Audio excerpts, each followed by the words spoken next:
for main engine start. We have main engine start. 4, 3, 2, 1.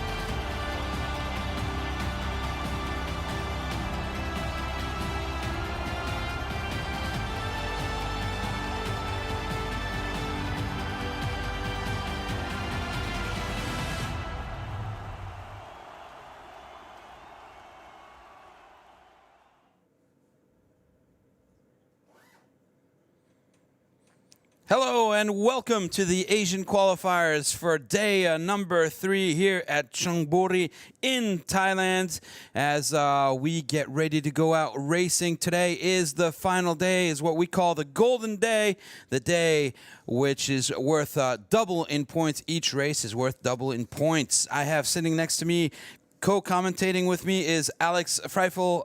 Alex from Team Thailand. How are you doing this morning? I'm doing really well. I'm very excited. It's the last day of this Asian Qualifiers event, and I'm looking really forward to seeing the outcome and results. There's some big opportunities for gains and positions to be swapped around, so we'll look forward to what happens out on the race course, Jan. Yeah, it should be an exciting day as we expect again a wind to be out of the northwest. We'll get to all that here very soon. Let's take a look first at the highlights from yesterday.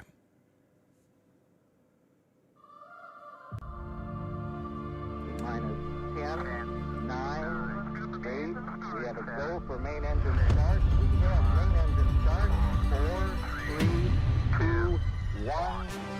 Welcome to Pattaya, Thailand, and the SSL Gold Cup Asian Qualifiers, Road to Rio. 7 nations are fighting for just 2 places at the 2026 Gold Cup Finals in Brazil. It's day 2, with the fleet split into Group A and Group B, and each group racing twice today, so every race really matters. We have 10 to 16 knots of breeze, blowing from 320 degrees, demanding sharp tactics and clean boat handling. Race 1, Group B.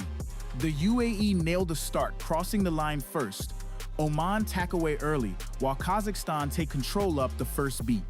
Oman respond quickly, rolling over Kazakhstan and reaching the first mark in front, but a mark touch earns them a penalty, and Kazakhstan pick up a double penalty.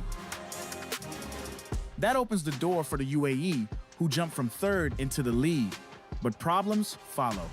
The UAE struggle with their spinnaker, losing speed, while Kazakhstan's race unravels completely as their spinnaker drops into the water, forcing them to retire. At the gate, Oman are back in front. Another costly spinnaker drop for the UAE puts the result beyond reach. And it's Oman who claimed the win, finishing strong. UAE crossing the line in 2nd place. The wind builds slightly, adding pressure and speed across the course. Once again, it's the UAE with an excellent start, launching cleanly off the line. But it's Oman who take control on the first beat, reaching the windward mark in front. Behind them, Kazakhstan struggle once more with spinnaker issues, losing valuable distance downwind. Oman extend their advantage on the run, rounding the gate comfortably in 1st. The UAE follow through in 2nd place, with Kazakhstan holding on in 3rd. Oman crossed the line first, backing up their earlier win. The UAE secure 2nd, and Kazakhstan finished 3rd. After 4 races in Group B, Oman is 1st on 12 points, United Arab Emirates 2nd on 7 points, and Kazakhstan 3rd on 4 points. Group A, Race 1. A fast and even start sees Myanmar and the Philippines jump off the line. South Korea get trapped behind Vietnam, forced to tack early. The fleet compresses at the windward mark. The Philippines round first, but make contact with Myanmar, a costly moment that forces the Philippines to take a penalty turn. That hands the lead to Vietnam. Downwind, the fleet splits. The right side pays, with more pressure for the Philippines and Myanmar, who charge back into contention. The Philippines reach the gate first, Myanmar right on their heels, and the battle stays tight all the way to the finish. In the end, it's Myanmar who crossed the line first, just ahead of the Philippines in 2nd.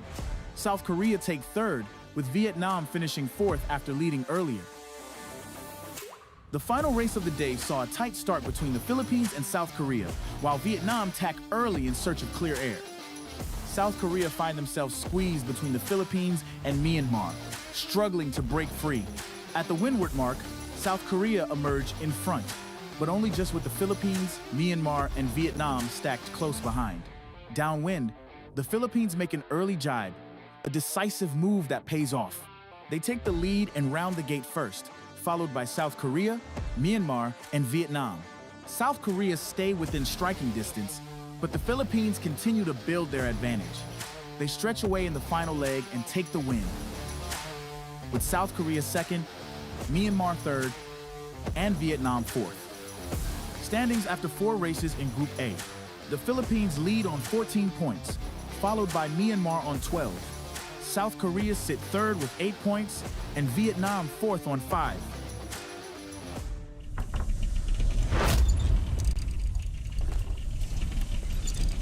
Well, wow, Alex, that was an exciting day yesterday as we saw all sorts of very, very close racing. Very tight calls and very tight crosses between all the fleets as they were going to the top mark and bottom mark. So we'll see if the same thing happens today. It's going to be very competitive between all the teams. So let's take a look at the daily schedule here as we'll start the day off with Group B as we have 3 boats that will be participating in that. That's Kazakhstan, Oman, and UAE. A little bit later during the day, we'll have Group A coming out and doing 2 races as well. That'll be later on during the day. Now let's go to Carolina. Carolina, who has 2 interviews for us, which will be with Team Oman right now. Before we get to the interviews, let's take a look here at the teams that we have. So top left-hand side, we have Team Kazakhstan Nomad Force. They're SSL ranked number 93, weighing in at 698 kilos. And the captain of that team is Murat. To the right of him is Oman, the Lions of the Seas, ranked 62, weighing in at 729 kilos. Captain Nasser Al-Mashari. And the bottom left-hand side of the Falcons UAE SSL ranked number 50. Pretty lightweight team, 659 kilos. The captain is Adil Khalid. Right now, so let's go to Carolina for the interviews that she did this morning with Oman. Thank you, Jan. The last day of Asian qualifiers. Finally, today we'll know who will go to Rio. And you, captain of the SSL team Oman, you feel and seems to be very calm and focused before the race. Yeah, first of all, thank you very much. Last day today, so still the game on. Never finish until it's finished. And is we have to be calm and cool before the race starts. So we have been a good debrief yesterday, which is, a good achievement for today. And unfortunately, we try to do all the best and to try to win same again and again.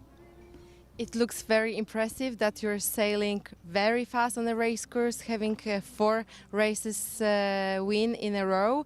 What is your key to sail very fast and improve the very nice teamwork on boat? Yeah, we've been training together as all the team is. We have been like 3 years together, and is the more you stay calm in the boat, sail smart, you can achieve a lot.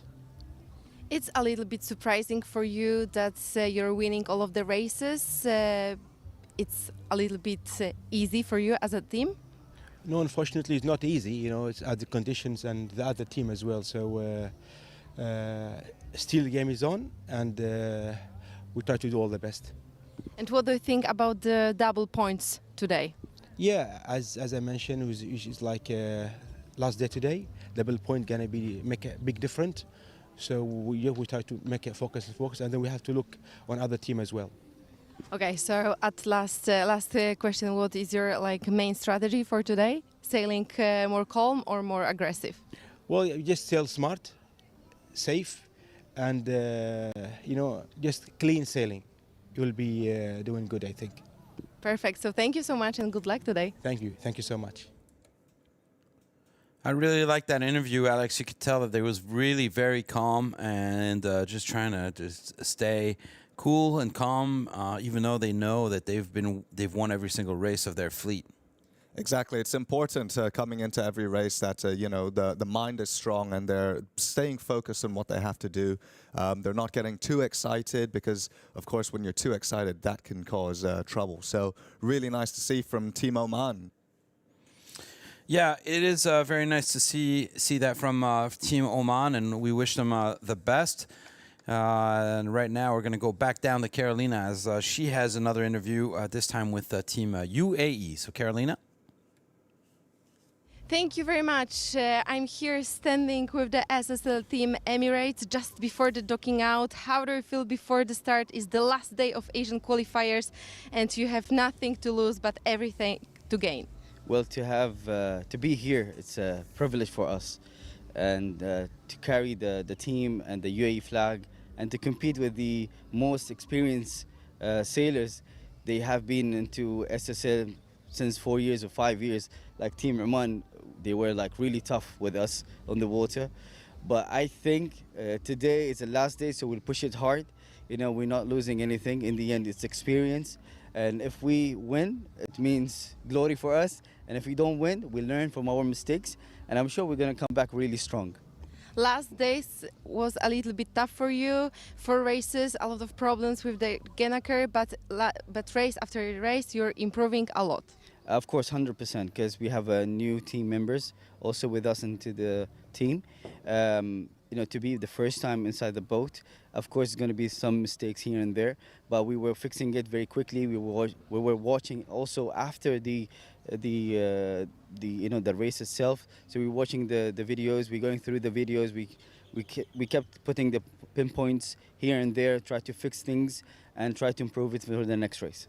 Your helm skipper and captain is also a leader. I'm very curious what he's saying to you after each race. If you can say a little bit for us. Well, most of the time he's shout at us, but no, he always gives us a positive part of the you know, the whole idea, the whole concept about sailing, to make sure that we are safe, to make sure we don't make a mistake, because in every second and every millisecond it makes a big difference for us. You know, we faced this from day one, but then we kept improving day by day, race by race. And at the same time, you know, all the team members, we were working very hard. And I think, you know, for us to be here and competing with experienced people, I think we were doing really good. And what do you think, what was the most challenging for you during the races? The most challenging was the wind, of course. And we have very lightweight. And as, you know, we are built very small as, you know, the Arabs. But in the same time, we don't give up. You know, we want to give like to 100%, or if not 100%, 200%. Even though the wind is strong, we try to go for it like 100%. Even though we make mistake, we try to fix it. Perfect. So I'm wishing you very good sailing today and fingers crossed for the team. Sure, 100%. Namus. That was great. A lovely interview there, Alex. One thing that always impresses me, and all the teams do this, and of course they should do this, they can go back and just look at all the videos and all the footage because of all those onboard cameras in order to see what they're doing and what the other teams are doing. So it's a great way to be able to look at what your opponent is doing and learn after sailing. Absolutely, you know, it's such a benefit to the teams to be able to have GoPros or even the onboard footage from us to be able to look back, because you sometimes forget what's going on, and to be able to reflect on it and see exactly the actions that you're doing at each moment, it's really helpful for every team for learning and developing. Yeah, absolutely. And let's now let's listen to the team's national anthem. We'll start with the Kazakhstan national anthem.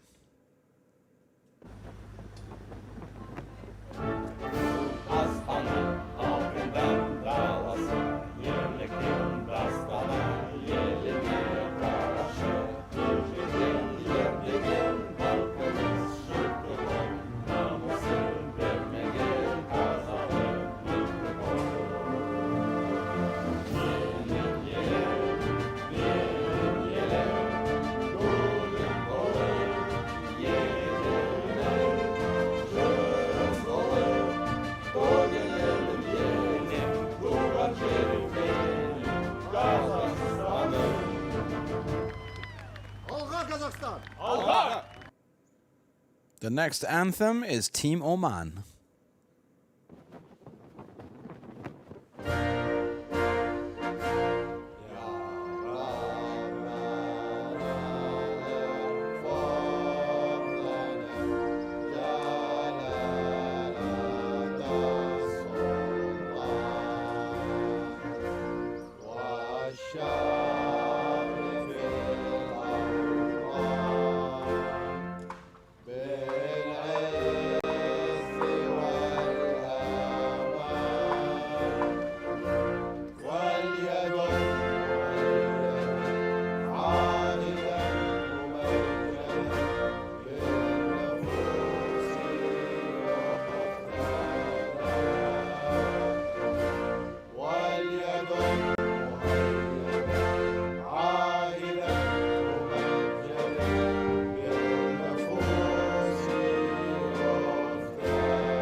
That was the national anthem of Oman. Now let's listen to the national anthem of the UAE.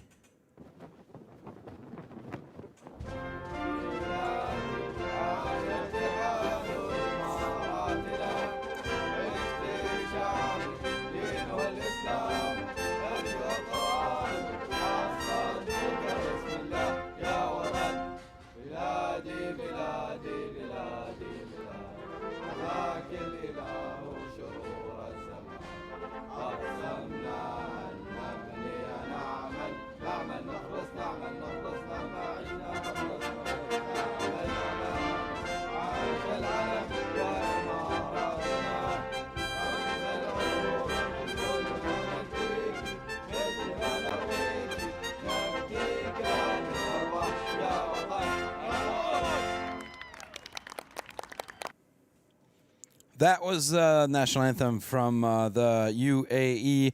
Now let's take a look at who is going to be sailing on these boats, as we're going to now take a look at the team lineup, and we're going to start off with Team Kazakhstan here, Alex. We're going to start off from the bow, as we have number 4 is Darhan. The mid bow is number 2, Milana. In the pit, we have number 3, Vladimir. Number 5 in trimmer is Danat. Number 11 also trimmer Ruslan. Grinder, we have Yana, and she's number 1. The main trimmer is number 12 Vladimir. At the helm we have number 10 Murat, and number 9 is our technician Evgeny. Alex, what do you think about this team? And we've seen something different here, as we have a female grinder.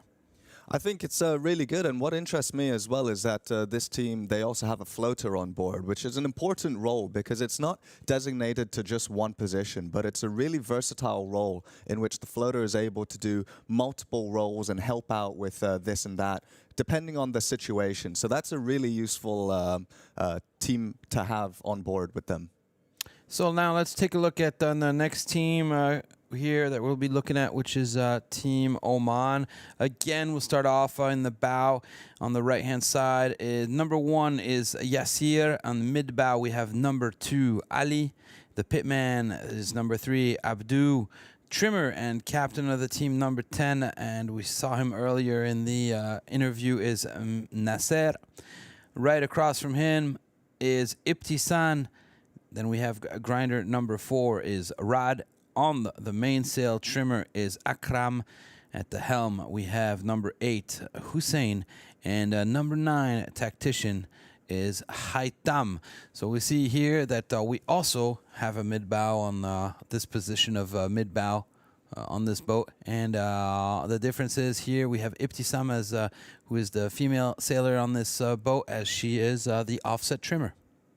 Yep, and they've showed that they're really focused on their roles. They know exactly what they need to do at each step, and they're really performing very well. This team has shown us that they're very strong. Yeah, they've won 4 times. Every race so far they've done in these qualifiers, they've come out in first place. So we've seen some really, really nice sailing from Team Oman. Okay, let's keep it moving, as our next and final team to be racing here is the UAE, the United Arab Emirates. Once again, we'll start from the bow, and we have number 1 is Safe Noimi. Mid-bow is Al-Taha. In the pit, we have number 3, Ali. The trimmer is number 9, Othman. And number 6, as the other trimmer, is Mohammed Harib. Grinder number 1 is Al-Bastaki, that we had the interview with earlier. Number 7 on the mainsail, trimming that, is Al-Jazi. Captain and helm of this boat is Adil Khalid, and he's number 10. And as a tactician, number 11, we have Jamai. They call him Eagle Eye Jamai. So that is our setup here for all of these, the teams, and those are the people that will be sailing. Remember, you can always follow us. Obviously, you are following us right now on YouTube, but if you want more information, if you want to take a look at all the great pictures that we have for you, please make sure that you follow us on Facebook as well as on Instagram. And if you're more interested in the rules and regulations and you'd like to find out what's going on and all the amendments that can be brought, you can follow all that as well on worldofsailors.com, and making sure that you're getting all the information that you need. So that's how you can keep up to date on your side. Now let's take a look here at the provisional overall for this group. As you see, Oman has won 4 of the 4 races they've done. We got 2 races left today, race 5 and race 6. Today is double points day, so today they will be getting 6 points if they finish first, and 4 if they finish second, and 2 points if they finish third. So we'll see how you can make your calculations at home. And we know right now for Team Oman, as we have calculated, the only thing they need to do is take the start and finish the race.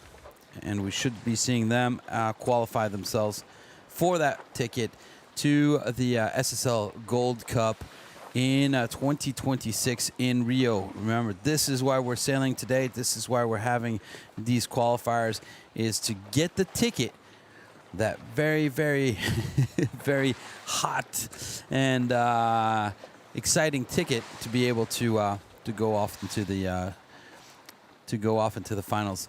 Here you see weather forecast right now: 6 to 9 knots coming out of the angle. The angle of the course is 320 degrees.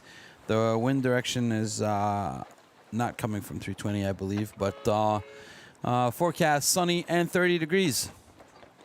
As we are here taking a look at UAE, and you see here the black flag has gone up on the race committee boat, indicating to us that we have less than 5 minutes before the start of the race.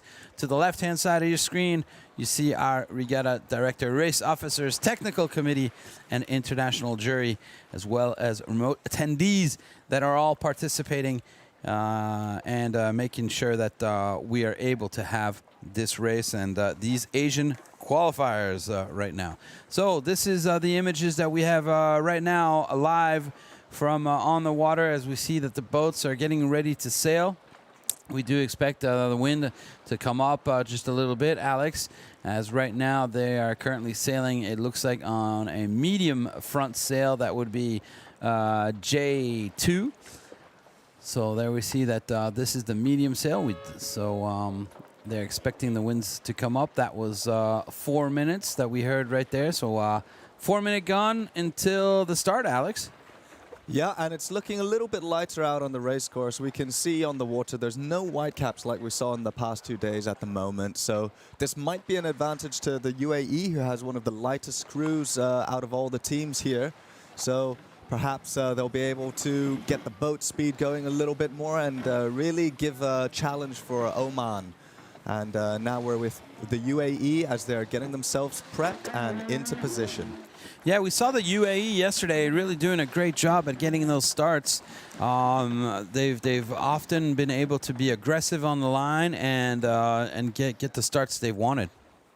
Yeah, they really had some starts that were right on time. Their time on distance, which is the time they need to get the boat on the start line, on the gun. It was really well done, and a good job from the tacticians on board there. We also saw them trying to squeeze out Oman as they're trying to fight for places on the line.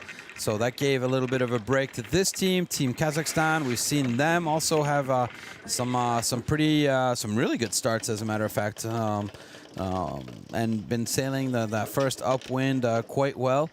Yesterday we saw that there was a lot of commotion as they were arriving at the weather mark. So we'll see how that goes on today and how that fares for today. 2 minutes, 20 seconds left. As you see the line, the starting line between the two boats on the left-hand side of your screen right there. Those orange flags, that's the imaginary line that the boats cannot cross, obviously, before the start. And right now they're just waiting off to the right-hand side here as we have 2 minutes left before the start.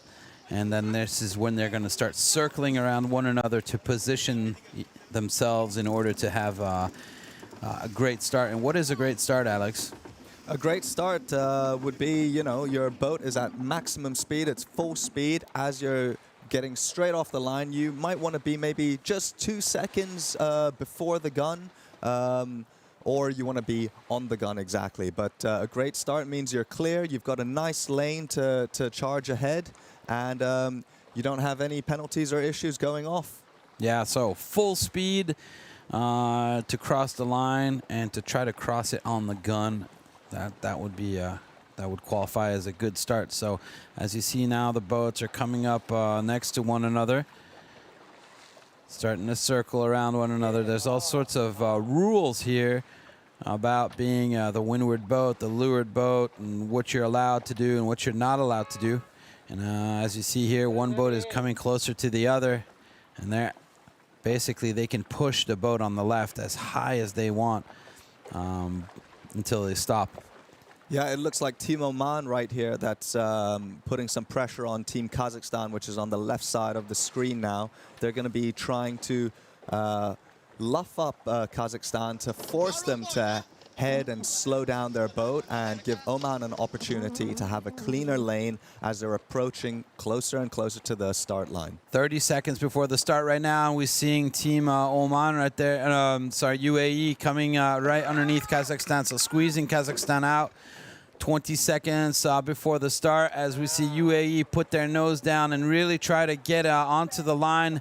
Looks like they're much faster. They're a little bit early on the line right there, but they've got good speed. Let's see, is Oman going to try to push them over the line? Yes, they are, but it looks as though 1 second they're just managed to stay underneath the line, and I'm not seeing any individual recall on the... Oh, yes, so they do believe that they went over.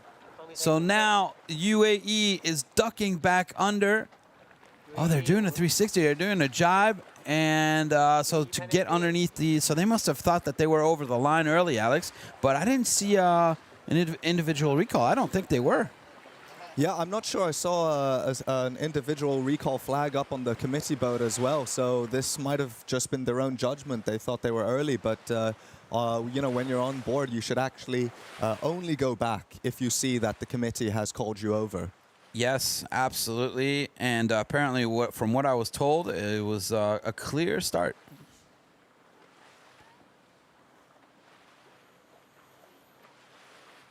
No, so all right. So I'm just getting information that the UAE was penalized for not respecting Rule 11, is what I'm being told.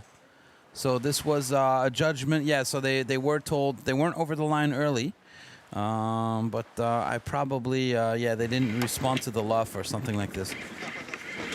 We'll get some more information on that. We can ask via WhatsApp. We can ask the jury on the water and see what they think about it, explain to us the situation right there on the start. In any case, UAE is off to the right-hand side. Kazakhstan and Oman off to the left here as we are on board with Team Kazakhstan. And we've got a replay of the start. Let's take a look at this. So we see UAE right now having to bear away and not replying to the luff right here. They should have replied earlier, and they didn't do so. And so, therefore... they got penalized, as I believe that we're seeing a red flag. No, we did not see a protest. but it was definitely, we did see a red flag from the jury that was just beneath them. So UAE being penalized for not replying to the luff coming from Oman because UAE was about to be over the line early. So they were penalized with that 360 right there. Right now, Oman is in the lead 30 meters in front of Kazakhstan, and UAE off to the right-hand side, just a little bit further behind. However, remember, UAE has already done a 360 and I believe at least one tack in order to come back over here. So it's normal. UAE has done more maneuvers right now than these two boats that we are looking at right now, as we are only seeing sneakers from Team Kazakhstan, so that's a very good thing. So you see there's definitely enough wind out there for the boats to be powered up, and they are currently sailing with their intermediate sail in the front, so they're not even on the biggest sail setup. So there's definitely some nice nice wind conditions out there, as we see just a couple white caps in the background as we are looking on to Team Oman right now, our leaders. So yeah, the wind is a little bit lighter. It's a slightly more calm for all these teams, but what that means is also that all teams won't have to struggle as much with handling the boat, and that puts more emphasis on the technique and the way that each team can handle their boat to make it as fast as they can, because you know, I don't think any other teams are going to have real struggles to manage with this wind condition. Yeah, it looks as though the UAE, did you have the impression that they did a 360, or are we missing a tack somewhere? I'm not entirely sure. Just looking at that, I did see they did a bear away and they did a jibe, but you know, to do a proper 360, that generally involves doing a jibe and a tack. So I'm not 100% sure if that penalty turn was actually complete or not, but we'll have to get a final call from the jury to know for sure. Yeah, it's because I also have the same impression as you. They bear away and then jibe and never put in a second tack. But had that happened, the jury would have immediately whistled them and given them another 360 to do. So maybe we missed the first tack. I don't know. Anyway, we're on board right now with UAE going off to the right-hand side of the race course right now. This is sort of where we saw Oman liking to come over, came over here. We did see a couple boats that preferred the right-hand side. We did see some really good gains from yesterday, where boats came to the right-hand side, and although it looked like they were slightly further back, as soon as they tacked back to the windward mark, they caught up with the rest of the fleet. So it's going to be really cool to see if the UAE can clinch this and bring it back to the front of the line. Yeah, and as we are now on leg one, we're about halfway up, or we're getting to the halfway point here on this leg, as we're taking a look here at Oman. So right now it's just a question, it's a drag race really between all of these teams, making sure that they can go as fast as they can, and getting out there, getting in front, getting the lead. You know, it's really important on this first lap. So the thing about when it's a little bit lighter as well is there's not as much waves on the race course, and that means that it's a little bit easier for each team to see where there's more pressure and more wind out on the race course. So this is going to be a really important thing for the tacticians and strategists to be looking out for. That's what we're hearing right now, as right there you were seeing Ipti sitting on the side, and she's calling out what they call pressure. And so that's the wind. That's a little puff of wind that's going to be coming. You hear that? Nice pressure coming. So she's looking at the wind that's coming. And right there. So now we have a little bit more pressure, and they can adjust their sails depending on whether they're overpowered or not, or if they want to change the direction slightly. So good communication right there on the Omani boat, and if we can hear Ipti talking, then you know everybody else is quiet on the boat. Absolutely, and it's a really good job because the trimmers, they don't want to be trimming their sail late once they've been affected by the change in wind. They want to be trimming their sails earlier on so that when they enter this pressure, their sails are already set to the correct sheeting angles to maximize the boat speed. They want to be a little bit ahead of the game, and right now it's really important for people to be able to look outside of the boat and see what's happening outside the boat. A lot of people are always looking at what's happening inside the boat, but the wind condition, the waves, and where your opponents are, it's really important to see that as you're sailing. Look at this, really nice. Oh, protest flag right there from UAE. I heard something starboard, but I did see a green flag. So I don't understand why the UAE right there decided to protest. I'm not sure if they were trying to protest for a port starboard, but it looked like there was a lot of space between Kazakhstan and UAE if that was the case. Yeah, me too. I don't quite understand why you would protest before something even is about to occur, but in any case, it seemed to me that the jury put up a green flag. So every time somebody on the sailboat brings up that little red flag in the back, that means I protest you, which means basically you've done a mistake, and I want the jury to make a decision. And the jury will then put up a red flag if they think that some rule has been breached, or they'll put up a green flag saying, no, everything's okay. No rules have been breached. So apparently here, no rules were breached as the jury put up a green flag as a reply to that red protest flag coming from this boat, the UAE boat. Well, of course, and you know, there's no issue with them trying to put a protest up. It's within the rules. They're allowed to do it if they ever think that the rule has been broken.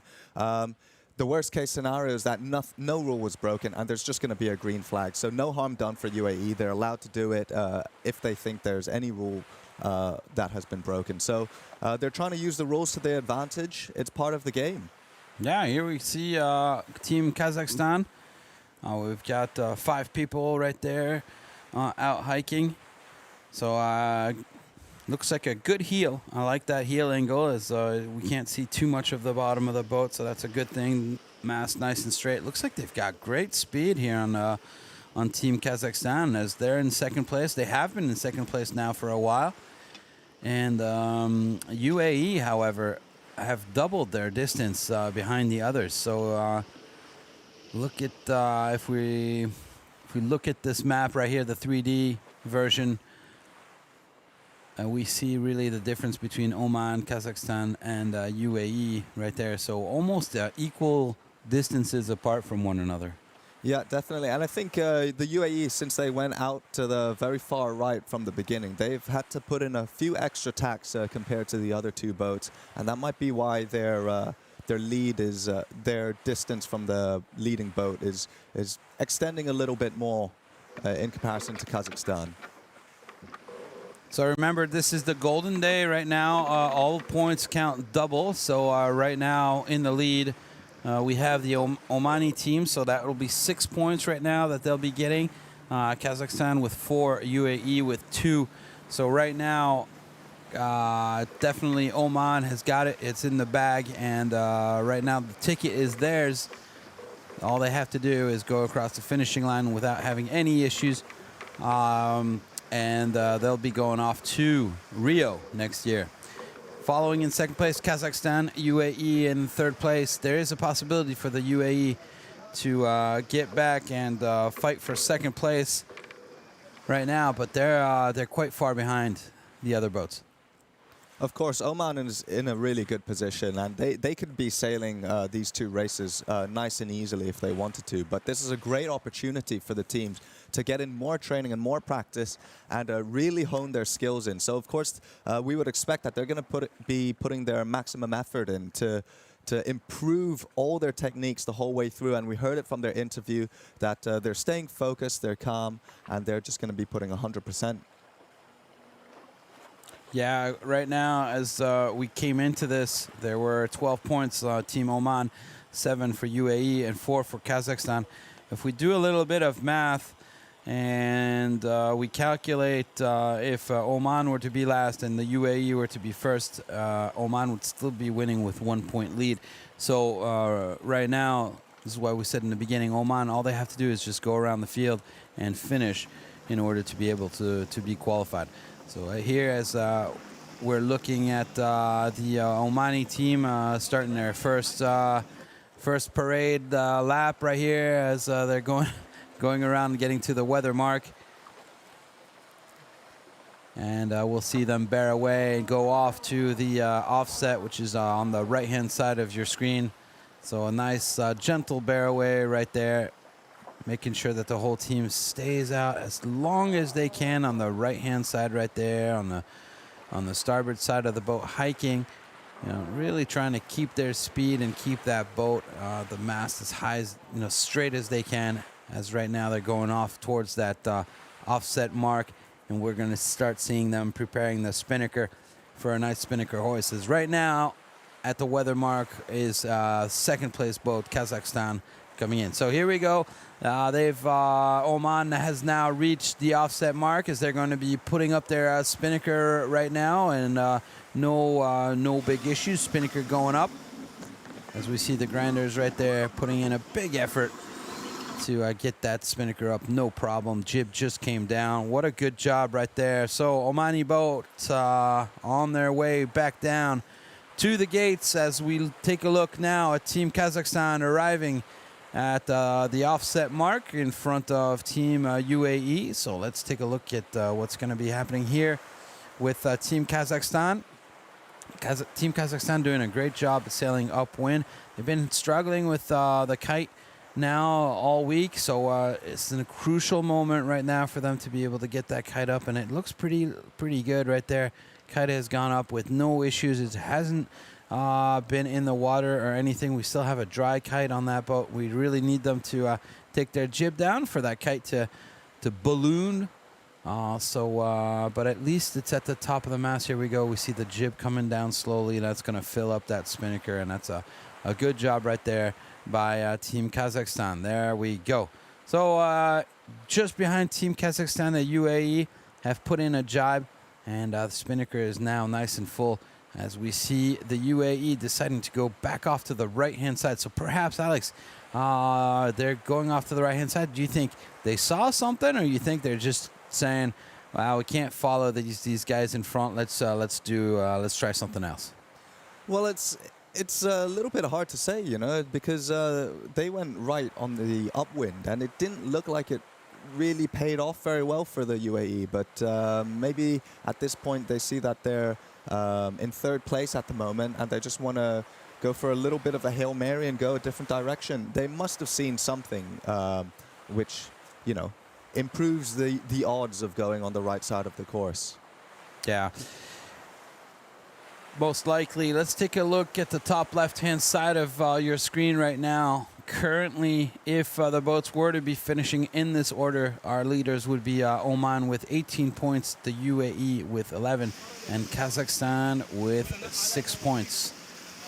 Right now, Kazakhstan with 6 points. That would mean, yep, that would be it, because it's a double points day right now. So that's the standing right now. So we're basically right now we're looking at Oman, but Oman is qualified to go on to the next round. All they have to do is finish, and I mean, we have seen some races where boats did not finish. So it's easy to say just finish. Absolutely, and of course, if they don't finish, that leaves them with 0 points. And that's not going to be helping their agenda at all to get that nice ticket to Rio. It's the most coveted ticket at the moment for the Asian qualifiers. Absolutely. So what do we have in the water right here? That's it looks like perhaps it's the drop line on UAE, which is in the water. So I don't know why that's hanging out in the water. It's going to make it a little bit harder to be able to get the spinnaker down. No, this is going to be a bit of an issue for them because now if they don't have a drop line connected to their boat, that means that they can't utilize the grinders to get that kite down really fast. And they're going to have to do a manual drop if they can't get this drop line reattached before the leeward gate. Absolutely. I think they'll have to, in any case, have to do another jibe. So perhaps what they're going to do is they'll jibe and then attach the drop line, if that is the drop line that we were looking at. But this is another boat right here. This is Team Kazakhstan. Looks like no issues on this boat. No drop line in the water. No lines whatsoever in the water on this boat. So good job right there for Team Kazakhstan. Right there, as we see them utilizing the waves and doing a good job at keeping their speed up. So good job here, Team Kazakhstan. I'm really happy to see this boat right now doing such a good job and going downwind, because they've struggled all week long with these windy conditions, and it's just really. It's really hard. I mean, these boats are super powerful, and just a couple knots makes a whole difference. Absolutely, and as it's the last day, I think even though they might not be able to get this ticket, it's going to be really good for them to just have a good end to the event. It's going to let them feel a bit more happy about the performance, knowing that they've managed to tame the beast of the SSL 47 boats, and just get the hang of it, because it's not easy to do. No, it's really it isn't easy at all. And even though these are great sailing conditions and we have everything that we want, you still have to, like you said, tame the beast. And it's been a steep learning curve, and as we are now getting into this last day, well, we've definitely seen all these teams get a lot better. And well, if they didn't get a ticket, it's a great training for the next session that will be coming up, and the next qualifiers here in the next couple of years, as these teams will be getting ready for the next SSL Gold Cup after Rio. Look at Oman right now, just right there, very calm, as they're just getting closer and closer to the gates. So that's the next big hurdle right now for Team Oman, is getting down through the gates with no issues, having a nice clean drop and making sure that spinnaker doesn't go into the water. But they've been doing really an excellent job with a lot more wind, and so I would expect them to not have any issues bringing that kite in. But however, sometimes when you have less wind, it doesn't make it any easier.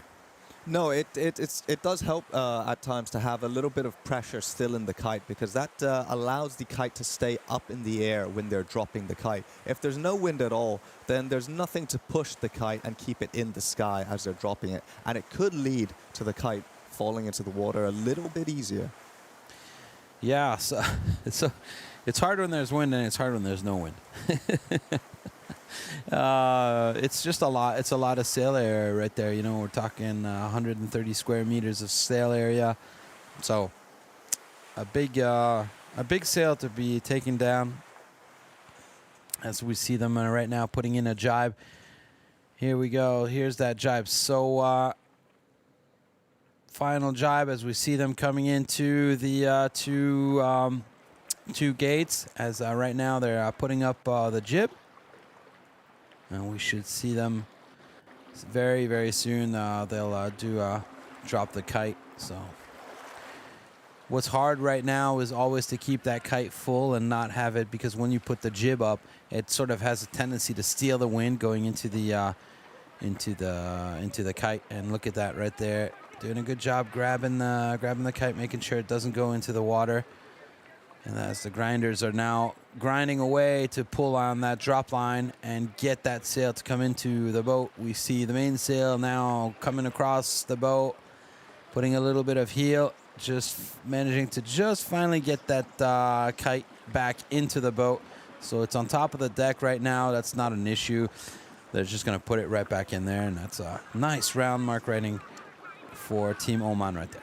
Yeah, absolutely. That was a good drop. They did it nice and early. They had everything set up and prepared well in advance. There's no need for them to push anything and do anything crazy. They just got to keep it really nice and keep everyone on track with what they've got to do. So they kept the kite out of the water. It's normal for it to drop. Oh, in look a at little this. bit. Kazakhstan has already dropped their kite. So Kazakhstan really taking their time, making sure they're doing things early and not having any issues. And looks like they're going to be putting in a jibe right here. So that's a good, that's really a good idea, I think, for this team to be able to do that. They've had so many problems with the kite that just taking their time and doing things well like they are right now, they're going to gain a lot more than trying to push the envelope and then end up by having some sort of issue. Here we go. Kazakhstan right now putting in a jibe and then going back upwind for their second upwind. And now here's a different story right now for the UAE, really trying to put in a late drop. Let's see if they can put in this late drop without having any issues. Very interesting the way they decided to drop that kite. Well, perhaps we'll see something different as they get to the weather mark. Did you see that? They dropped it on the right-hand side. Yeah, I wonder, you could see there's still a line dragging in the water, so perhaps they did end up doing a manual drop with that kite. They had quite a few people on the bow to help pull that kite in. But, you know, the fact that they managed so far to get it in, despite that, is a really good effort on the UAE's behalf. Yeah, and we see they're really slow right now going around. So UAE doing everything they can to catch up, trying to keep that spinnaker up and flying as late and as long as possible, as in order to do anything they can in order to climb back up. But you saw Kazakhstan right there, just taking their time, being getting that kite down early and having no issues down at the gate has really put them in a nice position right there, as they are in second place and about 30 seconds out in front of the UAE. So comfortable place now for Kazakhstan here as we're looking at our leaders, Team Oman, as they're cruising back up to the windward mark for the second time. Right now, if nothing happens, if they just get across the finishing line, they will have their ticket to go to Rio. So this team right now looks like our first team to be qualified. Remember, there is still another race that these guys have to do, but right now, fifth race for Team Oman and fifth bullet. So we'll see what happens here as we've just gotten the day started. We're only into 24 minutes into the first race of the day. This fleet here, well, we expect them to be racing two races today. So this is the first one. They've got another one coming up right after this, and then we'll be moving on to our second group of the day, where we have 4 boats racing in that. So still got quite a few races to look at before we really get the officially noted who will be qualified. But right now, Oman looking very good to have their name on that ticket.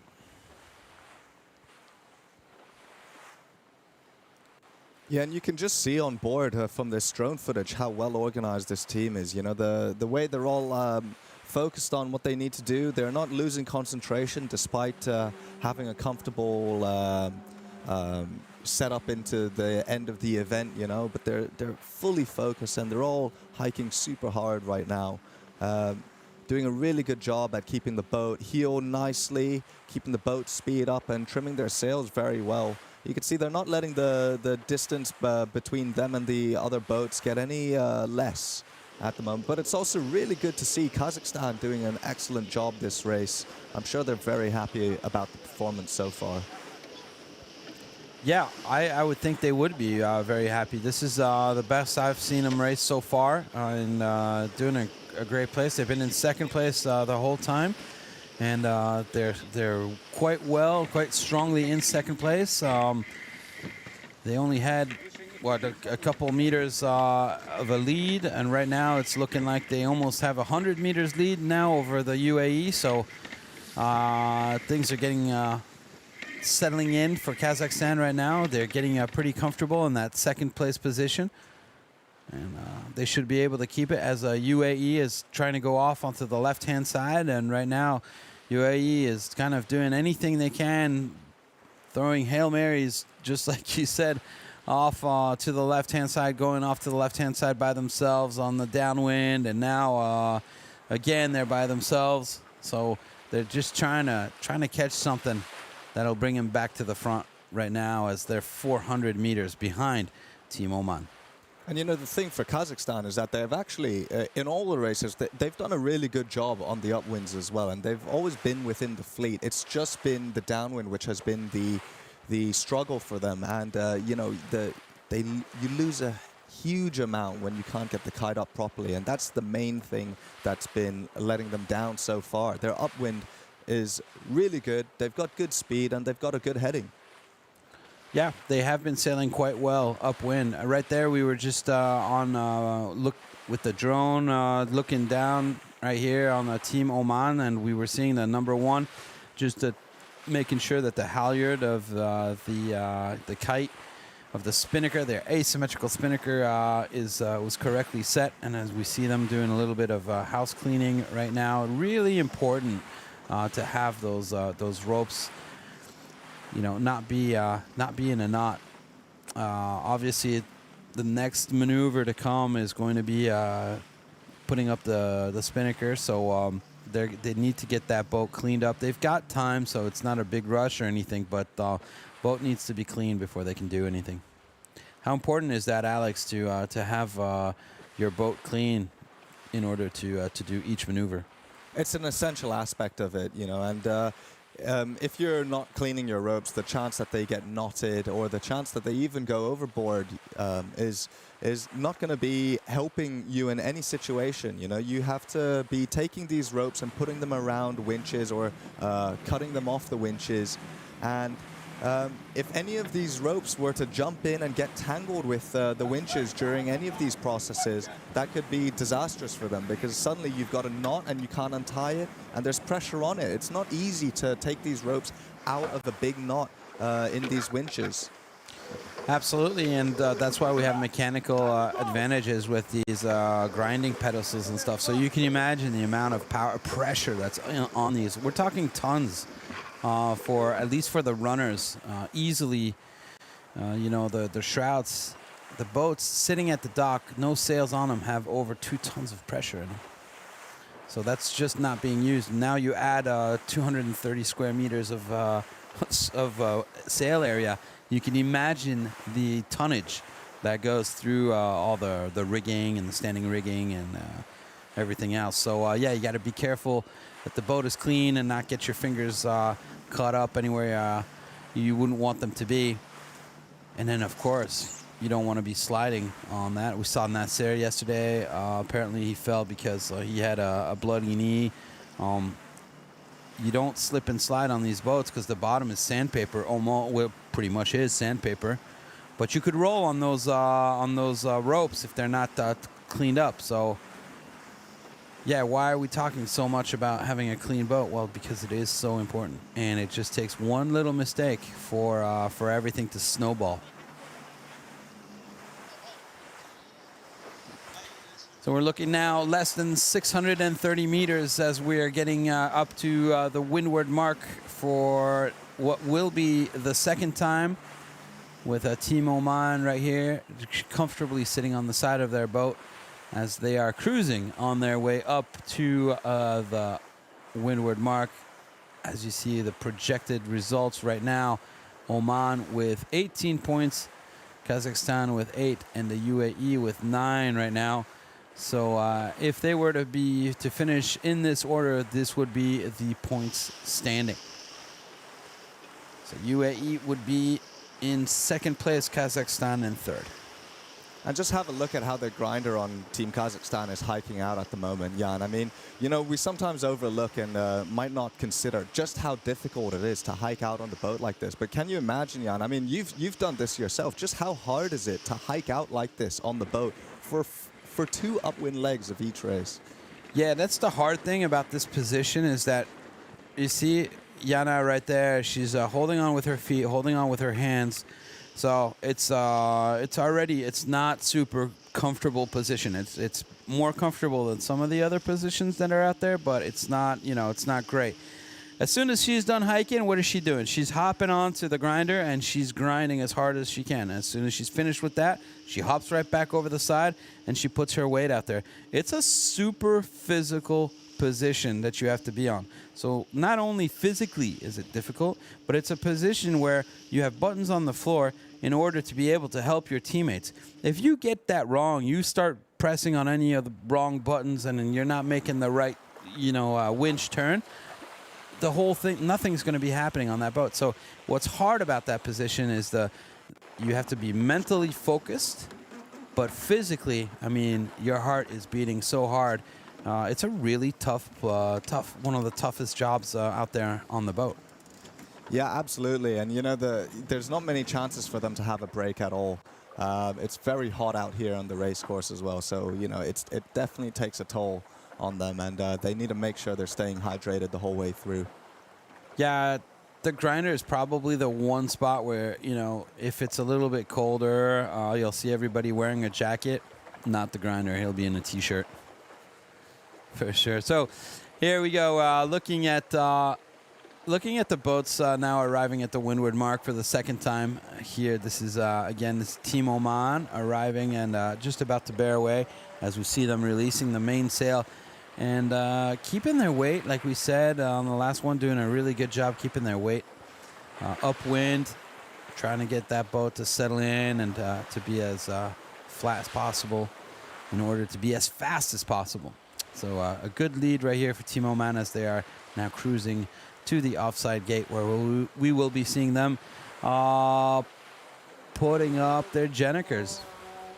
Just look at the bowman right now. You can see number 1 at the front of the boat. From this drone footage, you could see just how little space there is for him to actually stay on the boat and still manage all this sail that's going up. I mean, he's really just on the edge of that bow right there. Yeah, and when he's standing on that bow, he just has enough space to put his foot down, his sneaker. That's about all there is to it. One slip and that's going to be really hard to get back on the boat. There's not much to hold on Yeah, there's to. there is a little spot just in front of the forestay, which is about like half, that's the size of half of shoe length, which you could put your foot on. But then that's it. I mean, he's really not holding on to much. So right now it's okay when it's not moving too bad, but when you start getting waves and things, and yeah, it can get really hairy out there in front. Yeah, it definitely is a bit of a balancing act at the same time as focusing on what they need to do. So what they need to do right now, you see number 1 right there, where he's making sure that the sail is clean, that it's all the way down at the bottom, and he's making sure also that the offset sheet is above the jib so that when they do the jibe, it goes across no problem. There's a couple things they need to be careful for. One of them is that offset sheet, that it's not underneath the jib, because then you can't jibe. And the other one is you don't want it to be cutting into the forestay. Here's Team Kazakhstan now going Doing for their a good hoist. job, Another Kazakhstan really right there. good hoist for Yeah. them. They've really stepped their game up today. And look at that, beautiful. Did you see how fast they were grinding? They did Straight really up good into the job. sky, and it's popping. You know, if the jib came down a little bit more, perhaps they'd have less issues with the kite popping. Yeah, but, the pit man right there, he's just got to be faster at opening up that halyard. Yeah. Oh. Sounds like a problem on board UAE Yeah. here. Yeah, definitely. He's identified that there is an issue, and we can see it now from the outside. But a lot of yelling on that boat right there. I don't understand what they're saying. I'm sure they're not insulting one another, but they're definitely trying to show where the problem is at. It's just so hard because you're looking at what you're doing, and everybody's got to work together. Oh, we got some ripped shorts there. Some action has been taking place. Oh, problem right there for UAE. So this time around, it's UAE that's got a knot in the middle of their spinnaker. Oh, that's a big problem there. That was the yellow line we saw earlier. No, it doesn't sound like they're saying "I love you" or anything like that. No, There's no. definitely some big issues on board. Yeah, and what's going on with the runner right there? You see the windward runner? It's there's no tension on that runner right there, so that's not very good for the wind. Yeah, so that's the drop line there. Once again, that's gotten stuck and making it difficult for them to trim in the kite sheet right now. Big twist for them, but they did a difficult maneuver just now. What they did was a jibe set as well. So that's two maneuvers happening at the same time when they're focusing on jibing the boat, but they're also having to pull the spinnaker from the opposite side and then hoist it. So really difficult to execute, and you could see that when it doesn't work well, you sometimes end up with a big twist like that. A jibe set is one of the riskiest. I think, actually, to be perfectly honest, is the riskiest maneuver you can do. It is the hardest thing you can do on these boats is a jibe set. We've seen a lot of teams being able to do them, no problem, but it's really, really, really hard to do a jibe set. Try to doing a jibe set on a J70, for example. Try to do it on that first, and then come over here and try to do it on these boats. Yeah, it's not a maneuver that you want to do without any reason whatsoever, right? If you have the choice, you just keep it simple. You do a bear away and set, but sometimes you don't have a choice at all, or you need to get into clearer air and you have to do a jibe set. Yeah, it's a difficult maneuver you want to avoid doing, but sometimes you're right, you have to do it, and that's just the only thing. And really, right there, they didn't need to do it. There was no reason why they were forced to do that. But it's a decision that they took, and it didn't pay off, as we've seen UAE, really gambling in order to go to the opposite tacks, to do anything they can to try to get back into the game. So really tough to see UAE, doing everything they can to be able to catch up, and then having problems like what we just saw. Yeah, not easy. So, in fact, that showcases how essential it is to keep the boat clean. And we were talking earlier about keeping ropes tidy, and that was exactly a prime example of what happens if you're not managing these ropes. There's a long rope, and that drop line got tangled up with their sheets, and it caused a lot of mayhem on board. Yeah, absolutely. So, it's when you can see it from the outside, it's always so much easier to be able to pinpoint stuff. And when you're sailing on these boats, you're so concentrated on your job. And remember, they're sailing with 9 people on board right now. So everybody's really focused on what they have to do to have a good idea, to get a good general image and picture. It's really tough when you're on the boat. Bear in mind, the sheets that are on the deck here are very easy for everyone to see. They can manage it very easily. But the drop line that's stuck with the kite, that's down below deck at the front of the boat. There's only really one person who ever goes down to check and can make sure that that's clean, but there's not a lot of space to see that, and the kite is all piled on top of the rope, so it's very difficult to ensure that that's still tight. Yeah, and on top of it, that rope actually goes from the very, very front of the boat, runs all the way back down. There's a pulley system on the inside, so it goes back and forth several times, and it comes out the back of the boat. That's where the drop line comes out of. So, yeah, there's a lot of sail. It's all down in a dark, humid zone. It's hard to see what's going on, and it's hard to crawl around down there too. Absolutely, and as you said, it is dark. There's no lights on board inside there. No, so. there are no windows either, and the hatches are all closed because we don't want water getting into there, or you don't want anybody to fall into one of the hatches. So, yeah, it's really a tough place. Number one, you've got to be like a little bit of a monkey to be able to stay in front and not fall into the water, and then they lock you up inside the boat where it's all nice and dark. What a great position. Well, the UAE has done a good job now. They've managed to solve their issues, and we can see that they're going back. Yeah, it looks like the wind is coming up now as we're getting down here close to the finish. 200 meters away from the finishing line as Oman right now.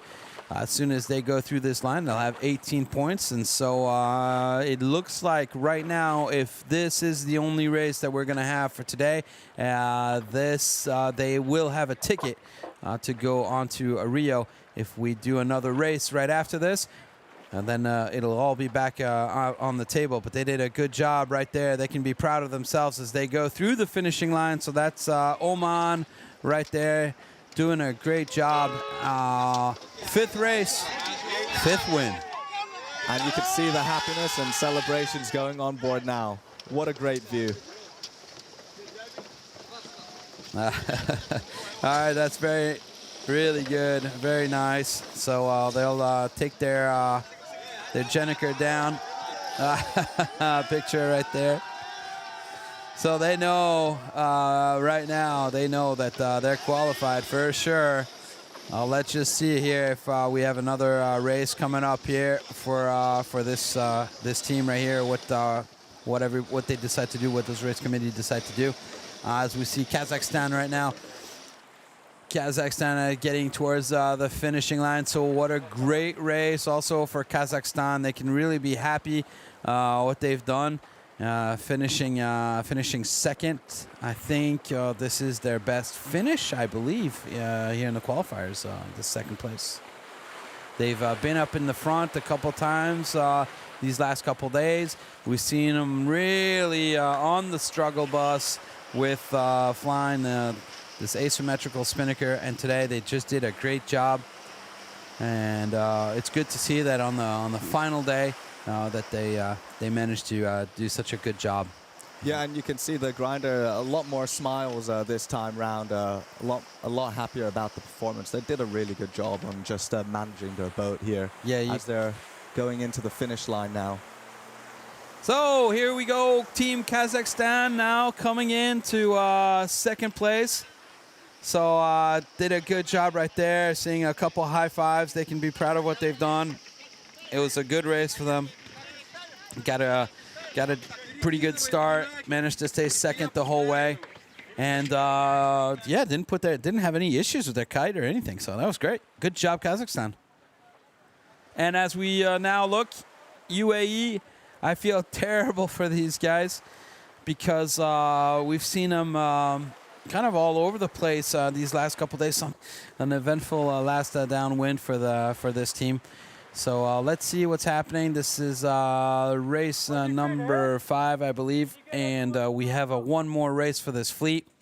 Let's just see what's happening as Oman right now, having won all races, having won all 5 races of this qualifier, are pretty much qualified, we should say.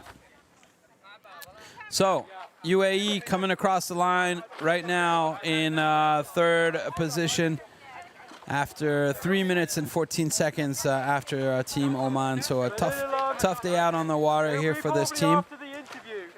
And let's stick around here and see what's going on. Perhaps that we have an interview coming up. It looks like Carolina is on the water. And as soon as she's ready, we'll listen to what she's saying. Congratulations, SSL team Oman qualify to Rio SSL Gold Cup in 2026. Congratulations. How do you feel right now after the race? Because you qualify before the last race is so amazing. So we are very good. Thanks for the team. They are doing a very good job. Congratulations. How was the feeling during the last race? We are so excited, even for the last race. Still, we are on the game, and we are good to go. Is something you'd like to tell for all the country in Oman right now? You can try in your native language if you want. أتمنى من الجميع أن يشاهدونا نحن وإيش اللي قاعدين نسوي. And what does it mean? I hope everybody they are watching us what we are doing for our country. Perfect. So congratulations to the whole team, the captain. Yeah. Of course. Yes, of course.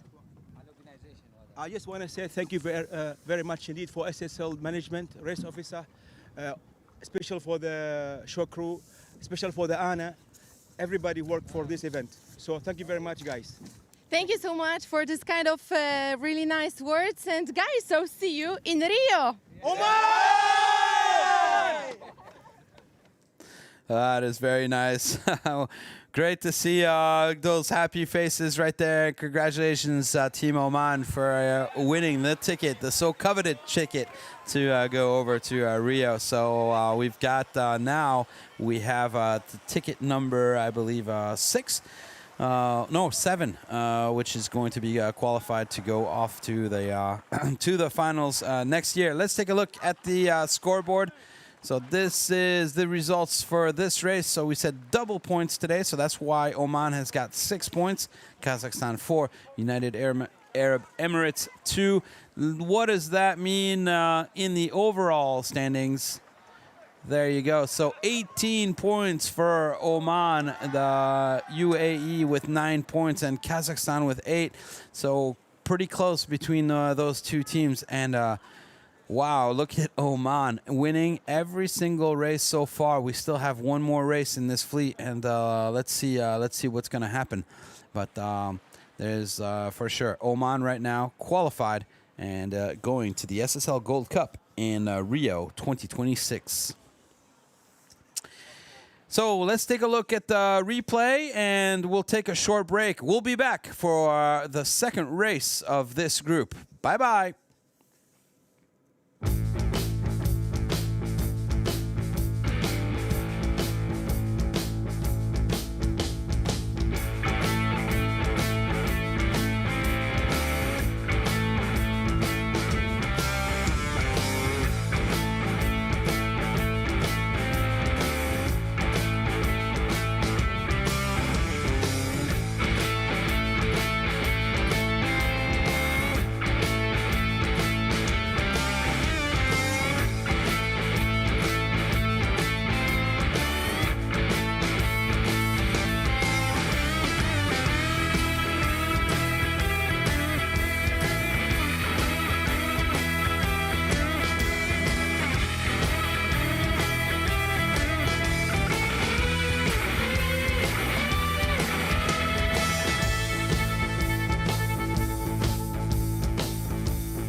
Minus 10, 9, 8. We have a go for main engine start. We have main engine start. 4, 3, 2, 1.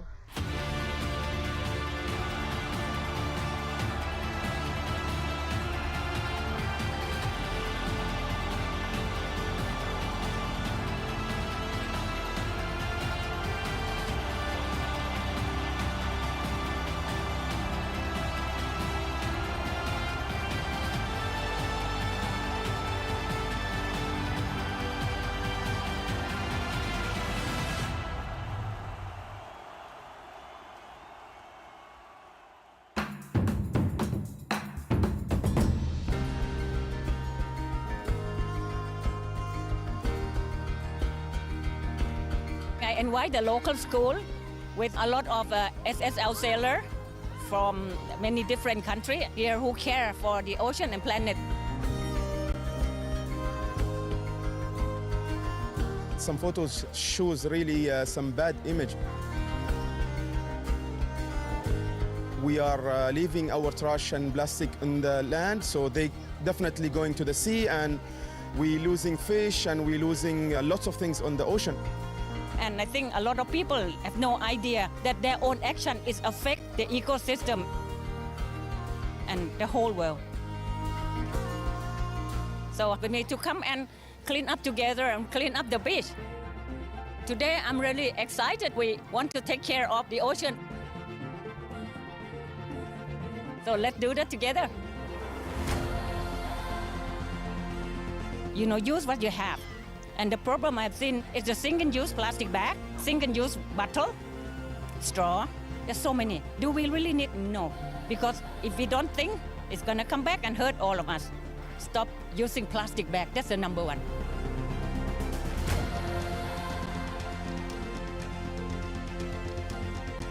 We can work together and then clean up around here.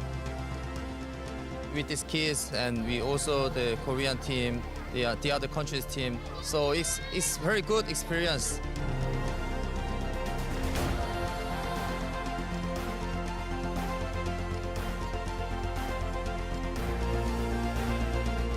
We're gonna separate the trash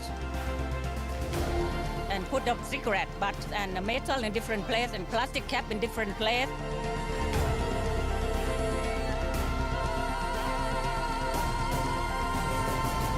And we will put on the scale, bring what we can recycle to the factory, which is nearby. We produce something, reuse it.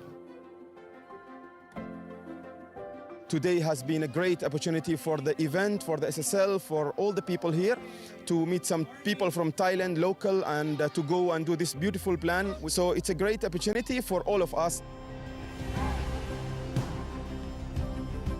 The kids did their great job this morning, remove a lot of trash like they didn't want to stop.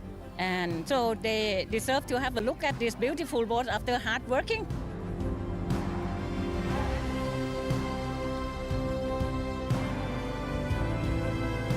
I'm really happy to see so many people come together and help support us clean up the beach and manage to inspire everyone to do the good thing, to take care of the planet together.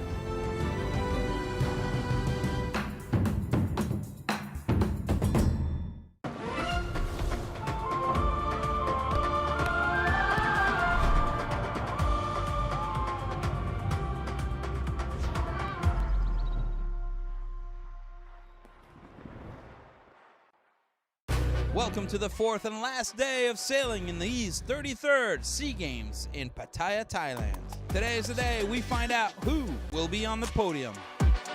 Before the races even began, the tone was set with all boasts, boasting their pre-race intimidation tactics. In the end, Thailand managed to place themselves the best and arrive first at the weather markers. Malaysia arrived last at the windward mark and started a full-on battle between themselves, Myanmar and Philippines. Myanmar and the Philippines are going back and forth, exchanging third and fourth place. Overall, Thailand finishes first, Malaysia second, and Myanmar third.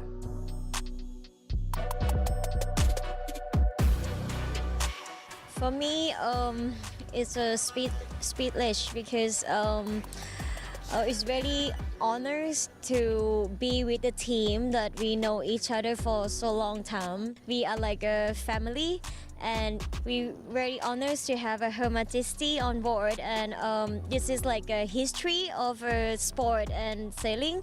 I feel like this is the best of my life that I make this. We, the team, Thailand team, everyone make this happen. We are fighting for the goal with Thai all the week. We give them a good battle. I'm sure that the team need to be proud of themselves, head high. We will come back again next time we be in Malaysia. We will bring in this event to Malaysia, and we try to do our best there and try to get the goal there.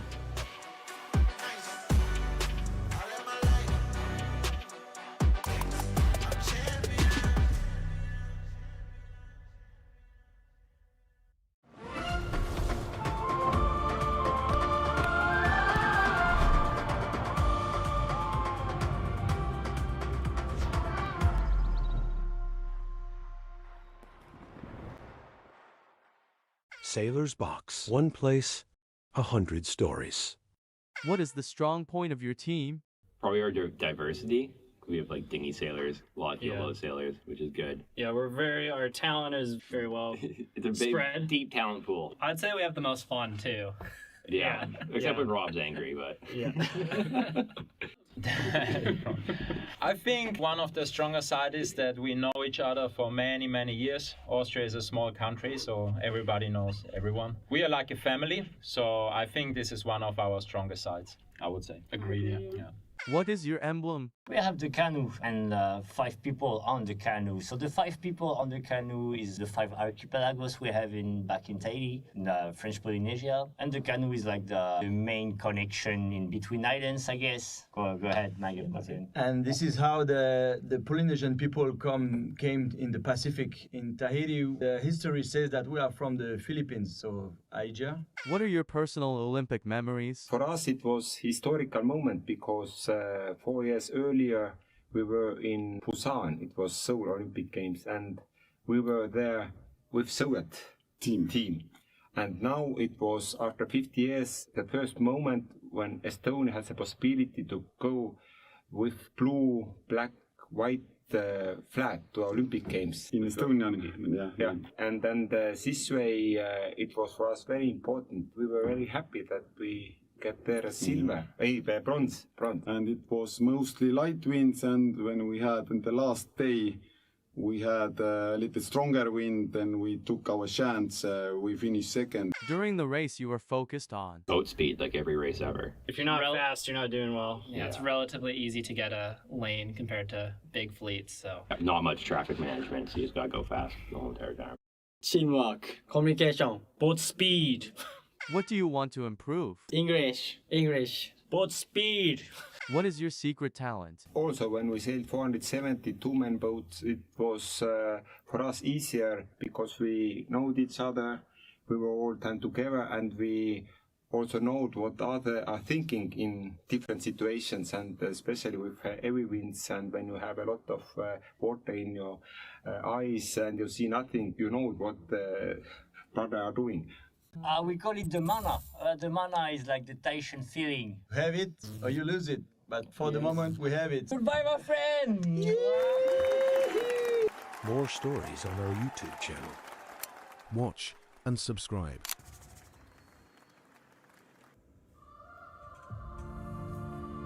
Minus 10, 9, 8. We have a go for main engine start. We have main engine start. 4, 3, 2, 1.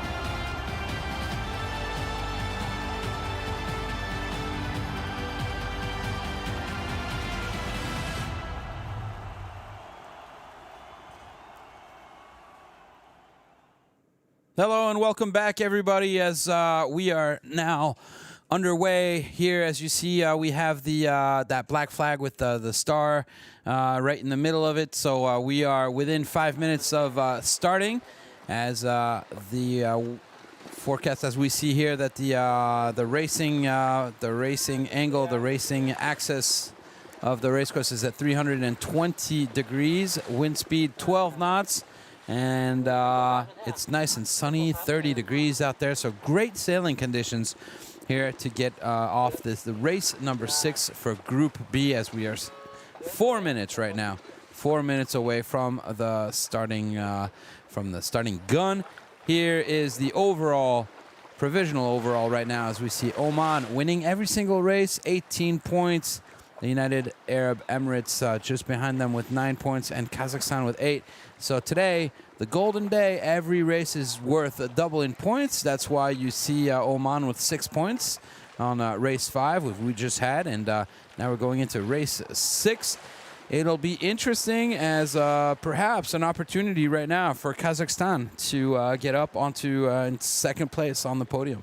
Absolutely. So now Oman has secured their ticket. The battle really isn't with them now. The interesting battle now is for second place between the UAE and Kazakhstan. Yeah, because we saw right there, and even if they do get the maximum amount of points, the UAE, they'll never have enough points to be able to beat Oman. So Oman has secured their ticket to go into the to the finals, the SSL Gold Cup finals in 2026 in Rio de Janeiro in Brazil. So 2 minutes 45 seconds right now up on the clock before we get this last race of the qualifiers for this Group B underway. And this race will be really interesting as perhaps Kazakhstan being able to come up and get into second place. So that's the battle we'll be looking at, UAE, Kazakhstan. And now the wind has picked up a little bit more, so it's going to put some more action into it, a little bit more room for error perhaps, but you know, we've seen some really good performance from Kazakhstan and so far, and hopefully they're going to bang out a great performance again for us to watch this tight battle between UAE and Kazakhstan. Yeah, it should be really interesting as here we are on the UAE boat. As we saw them looking up the mast earlier. I don't know what's going on right now. If they're just talking about where the wind is coming from and they were just looking at their sails, or if there is actually something going on up there at the top of the mast. But looks like right now, it looks like everything is okay.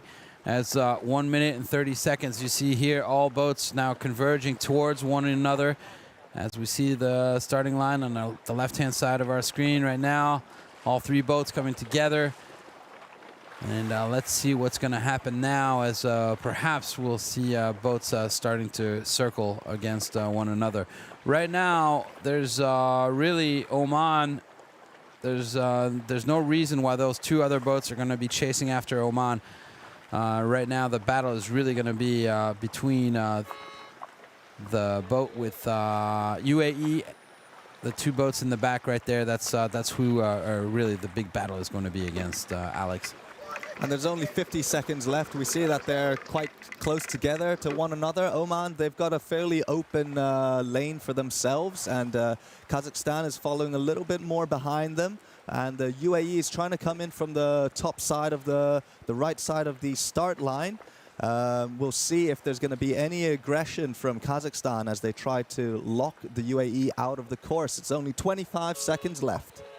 25 seconds left. This means right now that the UAE... Oh, AP flag. Right, so something's going on right there. That's Ricardo in the front. He's talking to the two officials right there, as you see with the red shirt right there. That's our race committee. So something's going on.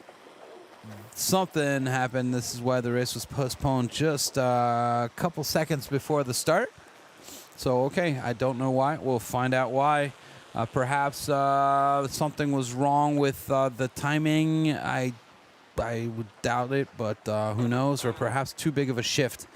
Yeah, it could be perhaps the timing, but generally the AP flag goes up if the wind has shifted too much and the course is no longer in a acceptable alignment for the race to start. Yep, so race postponed right now as we were about to get started here for the last race of this Group B. This was going to be race number 6, so we're going to have to start the procedure all over again. We'll see what's happening as soon as I have some more information.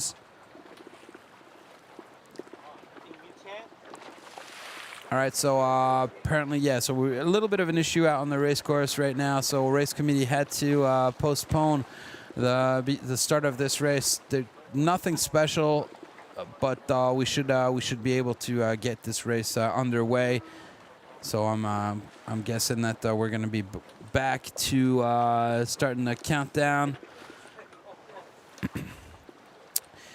All right, so as we wait for things to get back to normal, and as we wait to start our racing procedure, we're going to take a look now at just a little clip that we did that's something really important for us, sustainability.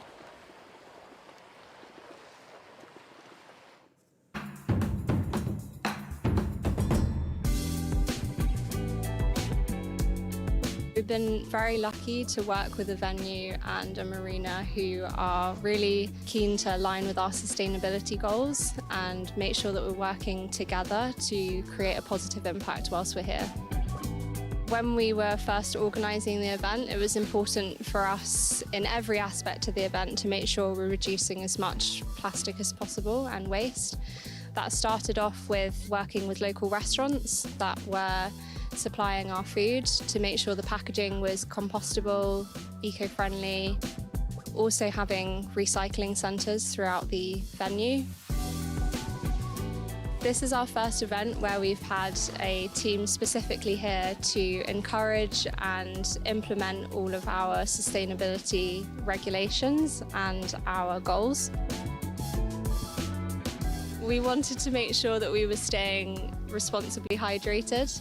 So with the support of the marina, we installed refillable water stations throughout the venue and also provided our staff and our teams with reusable water bottles. The highlight of this event for us has been engaging with the community and speaking with local groups and charities and asking what we can do to help and have a positive impact. And we felt really inspired by the local community here. Working with sailors internationally means that we have the opportunity to strengthen awareness, not only during our events, but sustainability awareness that they can take home to their countries. For the next event, we would like to implement what we have done here, but we're always got room for improvement. So we want to take further steps to make sure that our staff and our sailors are being responsible as possible.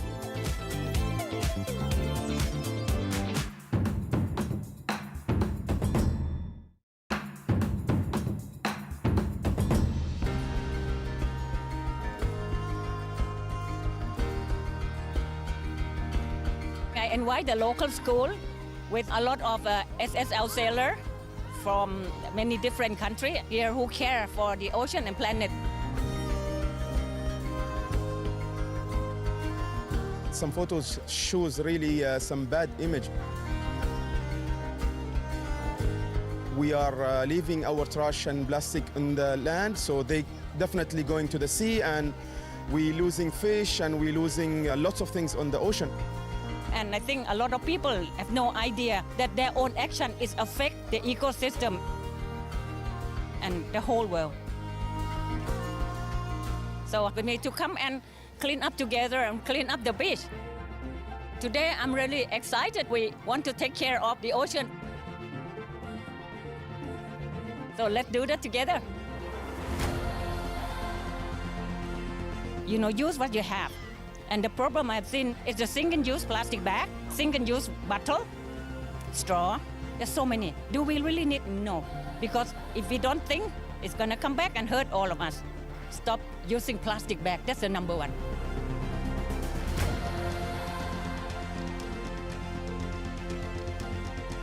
We can work together and then clean up around here. With these kids, and we also the Korean team, the other countries' team. So it's very good experience.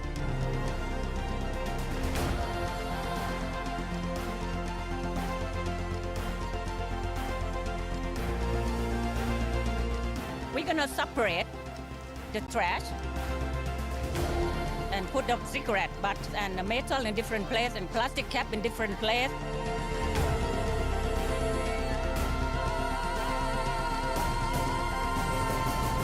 And we will put on the scale, bring what we can recycle to the factory, which is nearby. We produce something, reuse it. Today has been a great opportunity for the event, for the SSL, for all the people here to meet some people from Thailand, local, and to go and do this beautiful plan. So it's a great opportunity for all of us. The kids did their great job this morning. Remove a lot of trash, like they didn't want to stop. And so they deserve to have a look at this beautiful boat after hard working.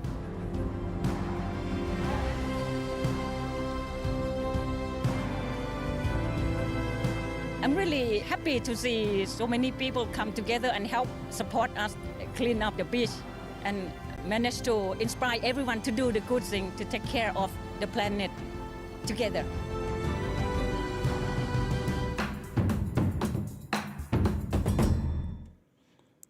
Yes, that's right. Recycle, clean up the planet, and get that plastic out of our waters. Such an important message to be giving to the kids.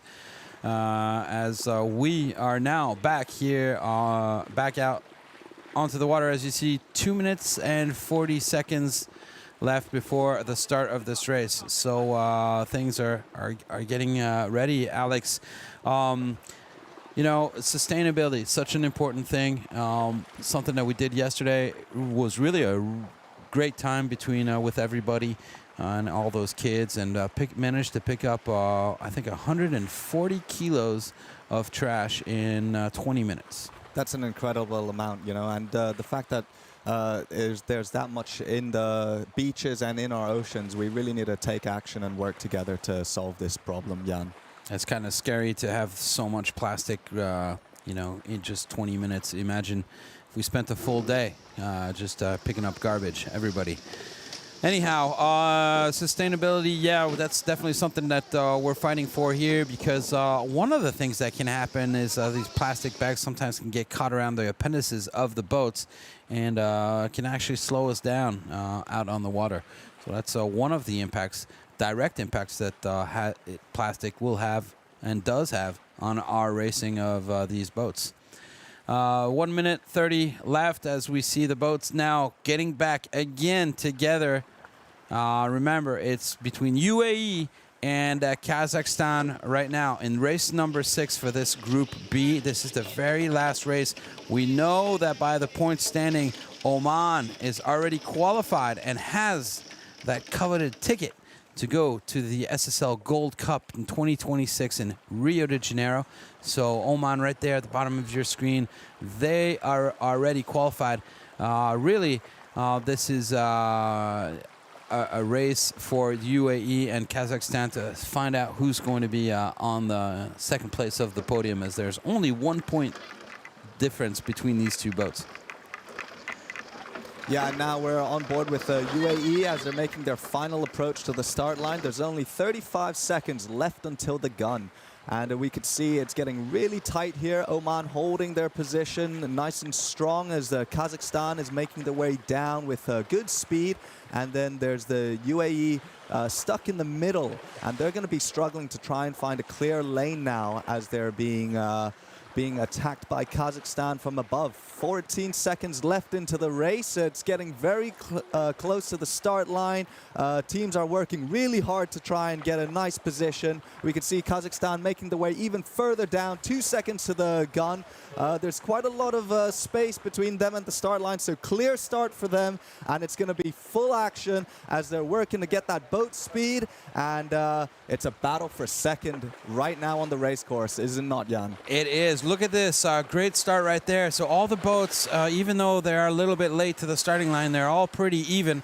Right now, look at Kazakhstan, and again, getting a really good start. We've seen some good starts with Kazakhstan, and they're getting better and better at sailing upwind, as we see that also the conditions have changed a little bit. We have a little bit more wind out there, Alex, and it should provide us with a really interesting race. So Kazakhstan, they did a very good job on the start line there, and they have a nice clean lane, no bad air from the boats ahead. UAE had to tack, and they're going to the right side of the race course. Perhaps they see a little bit more pressure out there, which is going to be to their advantage. Kazakhstan, they don't want to get too close to Oman because they know that they've secured their ticket and they don't want to put themselves in a bad position battling it out where they don't have to. They need to focus on the UAE and they don't want to get too separated from one another.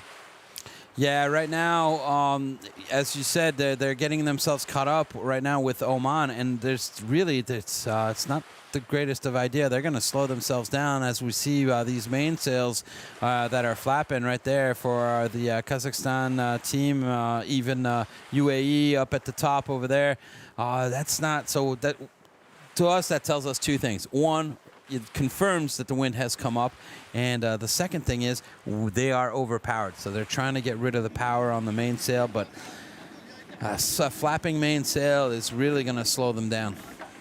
Yeah, so they can try things they can do at the moment is to tighten some of these control lines to try and flatten the sail and depower the boat. But as we saw in these images very clearly, you can see UAE on the top left there. Their mainsail is flapping quite a lot. And of course, each time this sail flaps, there's turbulent air flowing through. It's not going to make their boat go as fast as possible. So it's something they're going to want to focus on and watch out for and try to improve that sail shape as they're going upwind.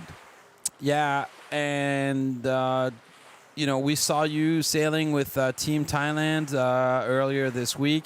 I was always talking about how you managed to find a good setting on your mainsail to not have it be inverted and to not have it flapping. And you guys actually ended up by winning the SEA Games last week because of very good speed. You had a higher speed than everybody else. And one of those things was the setting of your mainsail. And so let's see if they can find a way to sort of stop having that mainsail flapping for these boats and be able to go a little bit faster. Oman right now in the lead, Kazakhstan, UAE in that order right there, second and third place.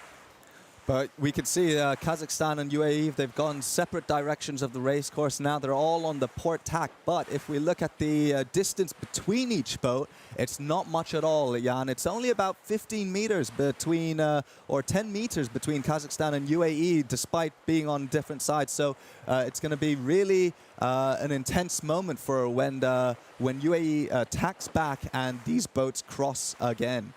Yeah, the very first lap that we're doing here as we're going for the first time up towards the windward mark, boats are very close together. And really, it's a drag race to get up there as the teams are just trying to have some clean racing to put in some good tacks. And so it looks like they have a little bit of a problem right there with their jib here on UAE.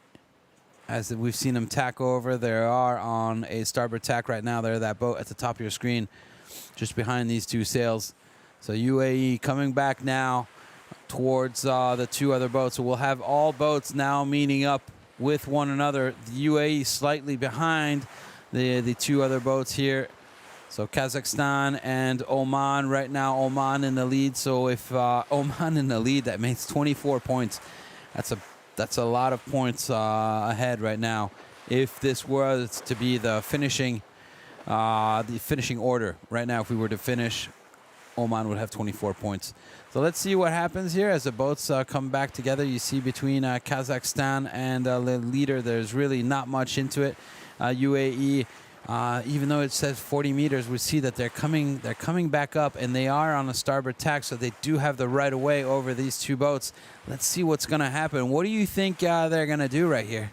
That's right, Jan. This is a critical moment for UAE right now. This is their chance. They're in a strong position. They're on the starboard tack, so the rules are in their favor for taking the lead, as the other boats will have to bear away or we see Kazakhstan right there, Alex. They're just bearing away right now, so bearing away pretty early, trying to stay safe. Let's see what happens with Oman. Oman looking like they're going to tack just underneath and in front of the UAE. So UAE has now created a split, and we see Kazakhstan going off to the right. And now we have Oman back onto the left along with UAE. UAE has got that speed coming into there, and we see that Oman had to put in attack, and now UAE is just slowly but surely riding over them. And guess who's in the lead right now? It is the UAE, but very marginally. I mean, there's nothing in between them right now. This is a boat speed battle at the moment between these two. as they're making their way across the race course at the moment. And we could see Kazakhstan on the right side. They've now got a clear lane. They're not in any fights, but really interesting to see between UAE if they can hold their lead at the moment. Yeah, it's just going back and forth as now Oman is back in the lead again, just shortly here. We'll see what we can do, but it goes to show that Oman's got some serious speed right here. So just a 1 meter lead. These two boats are pretty tied up. This is really good for the Kazakhstani boat. This means that they can sail by themselves and they can focus on the speed. We'll have to see what's going on in terms of the wind, if the wind has shifted left or right, as we see Kazakhstan just going down and having less and less of a lead, 70 meters behind the two other boats. So we'll have to see if that is purely because of a wind shift, as you see Kazakhstan to the right-hand side getting closer and closer to the ley line. So the ley line is that yellow marker right there for Kazakhstan right in front of it. As soon as they get to that, that's the line in which they can tack and make the shortest road, shortest distance to the windward mark. So we'll see what happens there for Kazakhstan, and we'll definitely see what's going on when the two boats meet back up together. Remember, these two boats, which we're looking at right now, Oman, UAE, still need to put in at least 2 tacks in order to go around the windward mark. They're going to be losing at least 10 meters every time they do attack. So we'll see what happens as they come back into contact with Kazakhstan on the right-hand side. Kazakhstan also will have to do attack as they're going much further, Kazakhstan, than the ley line that we just saw, the imaginary ley line that we just saw as they're attacking right now. And we'll see if that's if they went too far or if the wind really did shift. Bear in mind, of course, this ley line is invisible, and the people on board can't actually see any physical lines. So it's not as easy to judge when you're out on the race course for the tacticians on board. Yeah, sometimes you'll see the tacticians in the back with a handheld compass, and in order to be able to calculate those ley lines. So basically, it's just an angle of which from where you're sailing. And as soon as they see their objective at that angle, then they know that they can tack at that moment and go off. As here, we'll take a look here as we see all boats outside of the ley lines. So either the ley lines are not written right, or all boats have gone much too far. All right, so I've just been told right now that there's a red flag, a penalty on Oman. It was a protest from Oman, or on Oman. There's a protest between these two boats. It's just happened. We'll get a little bit more info. As soon as I get some info, guys, I'll let you know what's going on.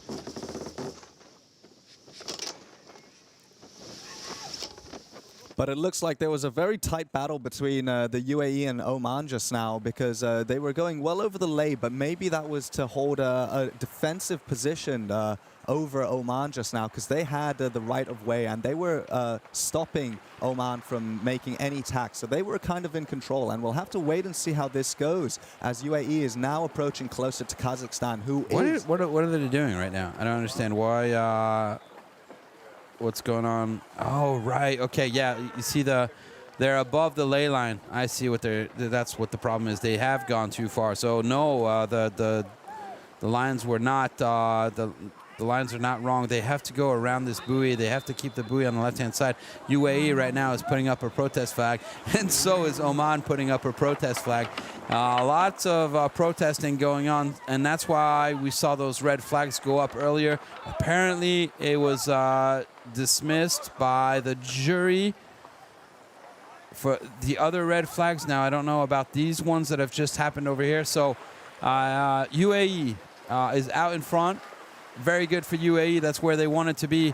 And let's see right now, is Oman or is anybody going in for a to do their penalty turn. Remember, a penalty turn is attack and a jibe. They can wait until they have arrived at the offset mark in order to do their penalty, but it looks as though everybody's putting up their kites, so I'm guessing they tried to protest one another, Alex, but actually all the protests were dismissed by the jury. As we see them putting up UAE right now. Come on, they were the first ones, and they still don't have their kite up right now as the jib goes down right now on Oman. The UAE has really got to drop that jib. Drop jib, yeah. They're dropping the jib right now so they could bear away. Come on, if they can bear away and get a little bit of power right now, because they're really heeled. They're really heeled over. So this is a really crucial moment right now. There was a very tight change between the boats as they went around the top mark. Nice hoist from Oman and UAE, but looks like Kazakhstan has a bit of an issue with their kite again here. Oh, the drop line's not being released all the way. Yeah, you can see somebody's holding onto the kite line, to the drop line right there, coming out of the hatch. Oh no, this is no good. They did a really good job on the last one with their hoist, and looks like they're having kind of issues right now as we see UAE struggling to get the jib down, but they've managed to do it. Oh, the kite is going down on the Kazakhstan boat right now. Let's just hope that kite does not go into the water.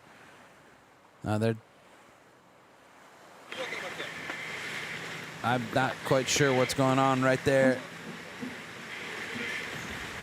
Definitely having problems. Yeah, it looks like they're trying to bring the kite back into the boat without it going into the water. So, right, they got it out of the water. That's a good thing.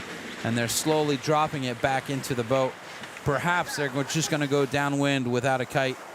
Looks like there's definitely water into the kite. That's what's making it so hard for them to pull it back. Imagine you've got to pull a lot of sail area, and on top of it, it's got a bunch of water in it. So having a hard time right now for Team Kazakhstan as they're definitely losing out. But it's a good thing right here for the UAE as they're out in front. They're out in first place right now.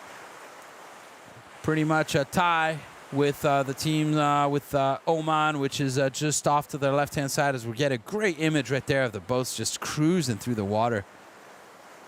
Yeah, and it's very tight between UAE and Oman right now. The positions are changing back and forth constantly. It's a matter of who can get lower and get a better VMG angle towards the leeward gate as they're approaching with a lot of speed right now. There's a lot of wind on the race course. The waves are getting bigger right now, and it's going to be a matter of who can plane. There's Oman now going in for a jibe to clear their lane. And we'll see if UAE decides to follow suit and keep on the defensive, keep a defensive tactic to hold their position with Oman. Yeah, as we see UAE right now struggling a little bit here to put in that jibe.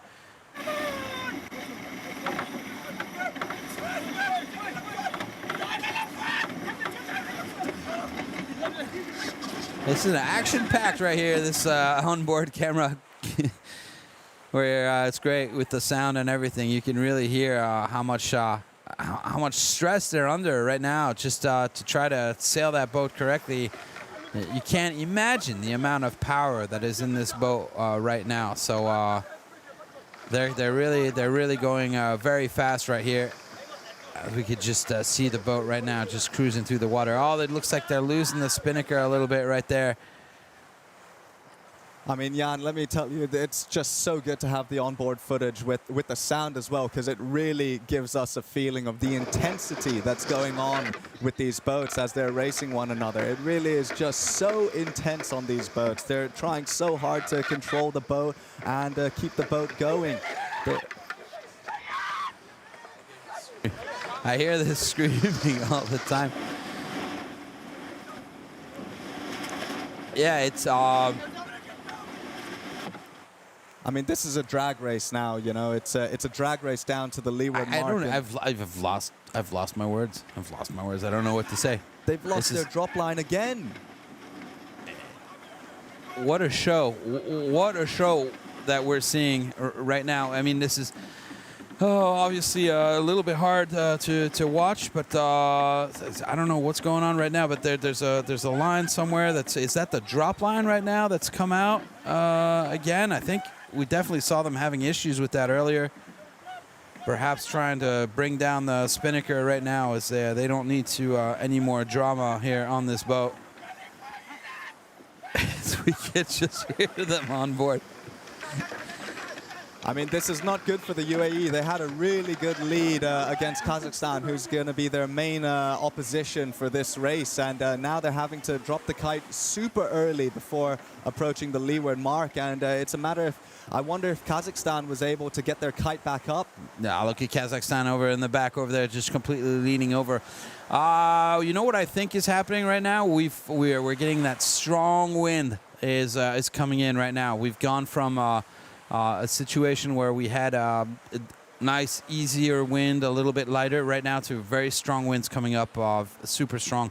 As we saw Kazakhstan in the background, still having their kite up and being, it looks like they were broaching or close to it. So let's see what's going out on the water right now as Oman is arriving closer to the gate right now, and they'll be dropping their kites. No, they've already dropped their kite right now. So, yeah, just taking it easy as they're going around down the gates here. And we can see a lot more white caps off in the background. Those dark spots right there, those are just a couple of clouds.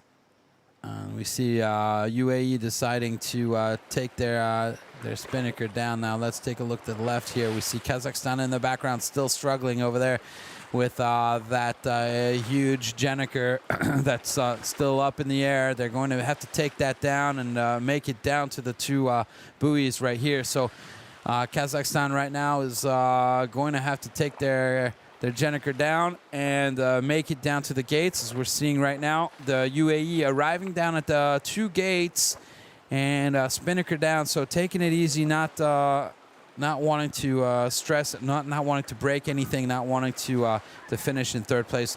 So this is a good move right now for UAE, for them to be able to stand on the second place of the podium. Looks like Kazakhstan managed to get their boat, their Jenniker down, so that's a really good job, because we've seen the boats really, all of them struggle with this much wind and taking their Jennikers down. Here comes the UAE, as now they've gone around the leeward gate and are going back upwind. Still some explanations being given back there, I think, by the captain, as we recognize his voice. Yeah. So, little question for everybody: who's got the right of way between these two boats? The one going upwind or the one going downwind? That's a trick question for all of you at home. We'll give you the answer in a little bit. Right, Alex? Yep, definitely so. And a little hint is you got to see which side of the boat that they're sitting on as they're going, so you can determine whether they're on port or starboard on their boat. But you can see the struggle that they were having just looking from this view. You can see how gusty it is out on the race course. There's some huge spots of pressure coming through, which is making it so difficult for them to control the kites as they're coming downwind here. Yeah, I'm wondering also if we didn't get a little bit of a shift. I really have the impression that's shifted much further to the left, and that's why they've had to take their kites down so early. So we'll see. We'll see what's happening, but definitely some. We've seen the wind right now has come up, so we've been seeing this for the last couple days. The wind gets stronger as the day goes by. Second race for these guys. Right now, as Kazakhstan is going past one of the markers, so probably he's going to go off to the other side. They can choose which one they go around. It's looking a lot more calm on Kazakhstan here for the downwind mark rounding.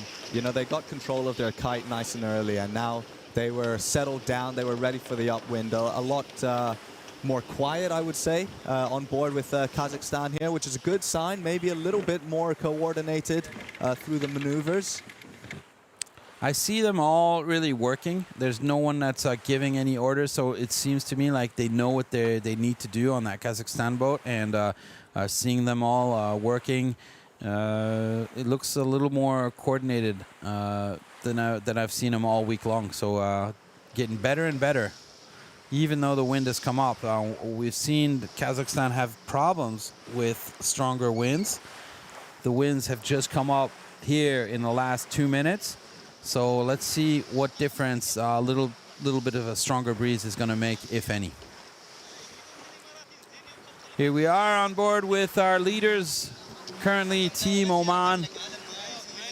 They have overall they have 24 points. Oman has already secured the ticket to qualify themselves for the SSL Gold Cup in 2026 in Rio de Janeiro in Brazil.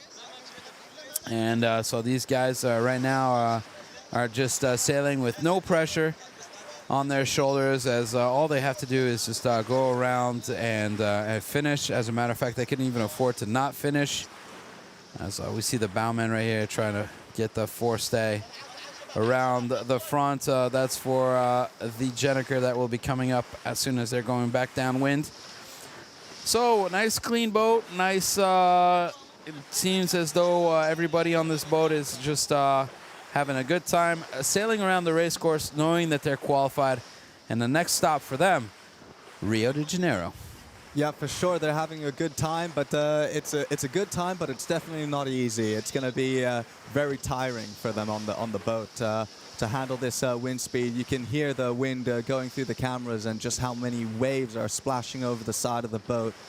Oman doing a good job of staying focused and keeping that boat nice and flat. And we saw a really good with the drone shot that we had earlier. That was we saw really well how they twisted their sail, and it was a very nice shape to their mainsail. So Oman making sure that they've got the speed and the mainsail is not flapping, and they've just been so fast. And again, here we go, 160-meter lead for Team Oman, as we are looking at the UAE now putting in attack as we're going up to the windward mark for the second time. Looks as though the swell is getting bigger and bigger. We see that there is water inside the boat, so these boats are relatively dry until you start getting some pretty breezy conditions. Yeah, when there's more breeze, the waves get a little bit bigger, and these bows they're quite low to the water, so the waves just splash straight into the cockpit of the boat here. As we can see on the left side of the screen, there's just water puddling up, and you know, it's just falling out of the back of the boat. There's nothing holding it in there. Yeah, it's open in the back, and that water has a tendency to just ride out the back. But yeah, it looks like the helmsman here is still a little bit frustrated. I see that he was talking about the runners right there. It's really important that there's a lot of pressure on that runner, because it'll change the shape of the sails. So it changes the shape of the front sail and of the back sail, both at the same time. And if there's not enough pressure on that, it just makes it hard to sail. And so I think that's what the captain and helmsman right there was shouting at, was to get a little bit more pressure on that runner. Yeah, absolutely. By pulling on more runner, it's actually bending the mast from the top backwards, and it makes the sail flatter towards the middle of the sail, of the mainsail specifically.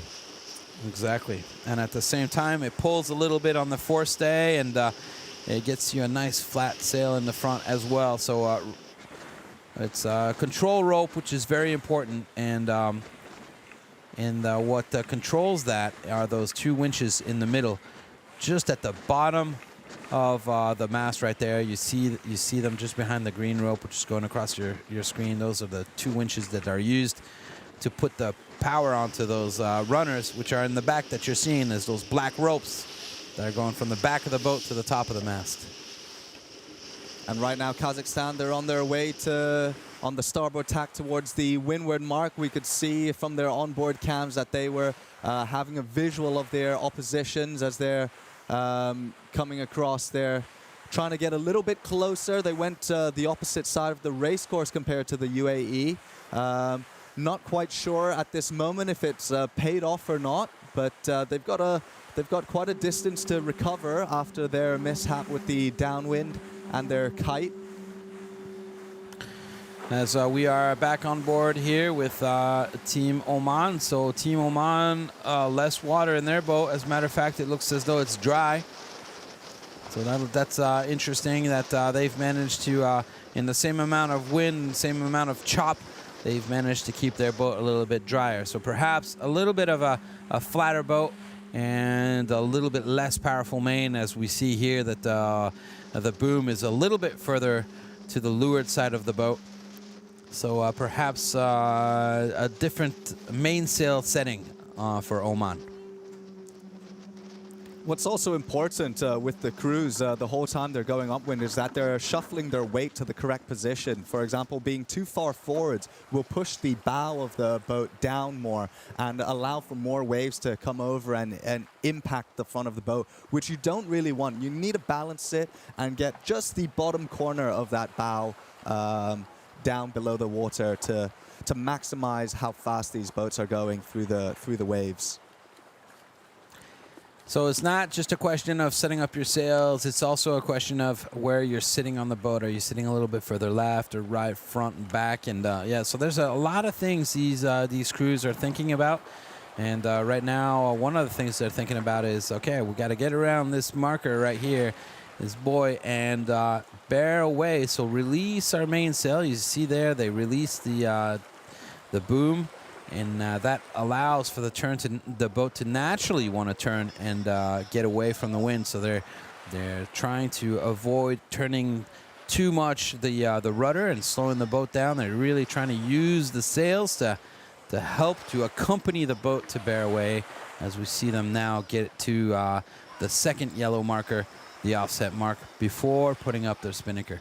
Now, the important part right here is not putting it into the water, so it looks like a good fast hoist, and immediately taking down that jib so that we can get some air in that spinnaker. There you go, and it's nice and full. So that was a really nice, smooth hoist right there from Oman, from our leaders.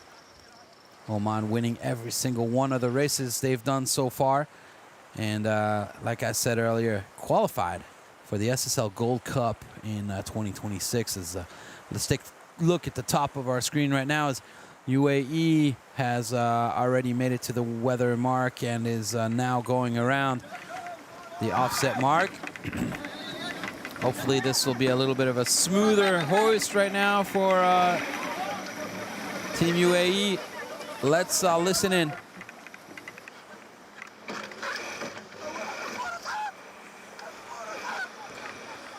Looks like right there, number 11, he really needs to be standing up. He'll be pulling a lot faster. It looks like they're struggling to get the halyard up into the sky at the moment. The halyard is not at the top of their mast just yet. They were working really hard, the grinders, to pull in that kite halyard, but it was... Maybe there was a small twist. You can see on the starboard side, there's a big twist in the rope, and this is one of the concerns about sheet management. You see now they have to try and solve this issue as quick as they can, or else the kite won't be set properly. Yeah, remember, this is not on this boat. It's on the boat that's just behind that we were looking at right there. As Team Oman right now has got a clean boat putting in a clean jibe. Clean boat, clean jibe, clean maneuvers. Basically, have a clean boat is what we've been saying for the last two races here. As a matter of fact, it's what we've been saying from the beginning of the week. Now let's take a look here at Kazakhstan as they arrive at the weather mark. As we just passed the 30 minutes of racing right here, as Kazakhstan taking their breath now, getting the sheet ready here for the spinnaker on the left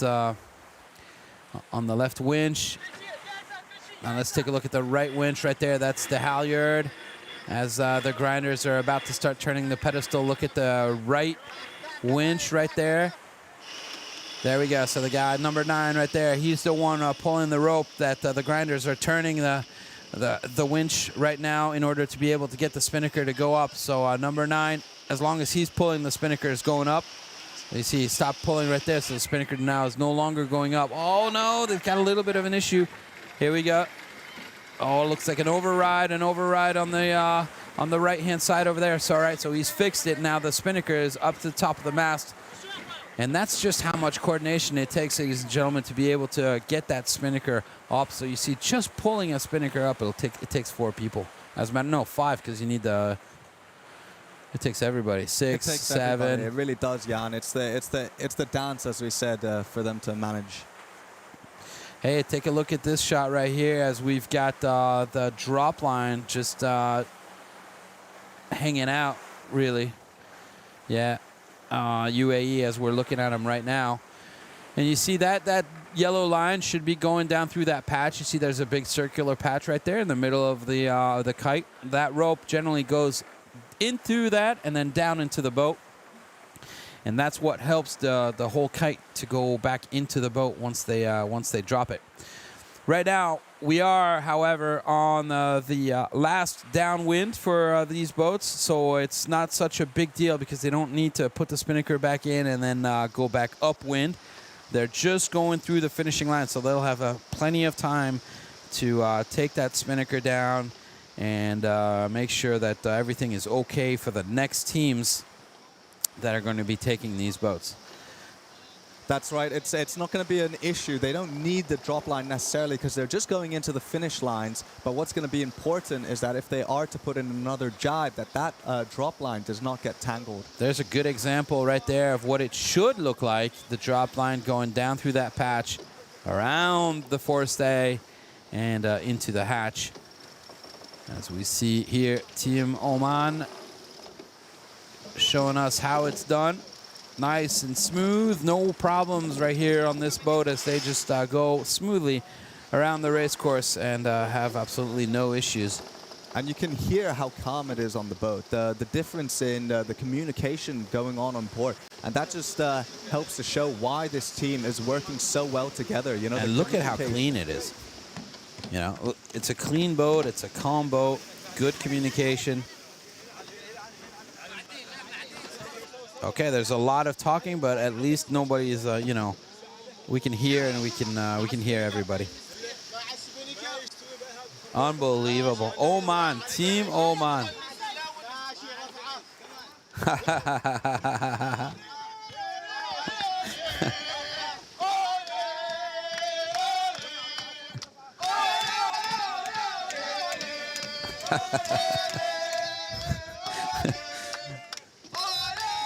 Team Oman qualified, going to Rio de Janeiro. Qualified for the SSL Gold Cup 2026, Team Oman. Congratulations. These guys won every single race this week. 6 races, 6 wins. They've maxed out the counter. They've done an excellent job. Congratulations. They definitely deserve that ticket to Rio. Absolutely. They really showed a stellar performance this whole week. Every single race, they were just getting better and better, and the performance of them has been spectacular. It's been so good to watch how these guys manage the boats and manage these tricky wind conditions out on the race course in Sattahip. As we now take a look at boat number 2, the UAE, coming into the finishing line right now. So good move by the UAE, finishing second here. So no qualifications to the SSL Gold Cup for this team. However, they can say that they finished second on the podium here of the qualifiers for their group number B. So good job, UAE, right there on your second place position. And we have still one more boat to come across the line, and that will be the Kazakhstan boat. And as we see them here arriving closer and closer, Kazakhstan. So Kazakhstan, all in all, sailing well these last 2 races, I thought. For sure, it was a huge improvement from the Kazakhstan team, and really shows that they've been working super hard to analyze their previous races and work on the mistakes that they had from previous rounds. So that is a key part of sailing, is just getting better and better and learning to adapt to the changing conditions the whole time. since it's never the same out on the race course. It really is a difficult sport to master, and Kazakhstan, the team Kazakhstan has been slowly, step by step, mastering it more and more. Yeah, and we see also it looks like on this boat they seem pretty composed, obviously discussing a little bit more about what's happening. So, but we see everybody quite involved here, and really seeing a team coming together, and it's nice to see them evolve. And remember, these are not easy conditions. Look at how much wind there is in the background. We see all those white caps. So difficult conditions for these teams to be sailing in. I really like that. They give one order and everybody is ready to do their job as they are now crossing the line. So good, congratulations, Team Kazakhstan, for a nice day of sailing today. Definitely by far their best day of sailing. Let's take a look here at their drop, final drop for them. Let's hope everything goes well and not into the water. Struggling a little bit to get the drop hatch over the head stay of the boat just now, and that's why they were having difficult time to pull that drop line in. You know, it's really important. That's why we need the bowman at the front of the boat to help and lead it in. Yeah. So, all right, that's it for Group B as we're looking at race 6. These guys, I love it. So happy, and indeed they deserve it. Qualified themselves, have won every single race they've sailed this week, and have got themselves the golden ticket to go to Rio. How cool is that? It's so good to see. Look at the celebrations and the joy on board with the Team Oman. Fantastic effort, and they deserve every moment of this and the pride between the team for their country. So at the end of this Asian qualifiers, we will have 8 teams that will be going off to the SSL Gold Cup, and the 8 teams right now in first ranked is Japan, then China, Thailand, Singapore, Malaysia, India, and now boat number 7, that's Oman. And then we have to find out to see who will the last ticket go to for the qualifiers. So stick around, because this is not the last of racing that we have for the day. We've still got a lot of things to show you, as we're going to go down onto the boat, the Omani boat right now, with Carolina, and an interview getting set up. So as soon as she's ready, we'll just listen in to her. Welcome everyone. Here is a lot of emotions on the board. We just finished the last race, and I'm with SSL Team Oman. The team won all the races in all regatta. The wind is increasing. This is the really amazing atmosphere. And SSL Team Captain Oman, how do you feel? How the wind is feeling right now? Last day we bloody happy, and go to the Brazil to do more and better than this. I have one word to say to our father, Dr. Khamis Al-Jabri. السلام عليكم دكتور خميس. أبنائك وبناتك أدوا المهمة والواجب بكل إخلاص وأمانة، ونحن فخورين وغيورين لهذا الوطن العزيز. وشكرا دكتور خميس على كل حاجة وكل دعم. وعمان سيل. تعيش عمان! تعيش عمان! تعيش عمان! تعيش عمان ثلاث!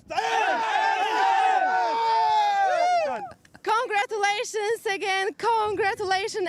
SSL Team Oman qualified to Rio SSL Gold Cup in 2026, and now we have another battle, because in a few minutes we are starting the race between Philippines, Myanmar, South Korea and Vietnam. So thank you so much, Jan, and yeah, see you soon. Thank you, Carolina. Yeah, that's great. I love to see that ambiance on the boat right there. And you're absolutely right, Carolina. Don't go anywhere, as we still have a lot more racing. The wind has just picked up. The sun is still there. The temperature is still good. And we still got 2 more boat races. The 2 following races, we'll see 4 boats, and we've had all sorts of battles in that Group A. So here it is, the the points given out for this last race here, race number 6. So you see 6 points for Oman for winning, 4 for UAE, and 2 for Kazakhstan. Let's take a look at the overall results right now, as all races have been run. 6 races right there. So clean sweep for Oman with 24 points. UAE in second place with 13. Kazakhstan with 10. So amazing. Look at that. Oman, Alex, 6 wins. That's great. Great job from them. I mean, it doesn't get better than that. That is a clean sweep of the entire racing event. And this is the day's menu. So we've just done Group B, races 5 and 6. Now we're going to move on to Group A.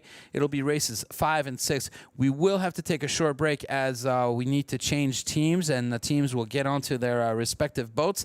And as soon as that's done, then we're going to come back and get right back to the live. So stick around. Let's take a look at the replay of this race, and we'll see you in just a couple minutes as we are getting ready for the first race of Group A.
I invite the local school with a lot of SSL sailors from many different countries here who care for the ocean and planet. Some photos shows really some bad image. We are leaving our trash and plastic in the land, so they definitely going to the sea, and we losing fish and we losing lots of things on the ocean. And I think a lot of people have no idea that their own action is affect the ecosystem and the whole world. So we need to come and clean up together and clean up the beach. Today I'm really excited. We want to take care of the ocean. So let's do that together. You know, use what you have. And the problem I've seen is the single-use plastic bag, single-use bottle, straw. There's so many. Do we really need? No. Because if we don't think, it's gonna come back and hurt all of us. Stop using plastic bag. That's the number one.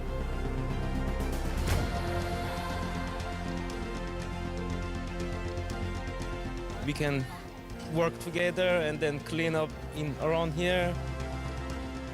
With these kids, and we also the Korean team, the other countries' team. So it's very good experience.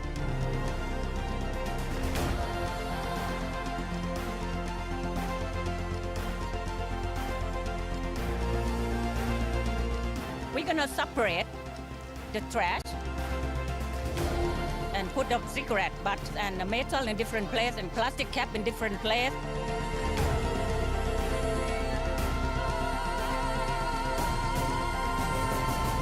And we will put on the scale, bring what we can recycle to the factory, which is nearby. We produce something, reuse it. today has been a great opportunity for the event, for the SSL, for all the people here, to meet some people from Thailand, local, and to go and do this beautiful plan. So it's a great opportunity for all of us. The kids did their great job this morning, remove a lot of trash, like they didn't want to stop. And so they deserve to have a look at this beautiful boat after hard working.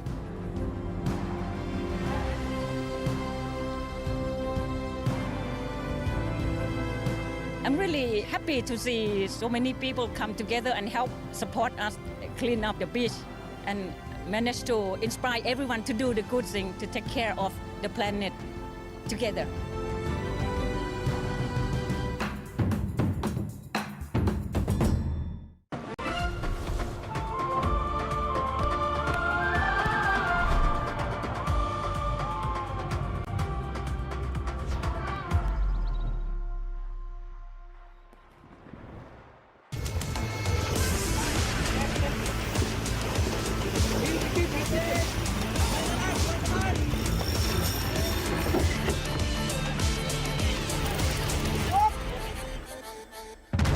Welcome to the 33rd edition of the SEA Games, hosted in the stunning coastal city of Pattaya in Thailand. Held at the Ocean Marina Hom Tien, the new event made history, bringing the SSL 47 keelboat class boats together in a nation-on-nation competition. 5 countries, Thailand, Malaysia, the Philippines, Myanmar, and Vietnam, brought their best sailors to compete in this prestigious event. Over 4 intense days of racing with fantastic conditions, Pattaya's waters proved to be the perfect stage. It is the first time in history that athletes can compete in multiple classes with the chance to medal in both individual and mixed disciplines. The event highlighted an unprecedented moment in the history of the SEA Games. Her Majesty, the Queen of Thailand, took the helm of the Thai boat, pathing the way to inspire the next generation of sailors. The first day of racing opened in near-perfect conditions, with light breeze and flat water. The first start saw the Philippines launch well from the leeward end, but Thailand quickly took control on the opening upwind, rounding the windward mark first and extending their lead downwind, going on to take a commanding first race win. The second race began in stronger breeze with another tight start.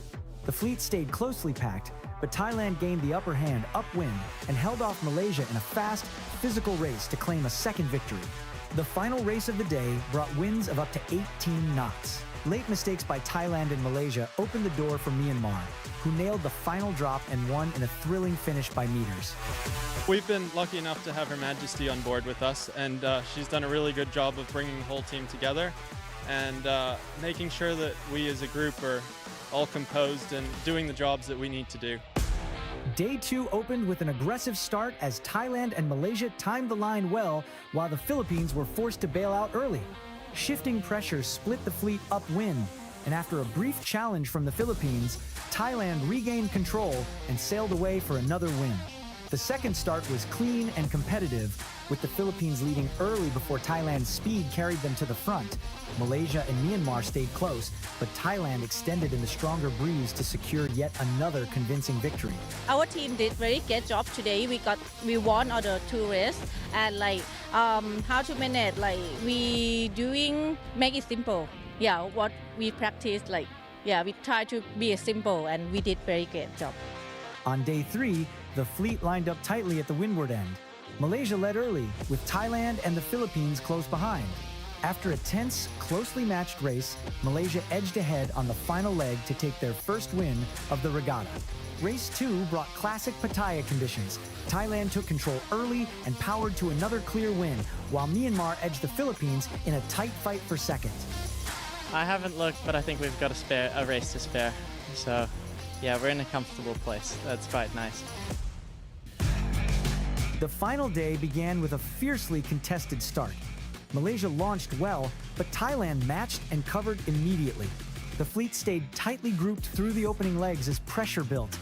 At the leeward gate, Thailand kept their rhythm, followed by the fleet with Myanmar and the Philippines battling for a spot on the podium. But in the end, it was Thailand crossing the finish line first and closing out a dominant overall victory, followed by Malaysia taking the silver and Myanmar taking a hard-fought bronze. It's very honors to be with the team that we know each other for so long time. We are like a family, and we very honors to have Her Majesty on board. And this is like a history of sport and sailing. We are fighting for the goal. We Thai all the week. We give them a good battle. I'm sure that the team need to be proud of themselves, head high. We will come back again next time we'll be in Malaysia. We will bring in this event to Malaysia, and we try to do our best there and try to get the gold there. Thailand are the winners of the gold medal for the 33rd SEA Games in the SSL 47 keelboat class. The silver goes to Malaysia, and Myanmar wins the bronze medal. The prize-giving ceremony was held in the presence of His Majesty the King of Thailand. In a graceful and emotional ceremony, the King himself awarded the medals, marking the culmination of a special event in SEA Games history. Following the success of this edition, attention now turns to the next SEA Games sailing competition, which will take place in Malaysia in 2027. See you there.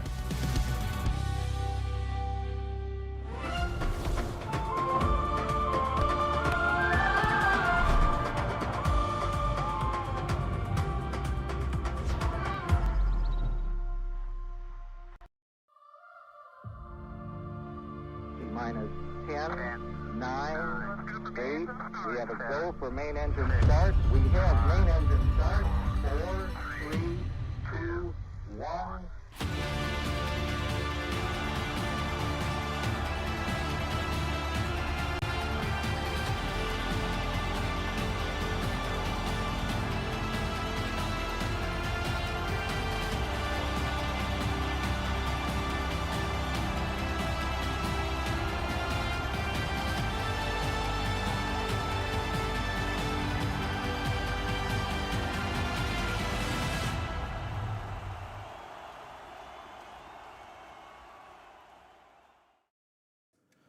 All right, welcome back, everybody, as we are getting ready for racing out on the water right now. Let's take a look at our schedule. This is the daily schedule. We have already had the 2 races with Group B. We are now going to start the first race. So race number 5 with Group A. We've got 2 races for this group, and this is our group which is all tied up. And we should see some really interesting racing here, because we don't know who is going to be qualified to get that one and only ticket left for the road to Rio. And now let's take a look here at the entry list. These are the teams that will be duking it out on the water right now. Top left-hand side of your screen is South Korea, the Red Fury. They are SSL ranked number 53, weighing in at 725 kilos. The captain of that team is Ji-min Ha. On the right-hand side is Myanmar team Inya, SSL ranked number 75, weighing in at 718 kilos. The captain of team Myanmar is C2. Bottom left is the Philippines, the Centennial teams, SSL ranked number 83, team weight 719 kilos. The captain of that team is Ridgely. And last but not least, you have Vietnam on the bottom right-hand side of is the Golden Stars, SSL ranked 131. And that team is really our lightest team, as they're weighing 695 kilos. So it's going to be a tough day out on the water for Team Vietnam, as we've seen that the road, the wind has come up, and we should see some exciting sailing out there. So that is the entry list right now for all of the teams that are participating. So far, here are the points. So Philippines are in the lead with 14 points. Myanmar have got 12. And then in the back, we've got South Korea and Vietnam with respectively 8 and 5 points. So you see only 2 points between the two first teams. And so we should be seeing really a battle for these two teams to get the coveted ticket to Road to Rio. Now, let's take a listen at the team's national anthem. And here we go.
And now for the Myanmar national anthem.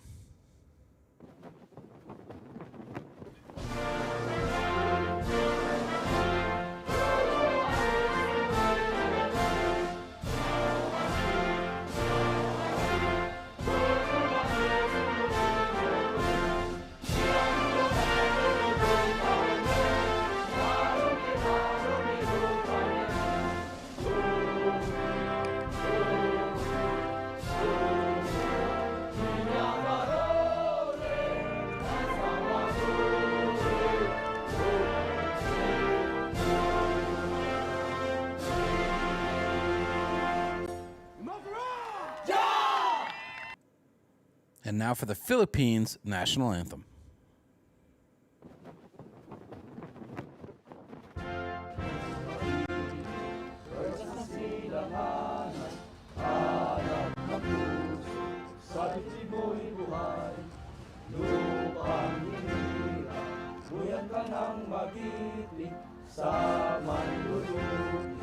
Di ka pasisigit sa dagat at bundok, sa simulan, sa langit mong bugak.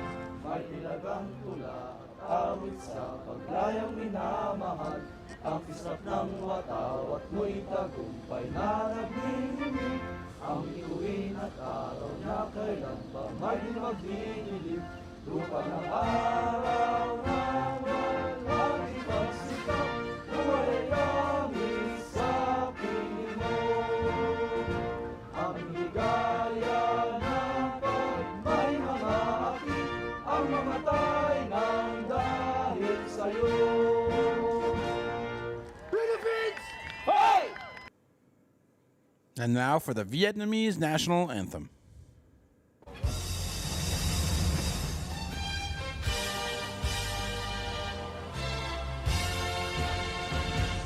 Quân Việt Nam đi chung lòng cứu quốc, bước chân dồn vang trên đường gặp về xa. Thời máu chiến thắng vang hồn nước, xuống ngoài xa chém quốc quân hành ca. Đường vinh quang xây xác quân thù, hắn gian lao cùng nhau lập chiến khu. Vì nhân dân chiến đấu không ngừng, tiếng máu ra xa trường. Tiến lên, cùng tiến lên, với con Việt Nam ta vững bền. Việt Nam tiến lên. So those were the team's national anthems that you heard right there.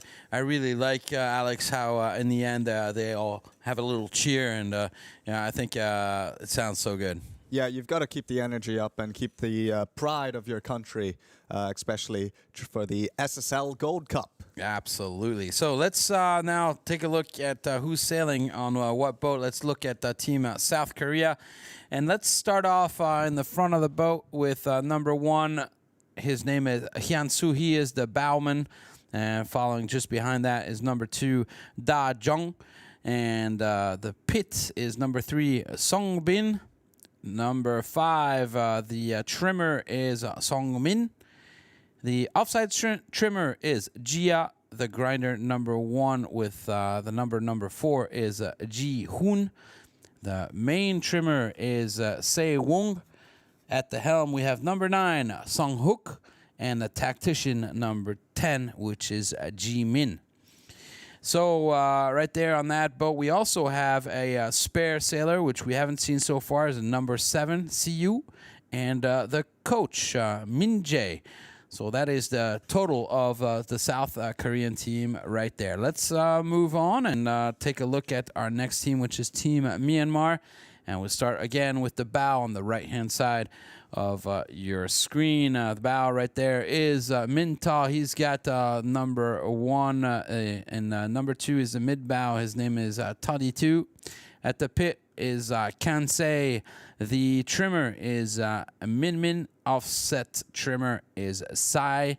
The grinder number 1 is Sidu Hay. Number 2 is Dan Saw. Sorry, grinder number 2 is Dan Saw. At the main, we have Al Mindu. And at the helm, we have C2. The tactician on this boat is Su Mia. And we have a spare sailor, which won't be on the boat today. We have Neo, and we have Zue. Moving right along to our third boat, which is Team Philippines. So let's take a look at who's sailing on Team Philippines, starting from the bow on the right-hand side of your screen. And number 1 position is Joel. Number 2, we have mid-bow Walk. Number 3 for the pit right here is Plorin. Trimmer is Rich Lee, which has the number 5. The offset trimmer is Alicia, which has number 6. Grinder is Troy right there with the number 4. Colleen Gem is the floater, as we have main trimmer, which is Rubin, and Rubin, which is number 7. Helm is Ridgely. He is captain of the team, wearing the number 10. Tactician, we have Emerson, which is number 9 in the back of the boat. And the spare person that was sailing on Team Philippines is Yano. So next team that we need to look at is Team Vietnam. Let's take a look at who's sailing on this boat. In the bow, we have Van Mach. And mid-bow, we have Ba Trong. In the pit, we have Ha. As a trimmer, we have Tong. And we have Vicky as the offside trimmer. You see she's number 6.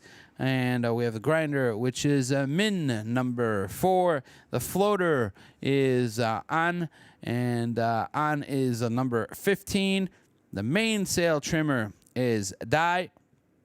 And the mainsail trimmer, Dai, has the number 9, I believe. Yes, number 9. And at the helm, we have Zong. Zong is also captain of the team, wearing number 10. Tactician on the boat is Trang Dai. So that is your lineup for all of the teams that will be sailing in these last 2 races of the day. So make sure you follow us on Facebook, Instagram, and of course, as you're watching us here live on YouTube.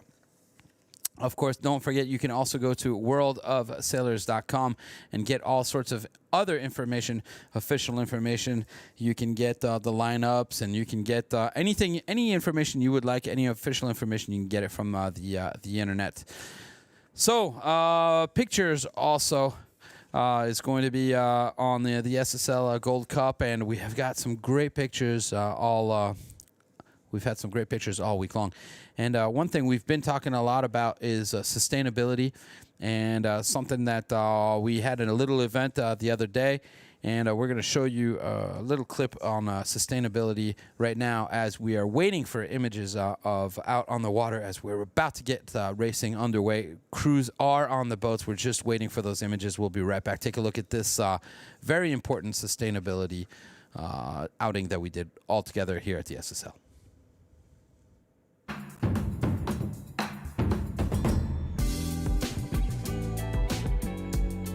We've been very lucky to work with a venue and a marina who are really keen to align with our sustainability goals and make sure that we're working together to create a positive impact whilst we're here. When we were first organising the event, it was important for us in every aspect of the event to make sure we're reducing as much plastic as possible and waste. That started off with working with local restaurants that were supplying our food to make sure the packaging was compostable, eco-friendly. Also having recycling centres throughout the venue. This is our first event where we've had a team specifically here to encourage and implement all of our sustainability regulations and our goals. We wanted to make sure that we were staying responsibly hydrated. So with the support of the marina, we installed refillable water stations throughout the venue. and also provided our staff and our teams with reusable water bottles. The highlight of this event for us has been engaging with the community and speaking with local groups and charities and asking what we can do to help and have a positive impact.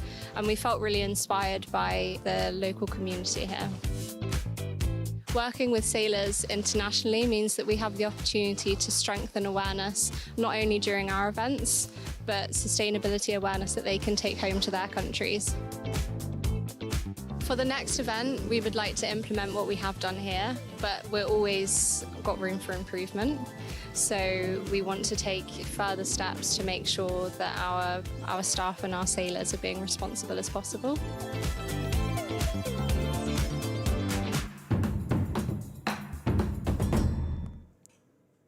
So sustainability is something that we've all been working on here in the last couple weeks that we've been here in Thailand, and also tried to bring a little bit of a change as we cleaned up the beach on the right-hand side right there, as you're seeing.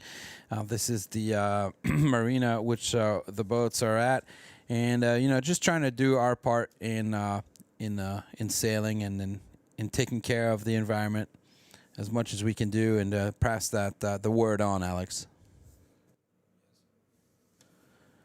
So now let's take a look at the road to Rio as we'll discuss what's happening. So obviously Rio is the SSL Gold Cup. That's our big objective next year in the month of December. And right now we are just in the very beginning stages of the qualification. So this is the Asian qualifiers right now. 2 spots will be awarded. We already have 1 spot awarded to Oman, which has just won the ticket.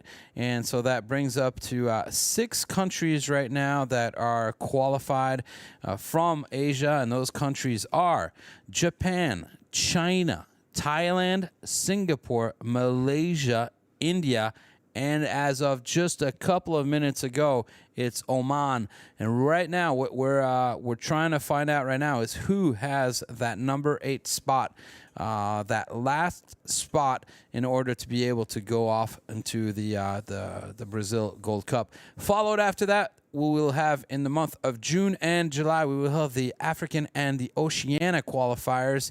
And then we'll have the European qualifiers, where you see there 4 spots available for that. And just before the SSL Gold Cup in 2026, we'll have the Pan American qualifiers. So 3 spots left for that. In total, we'll have 40 teams that will be at the SSL finals. 30 of them have been qualified through their ranking, nations ranking. And the last 10, which are the ones you're seeing in front of you, are the ones that are going to be going and qualifying themselves for the SSL Gold Cup. So that's how it works, and that's what we're doing out here. We're trying to get ourselves qualified in order to be able to go to the final and perhaps win the coveted trophy as the world champion, team world champion. So now let's take a look at the race course here, as we just heard a gun warning signal go off. So you take a start, go off to the weather mark, then around the offset, back down through the gates. We've seen a lot of actions down here at the gate. You come back up for a second lap around the weather mark, the offset, and then jibe all the way down to the starting line. So 2 laps. And 1 time through the gates. The gates, those are the orange buoys on the left-hand side of your screen right there that you just saw, as we are taking a look right now at race committee. 4 minutes and 30 seconds, or less than 4 minutes and 30 seconds as we get racing underway. 15 to 18 knots, so the breeze is definitely getting up there right now. Still, our race course, 320 degrees, nice and sunny, and a very chilly 30 degrees Celsius. And it is winter here in Thailand, and that's about as cold as it gets in Thailand. On the left-hand side, regatta director right there, Paul Hutton-Ash-Kenny. We have race officers just below him. Our technical committee taking care of the boats. And then we have the international jury, which are the blue motorboats that you see following our sailboats around out on the water. And, of course, remote attendees down at the bottom of that list. So we are under 4 minutes before racing here, as we only have 2 boats that are close to the line, and I believe that the two other boats are now coming. There we go. Vietnam, Myanmar, so probably deciding to try perhaps put their spinnaker up and see what's going on. But they got to be really careful because they've got 3 minutes to get back to the line. And whether they make it or they don't make it, the start will go off with or without them. Yeah, that's for sure, and it's a crucial moment today for all the competitors out on the race course. Remember that this is the final day, and all the points that these teams will be scoring in the next two races is going to be worth double points. So they need to make sure they are not late for the line. Here we go. These are the points awarded so far here in Group A, with the Philippines leader of the group with 14 points. But you see only 2 points ahead of Myanmar. So the first battle we'll be looking out there is definitely Philippines-Myanmar, as they will be trying to get the lead. But hold on, South Korea is not so far behind and could come back and get into the mix all sorts of things up. Vietnam, for the time being, is in fourth place with 5 points. So 2 minutes, 20 seconds, a little bit less, as we now have all 4 boats in our pictures, in our image here. And we're going to have the teams jostle for position. What's really important now is to get a good start. The teams, by good start, what we mean is that we want the teams want to go across the starting line at full speed and heading up as close to the wind as possible. So in order to do that, perhaps they can get closer to their adversaries and push them, have them make a mistake, and slow them down just before the start. That's generally what we try to do in a sailboat race. Absolutely, and as we're getting closer to the gun, there's only 1 minute and 30 seconds left. It looks like we've got Vietnam and Myanmar very close together, putting pressure on each other, and we're going to expect more and more of these boats to get really close and tight together as they're putting more pressure on, trying to find their lanes, trying to find a good opening for them to speed up off of that start line, but they want to make sure they're not too early and over the line. Did you see who just came down? Like totally, oh, I'm coming right next to you.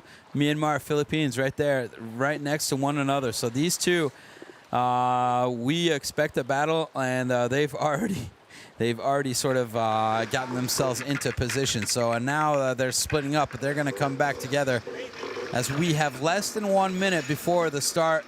A crucial moment here as we're seeing the Philippines coming right underneath Vietnam, and to the right-hand side of your screen right now is Myanmar. There is 30 seconds left into it. It looks to me like Myanmar, I don't know where the line is, but they look like a little bit late to me. They look very late to me, as a matter of fact, Myanmar right there. 20 seconds left. They can definitely pull the gun right now and get going full speed. So putting in attack right now, 15 seconds before the start. Myanmar totally late here to the start. This is terrible for Team Myanmar. This is great for the Philippines as... And look who's coming down right there. No problem, no issues whatsoever as Philippines set themselves up and go across the starting line right there with about 4 or 5 seconds late. So South Korea down to the bottom, Philippines to the left, the Vietnam in the middle, and Myanmar only going across the starting line right now. 17 seconds late to the start, Team Myanmar. What a catastrophe. Yeah, so it's going to be really important now between South Korea and Philippines, as Philippines puts more pressure on top of South Korea, trying to block the wind, and they're doing a really good job so far to push their oppositions into some bad positions right now. South Korea is going to have to make a decision whether they want to stay there or not, but it's going to be very difficult for them to even get out of this, as they've got boats behind them. Yeah, they can probably tack over, but I think they'll pass in front of Vietnam if South Korea on the bottom right-hand side of your screen tacks over, but I'm not sure they can make it in front of Myanmar, and Myanmar has the right of way. They're a starboard tack boat. So a difficult position right now is with two boats to the right are kind of stuck. Vietnam is probably the only one that can get out of that position, as the Philippines and Myanmar are holding everybody down. So this is a good move right now for Team Myanmar. It's the only way for them to get back into the game, as we see Vietnam deciding to opt out and go to the right-hand side. Remember, the battle between the first two boats is Philippines and Myanmar. Philippines 14 points, Myanmar has 12, and it's a golden day. So double points for all the teams right now. As we take a look at these three boats, this is really where the battle for the coveted ticket to the road to Rio next year, 2026, for the finals of the SSL Gold Cup. So right now, as we're looking on board, everybody very concentrated, all that weight really out there. It's hiking super hard. Remember, we've got more wind out on the race course, and these boats are really close to one another, as opposed to for example, Oman, that we just saw them. They didn't need to hike this far out because it wasn't as much of a battle as it is right here, as we're looking at our Group B. This is race number 5. Sorry, for Group A, this is race number 5. And we've just gotten started here. So these guys really on a drag race to be able to get out in front. Great images right here as we're seeing the boats go through these waves and this chop. And it looks like, you know, we've been talking so much, Alex, about the mainsails. And it really looks like they've gotten under control. I don't see them flapping too much, or perhaps it's just the angle of the sun and the reflection. But it looks to me like these three boats right here have a good setup on their mainsail. I don't know what you think. No, absolutely, especially the fact that these teams just came fresh out of the SEA Games event earlier on. They definitely had a lot more time to get used to their boats and understand how to set up their sails and you know, really get a nice trim on them. And we can see that despite the wind being even stronger this afternoon, their sails are still looking very flat, very nice, and they're not flapping as much. Yeah, it's absolutely, that is very different from the other team. These teams were all in the SEA Games coming from Southeast Asia. And these were actually teams that you raced against. Let's remind everybody, Alex Freifel next to me, pitman on Team Thailand, a winner of the 33rd SEA Games just 1 week ago. And so, yeah, these are all teams that you've sailed, except for South Korea. The other teams were there. Absolutely, and they put up you know, they put up a really good fight. It was really good to sail against these teams and see how they are in action. And even better now that we could see them during the Asian qualifiers as they're fighting one another. It's definitely a lot more relaxing watching from here, Jan. Yeah, I'm sure. Yeah, you've done your job. Congratulations on winning those SEA Games. That was a great job. One of the things that we've seen was Team Vietnam. Team Vietnam coming into this, as well as Myanmar. These are two teams that really don't have very much infrastructure back home, and certainly do not have any boats that are this big. A really steep learning curve for both of those teams, Myanmar and Vietnam, and just doing a phenomenal job at being able to go around the race course and not have any issues. And it's been tough for these two teams, a steep learning curve, like I just said, but they're doing a great job. And as they're sailing every day, we're seeing them get better and better and better and better. Absolutely, and you know, it has been a steep learning curve, but the improvement has been exponential, and we can see it right now with how well they're managing with these boats. South Korea staying in the mix, and Vietnam with two of these boats that are battling it out for first place. It's between Philippines and Myanmar, who are going to be focusing on putting the pressure on one another. But at the moment, we've got South Korea on the left side of the course, leading the fleet at the moment. And it's, you know, you can see how windy it is out there. They're hiking out super hard, and it's looking very rough, and it's going to be a tiring day for them. Yeah, as we see right there, a little bit of an inversion on that mainsail that was just in front of us. So that just goes to show that they're really trying to depower those mainsails because the wind has gone up. We should take a look at that. I haven't had any information. I don't know if they've changed, if they've gone from a medium front sail, or have they gone to the lighter front sail. No, it looks as though, yeah, they're still on the medium front sail right there in the front. So we're getting towards the maximum that these sails are made for. These front sails generally now they could be putting a smaller sail out in front. So perhaps that's an opportunity they have for the next race, or perhaps they'll just keep this one on, and it really depends on what the wind is doing. Yeah, so at the moment they're definitely probably in the up-range margins for these sails, and the teams are going to be trying to depower them, perhaps to let them manage the boat a little bit more. But what that means is that the teams that are better at trimming their sails according to this strong wind conditions will have an advantage, because it's really tough to manage these sails and keep them trimmed properly when you're starting to get out of their wind range. Yeah, and right now, if these are the medium range sails, they're above their range right now. They're just getting above their range right now. Right now it doesn't really matter, but because everybody has exactly the same sails, so that it's not like they can choose whether they want to change sails or not. That's a call that's made by race committee, and so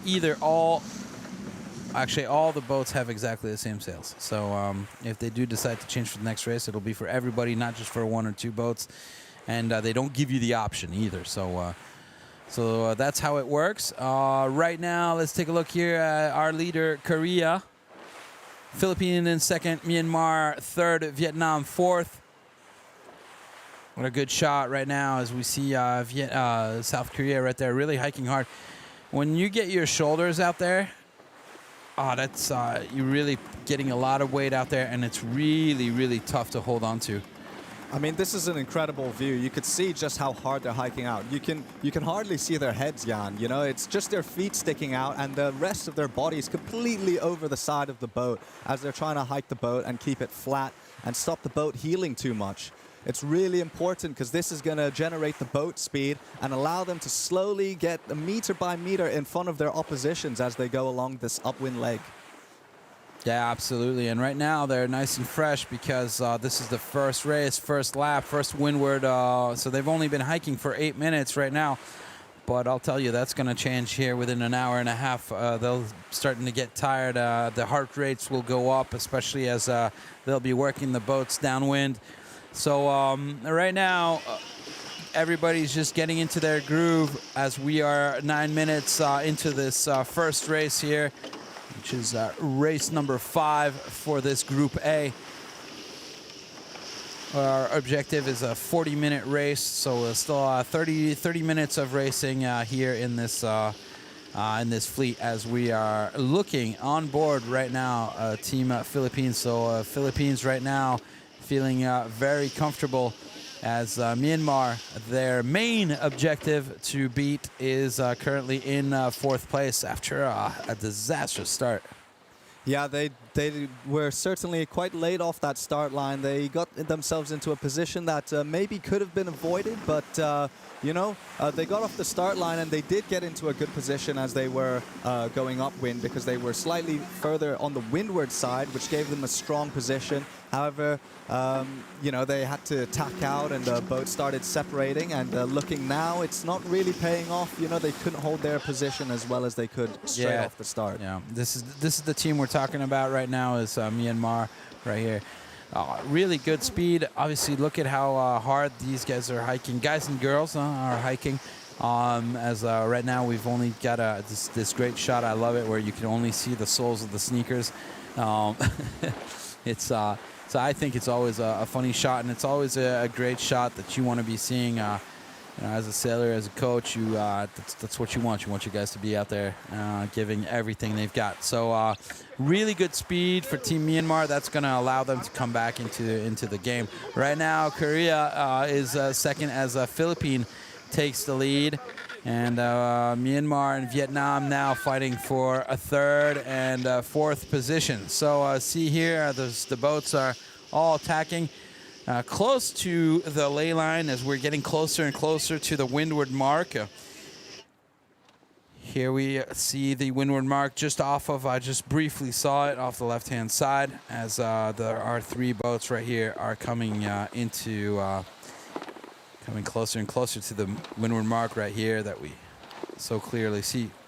So it's Philippines, Korea, Myanmar, and now Vietnam. So Vietnam still needs to put in 2 tacks. Myanmar managing to get back to 3rd place right now after a 4th place start. Myanmar really need to go and fight against the Philippine team in order to be able to get the ticket, because that's what we're fighting for right now. If you're not first, then you're last, and that really is the case on this race. So now they're approaching the windward mark. There's Philippines coming around first. You can see in this image, it's going to be super important for them to execute a really nice hoist, because all the teams coming from right behind them, they're going to have the upper hand once they go around this windward gate, because the wind is going to be coming from behind them, and the people at the back will get the wind first. So really important as we're coming around now is how they can manage to perform this maneuver, get the kite up, make it fill really quickly, and then get that boat rolling. Yeah, this is the moment right now, which is just so important. Couple things that you really want to avoid is putting the spinnaker into the water. That'll spell disaster. So a really good bear away right there as the hoist, good hoist too. Wow, so fast. Now they just need to drop that jib in order for that spinnaker to fill itself up, and they've managed to do it without dropping it. Perhaps they're going to keep the jib up, depending on what they do. Oh, put in an early jibe right there, so that's interesting.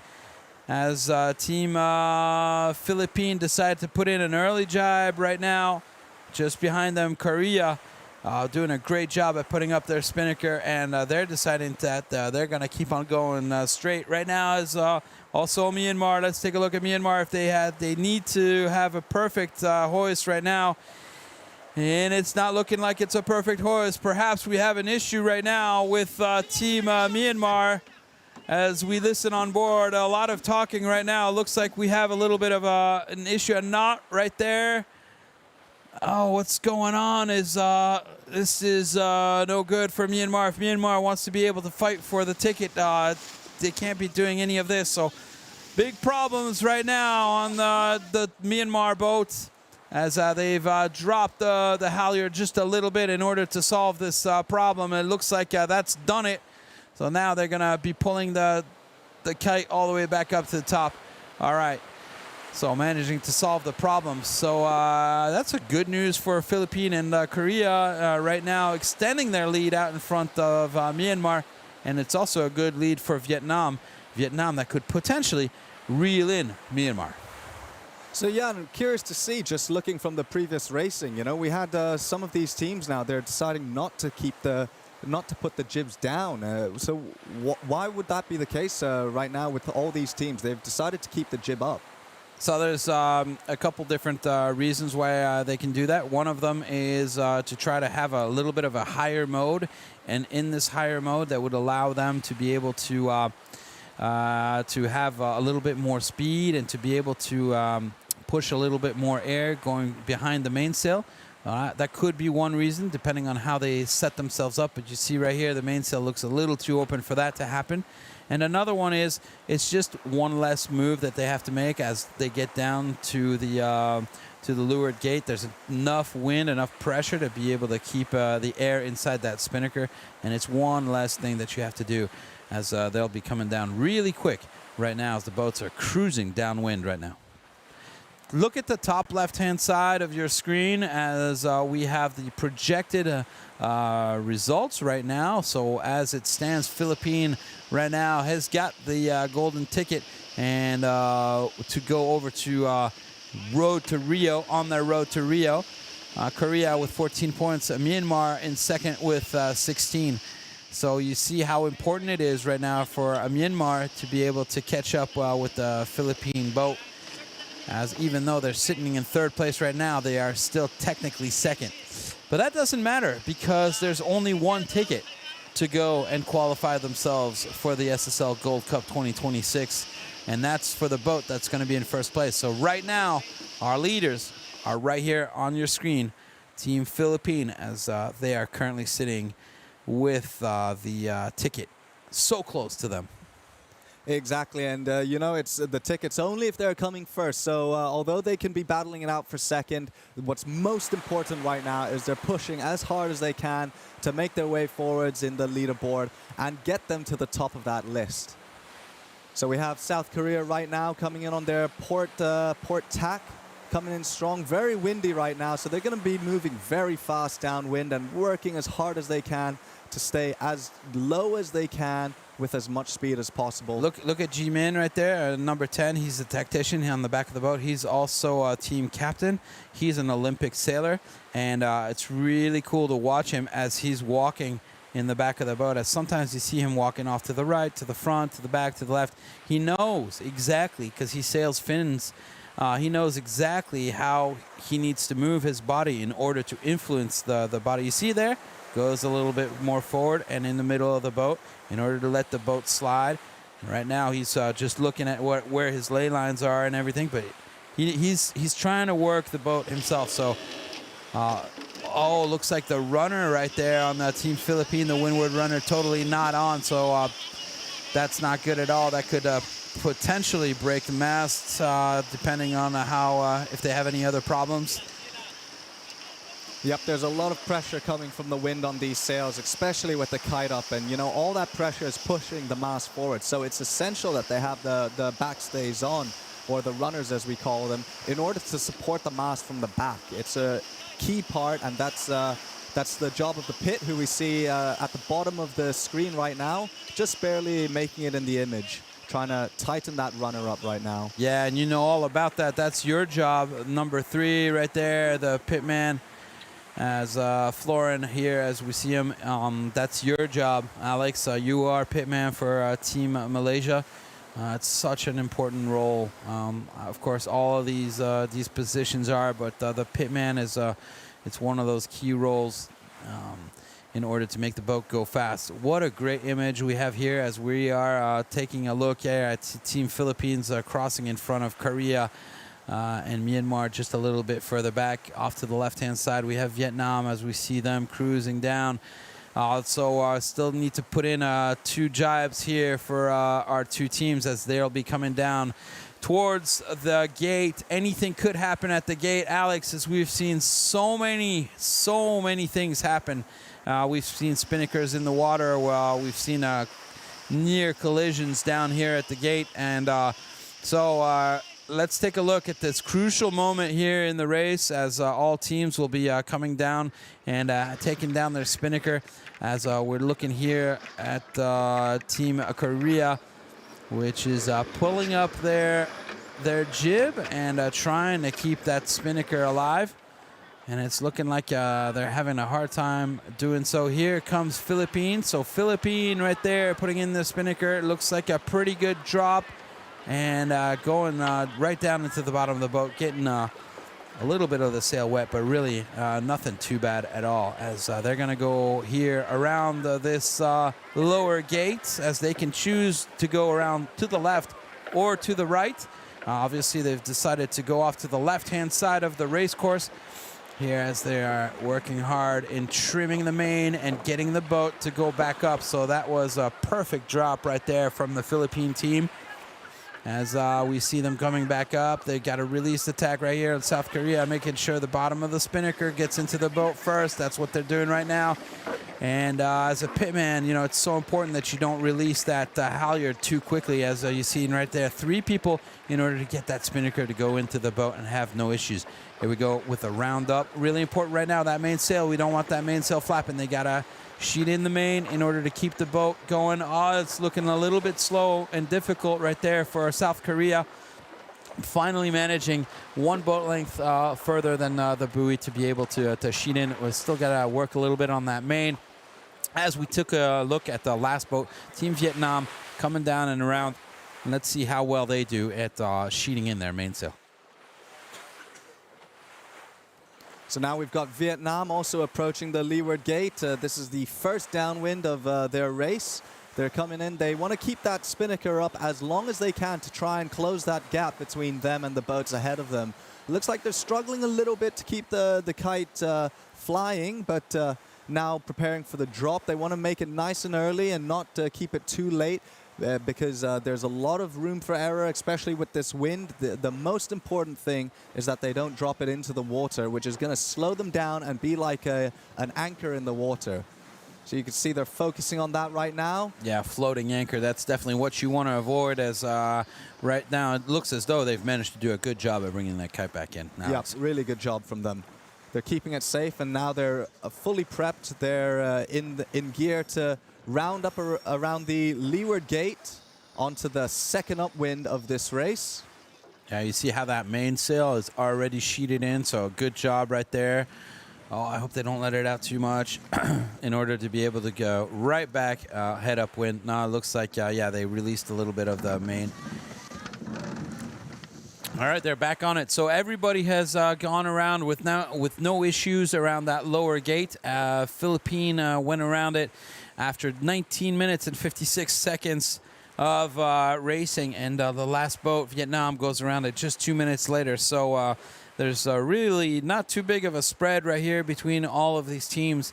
Really important for now Myanmar to be able to get back to the front. But we are more than halfway through this race number 5. It's going to be difficult for Myanmar to be able to catch the Philippines up and have a battle. So right now it's pretty comfortable position for Team Philippine, as they're leading and have 22 points over the next team, which would be next in the ranking with 16 points right there. That would be Myanmar. Then Korea is on the podium with 3rd place, 14, and Vietnam with 7. But like we said, the only place that matters right now is being in first place and is making sure you get that coveted ticket to go to Rio. So this is what these guys are fighting for. This is the first of 2 races planned for this group right here. So good lead right now for Philippines, and a great way to make sure that they one step closer to going to Brazil. Yeah, they're going to be very happy. You know, it's Myanmar has done a good job at trying to catch back up. They're back into 3rd position, but still there's a big gap between Philippines and Myanmar, which is definitely going to give Philippines some ease of mind as they're moving into the second race. But South Korea here, they're definitely going to be working to get themselves up the leaderboard as well. Even if they're not in first place, the ticket will be harder to get, but you definitely want to put your pride of the country out. Getting second place is always better than 3rd, so they're going to be working hard for that, no doubt. Yeah, I mean, obviously, these are competitors. They're going to be fighting until the end, and that's great. That's what we want to see, right? I mean, we don't want them to stop halfway. And so we'll definitely have a battle till the end. But in terms of points, it's always interesting to sort of figure out which battles we will be fighting for. And right now, it looks like a clear win for Philippines. And right now, the battle perhaps is between Korea and Myanmar to find out who is going to be in second place after the race, which is coming up. So we are getting an idea of who perhaps may have the ticket to go to Rio next year for the SSL Gold Cup, the finals, the Football World Cup in sailing. Make sure that you follow all of the qualifiers this year, as we showed earlier. We'll be having a lot more sailing on these boats until we get to the finals in December. In 1 year, exactly right now, we'll be on the other side of the world trying to figure out who is the nation's world champion here for the SSL and the SSL Gold Cup. What a great shot. That drone shot right there as it started panning around, and you could really see where we are here in Thailand, in the Gulf of Thailand, not too far away from Pattaya, and we've really got some beautiful, beautiful scenery, beautiful ocean. Look at the color of the water right here. So, and it's warm. It's 30 degrees out there, and just wonderful sailing conditions. Exactly. That is one of the upsides of sailing in this venue here, is that the water is nice and warm, and you don't need to worry. You don't need any extra clothing to keep yourself safe. If you were to fall in the water, you know that you're not going to shiver. It's going to be really relaxing in the water. But yeah, the only clothes you wear to protect yourself here is from the sun. Absolutely. Just from the sun. But these teams, they're not going to be looking to have a swim at the moment. They want to keep themselves in the boat, even though they're hiking so hard and almost touching the water while they're on this upwind leg. Yeah, great shot right here as we see the sneakers, everybody's soles. So you know when you're looking at the bottom of the feet, it's a very good thing. I know that in Thailand, it's not, the soles of the feet are not considered as a good thing, and but we like to see them because we know where the rest of the body is, and that's out over the edge, right there. Everybody on the rail, and making sure they get that weight outside, as we see there. Number 2, she is hiking hard, and they don't have anything to hold on to other than those ropes that you're seeing right there. Those are the sheets, control lines right there that they wrap around their feet, and that is the only way they are managing to stay on the boat and hike. So it is quite physical, and you can imagine that staying in this position now for a 40-minute race, that's tough. Absolutely. You know, you're holding all your weight. Imagine holding all your weight over the side of the boat with one rope supporting you. You know, bear in mind, they're not just hiking out. Through each tack, they're doing another maneuver. They're grinding more. A lot of physical effort being done out on these boats. So yeah, kids, I mean, try it at home. Just sit on your kitchen table and try to hang off of it, you know, with mom holding the rope on the other side. She'll love it. Oh boy. Yeah. Anyway, there are contraptions. They do exist. Hiking benches in order to be able to practice. But I'm not sure. Yeah, mind you. Yeah. Anyway, as we're look at that great shot right there. Only the soles of the people's feet is what we're seeing, and a great image right there. That also helps a lot with steering. So it's not just a question of keeping the boat up, but it also makes a big difference if you're steering the boat in the back. Yeah, all of a sudden everything's a lot easier, and Absolutely. you could put more power into the boat as well. So the lighter the boat is, the more you can put power into it. As we look at Team Philippine here, going in for attack. Let's listen in here.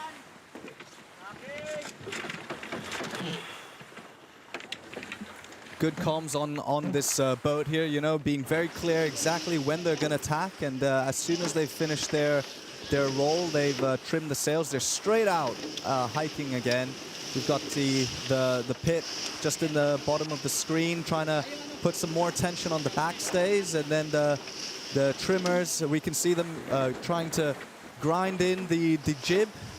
Yeah, so it's pretty cool what they're doing right now. As you see the grinder right there, he's turning the winch handle right there as the winch handle that he can also hike from. Basically, those two winches are hooked up mechanically underneath the boat. They're hooked up together right now. So as he turns the winch on the left, it turns the winch which is on the right. And the winch which is on the right is where the sheet is. And that's how they're currently managing to trim the sails, but not move to the leeward side of the boat.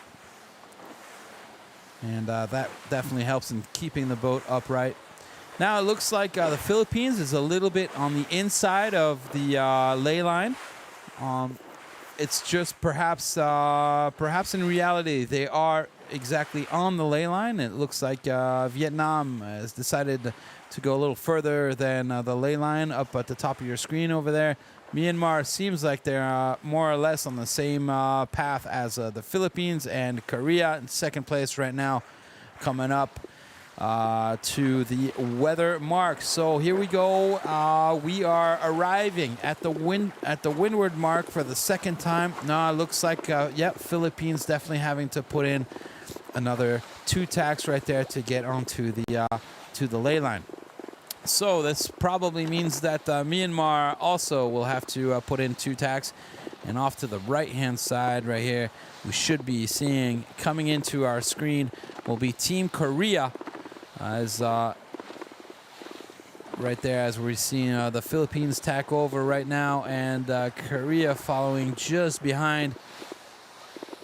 Definitely the 2 boats. Myanmar not going to be able to make it. They're going to have to tack twice. I don't know about Vietnam. They look a little far away. So right now, Philippines in the lead as they're arriving to the weather mark.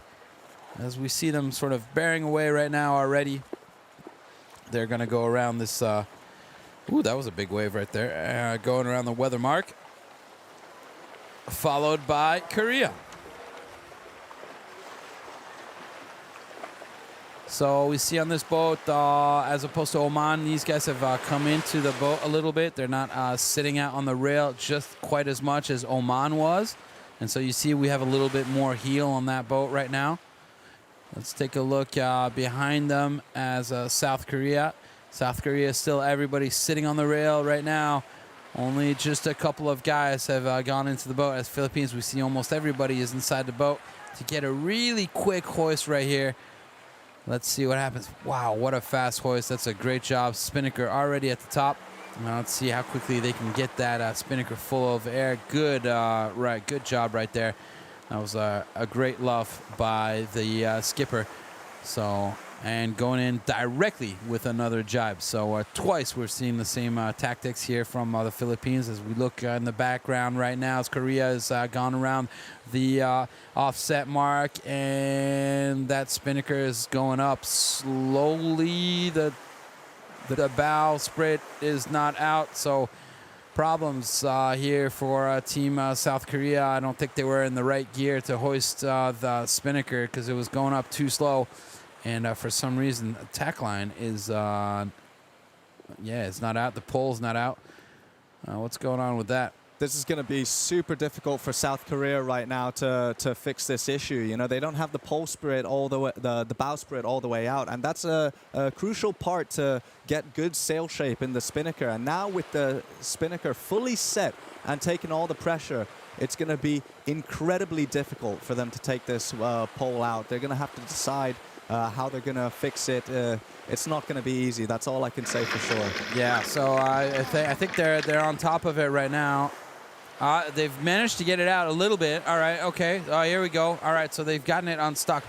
You know how hard it is right now to push that pole forward, and with the pressure that's on the kite. So they said, yeah, release the tack line. I'm not sure that's a great idea. I can just imagine, because look how many people they've got on that. This is going from bad to worse right now. 3 or 4 people trying to pull it out, just because of the pressure that's being put on that. They just need to completely let go of the sheet, and that'll solve that problem. Just have the sail flap just for a little while until you can get that tack line in.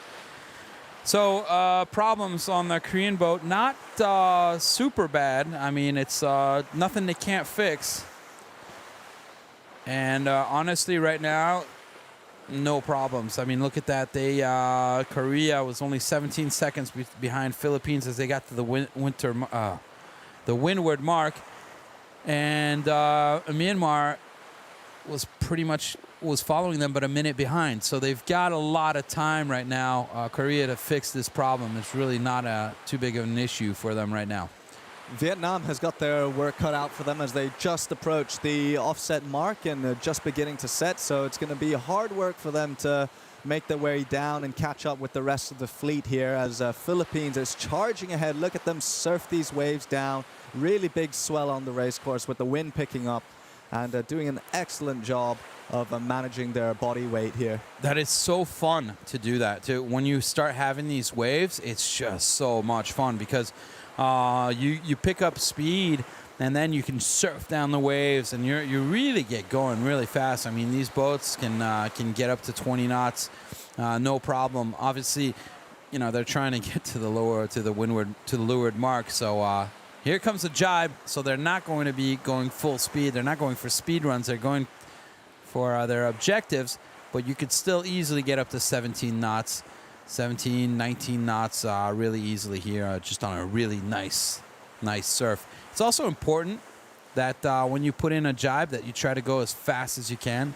The faster you go, the better it is. If you can put on a jibe on a big surf, you got more boat speed and you've got less pressure in your sails. It's a lot easier to do the maneuvers. Exactly, and South Korea did an excellent job. They had momentum as they went through the jibe, and the speed that they managed to set their kite coming out of it, that was just excellent and really crucial to get the boat rolling once again. You know, they have momentum for a little while, but they need the power from the kite to push them forwards and get them charging ahead in order to minimize any wasted gains that they can get. And you saw right there on the onboard picture as they were starting to clean up as well. So making sure that boat is nice and clean. We don't have any problems with ropes and kinks and whatever we may have.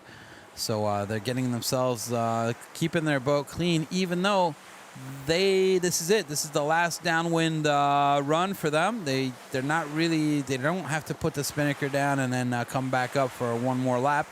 But that's it. You know, that's just the way it is. That's the way you've been trained. That's the way you practice. Keep your boat clean. And they're keeping the boat clean, even if they don't need to. So great shots right here as we're seeing 3 of the 4 boats coming down towards the finishing line. A very good job right now for Team Philippine as they're looking for that ticket to be able to go to Rio. And they're getting one step closer right here as we still have one race today for these guys.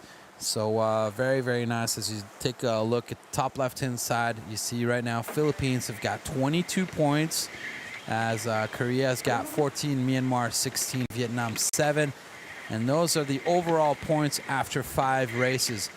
Whoever's got the most amount of points wins the ticket to go to Rio in 1 year's time for the finals of the SSL Gold Cup, the Football World Cup in sailing, in order to become the team's world champion. So that's what these guys are racing for. As we've got a great image here from the drone shot following these guys, and you can see a nice clean boat as well here.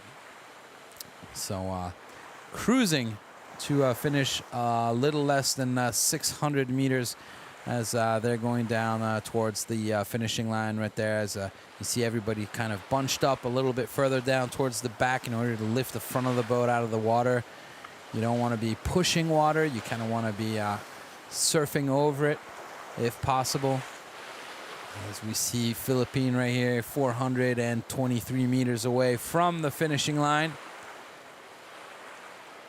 And Korea just right behind him. Here comes the jibe right now, the last jibe for Team Philippine. Yeah, they've got a nice lead now. It's going to be pretty comfortable for them. They just need to sail well and sail really smoothly. They're pretty. At this point, they could be pretty confident that the win for this race is theirs, as long as there's no major mistakes happening from here until the finish line. South Korea is following not too far behind them. A bit of a wave there from our number 3, our pitman, saying hello to all the cameras. Well, that's good. That just goes to show you that right there, it's you know, the ambiance is good and no problems, absolutely nothing. As right now, your leaders, Team Philippine, go through the finishing line. So congratulations to them. That's a great win. And right now, top of the leaderboard, one step closer to getting that ticket to go into to the SSL Gold Cup here as we look in South Korea just with a lot of heel on their boat right now. They've definitely turned up the power right there as they're sailing really close to the wind and really right there trying to go as fast as they can. Just, I'm pretty sure, having a great time and enjoying themselves. So here comes South Korea right now in second place as they go through the finishing line. with about 30 seconds behind our first place boat, as they are going to get themselves ready for another start. And here we look at Team Myanmar right now. They must be biting their nails. They were second, only 2 points off of the Philippines before the start of this race, and now it's going to be a completely different story, as they are now still in second place. But they needed those points. It's a double point race today, and they needed to at least be in second to keep their chances open. We'll have to see how many points that gives them right now, and we'll check that out once this is all once we've had Vietnam cross the finishing line. And ooh, it looks very tight right there. That spinnaker looks yeah, the very boat tight. looks like it's not healing as much, maybe lacking a little bit of pressure there. I'm not sure if there's something going on board there. Yeah, that's kind of strange because they look like they're oversheeted.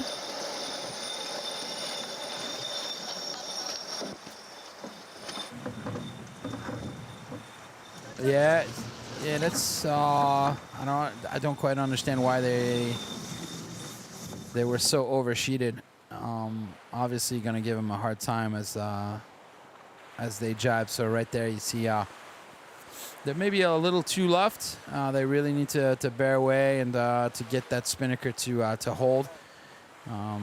Let's see what happens. Perhaps they're just really trying to make it to the finishing line, and afraid of broaching or something like that. So here we go. They finally got it under control. Looks like more of a shape that we're used to seeing.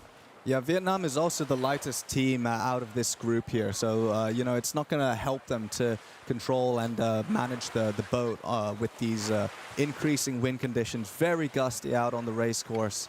So it's going to make life even more difficult for them. But, you know, they managed to maintain composure, and their kite is up. It's still flying quite nicely. And they're just making their way to the finish line. They got to prepare for the next race, which is going to come up, and that will be the final race for them. Yeah, let's just remember where these teams are coming from. 1 week ago, they weren't sailing with their kites up in these conditions. It was too strong for them. And right now, they've got the kites up. They're finishing just a little bit further behind the others, but with a kite up and doing all the maneuvers. So definitely they're getting better and better. Everybody's getting better and better as they're sailing and as they go through the finishing line right now for Team Vietnam. So congratulations to them, as they did a good job in controlling their boat right there and crossing the finishing line, as this is the end of our race number 5. We still have one race to go. And look who we have here, Carolina, with an interview with Team Philippines. Carolina, how's it going on the water right now? It's going very, very well here. Wind is increasing, and we are here on board SSL Team Philippines. It was very nice race, leading from the start to the finish. Yeah, I should say thank you very much for my crew, because at the very beginning, I was just asking them to concentrate on their job, focus on their tasking, and then. Yeah, we did it. We did it. I really thanks my crew for giving their best. You seem to be very confident right now, very confident and very calm.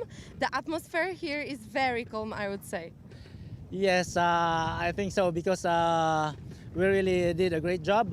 We were able to emphasize our crew works. We were able to emphasize our plan. And yeah, all the race is just coming with the result. And now after this race, which is double points, you're very, very close to getting a ticket to Rio. Yeah, I will just finish the race, the last race, and then let's see what will happen. I think that will be the good thing to do. Let's see what happened in the last race of the Asian qualifiers here in Pattaya, Thailand. Thank you very much, Jan, and fingers crossed for you guys. Thank you very much. Team, yay! Thank you very much, Carolina. You gotta love those on the water interviews right there. Not easy for Carolina to be standing on that boat and not fall as it's moving around. So there you go. You heard it from the Philippines. Philippines are in a very powerful position here with 8 points. So they were in first place. Remember, it's double points day, so that's why they have 8 points. South Korea was 6, Myanmar 4, Vietnam 2 points. Let's take a look at the overall after 5 races. Now, this is really interesting. Look at that, 22 points. So we could have a maximum of 8. So it is technically, well, it depends on how it finishes, but it's getting tougher and tougher for Myanmar to be able to try to get up there. However, the Philippines are very, very close right now to their goal. Look at that. That's the 3rd race that they've won. If you look at race 1, they won that one. Race 4, they won it. Race 5, they've won it. So Philippines doing a really good job at sailing out in front. Okay, we'll take a look right now at the race replay, and we will take a little break. We will be right back, ladies and gentlemen, for the last race here of the Asian qualifiers, where we'll find out who is going to the Rio SSL Gold Cup. Stick around. We'll be right back.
I invite the local school with a lot of SSL sailors from many different countries here who care for the ocean and planet.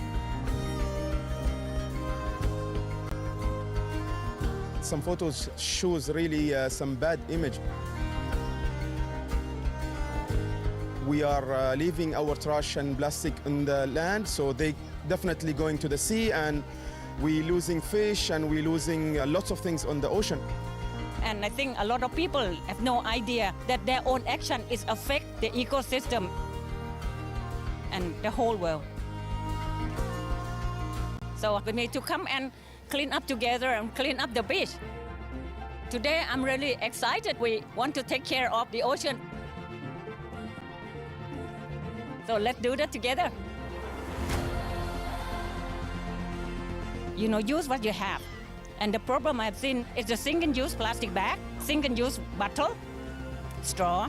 There's so many. Do we really need? No. Because if we don't think, it's going to come back and hurt all of us. Stop using plastic bag. That's the number one.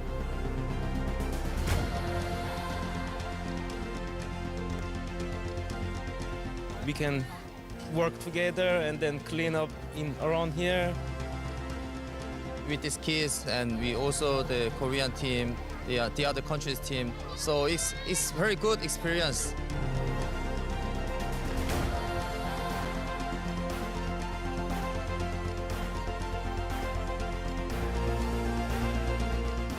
gonna separate the trash and put the cigarette butts and the metal in different place and plastic cap in different place.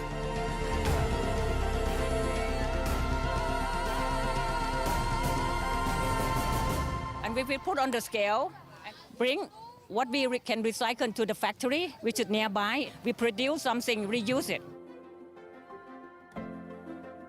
Today has been a great opportunity for the event, for the SSL, for all the people here to meet some people from Thailand, local, and to go and do this beautiful plan. So it's a great opportunity for all of us. The kids did their great job this morning, remove a lot of trash like they didn't want to stop. And so they deserve to have a look at this beautiful boat after hard working.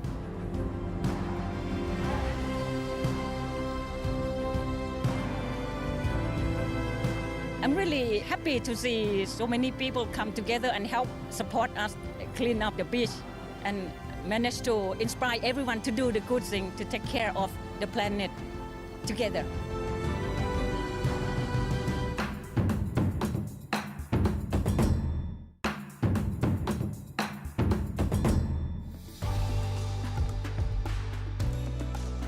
I've spent 47 years competing and training in the Thai Sea, and I noticed that the last 30 years, there were so much ocean trash.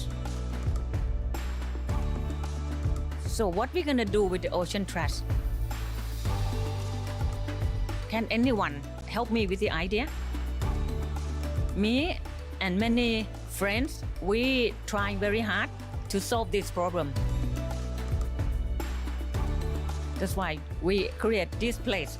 It's called Community Enterprise of Ban Ampere. We collect ocean trash and recycle into, for example, this flower pot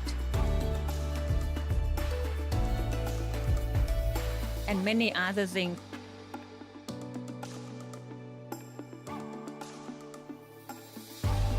So please help us solve the problem. Reduce, reuse, and recycle with us.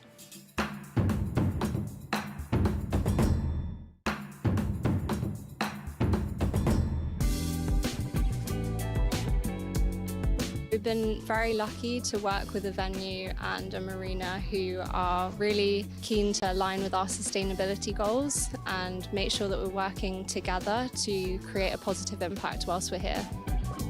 When we were first organising the event, it was important for us in every aspect of the event to make sure we're reducing as much plastic as possible and waste. That started off with working with local restaurants that were supplying our food to make sure the packaging was compostable, eco-friendly, also having recycling centres throughout the venue. This is our first event where we've had a team specifically here to encourage and implement all of our sustainability regulations and our goals.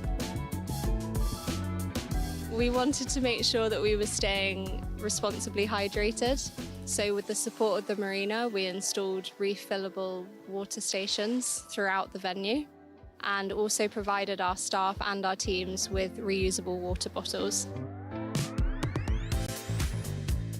The highlight of this event for us has been engaging with the community and speaking with local groups and charities and asking what we can do to help and have a positive impact. And we felt really inspired by the local community here. Working with sailors internationally means that we have the opportunity to strengthen awareness, not only during our events, but sustainability awareness that they can take home to their countries. For the next event, we would like to implement what we have done here, but we're always got room for improvement. So we want to take further steps to make sure that our staff and our sailors are being responsible as possible.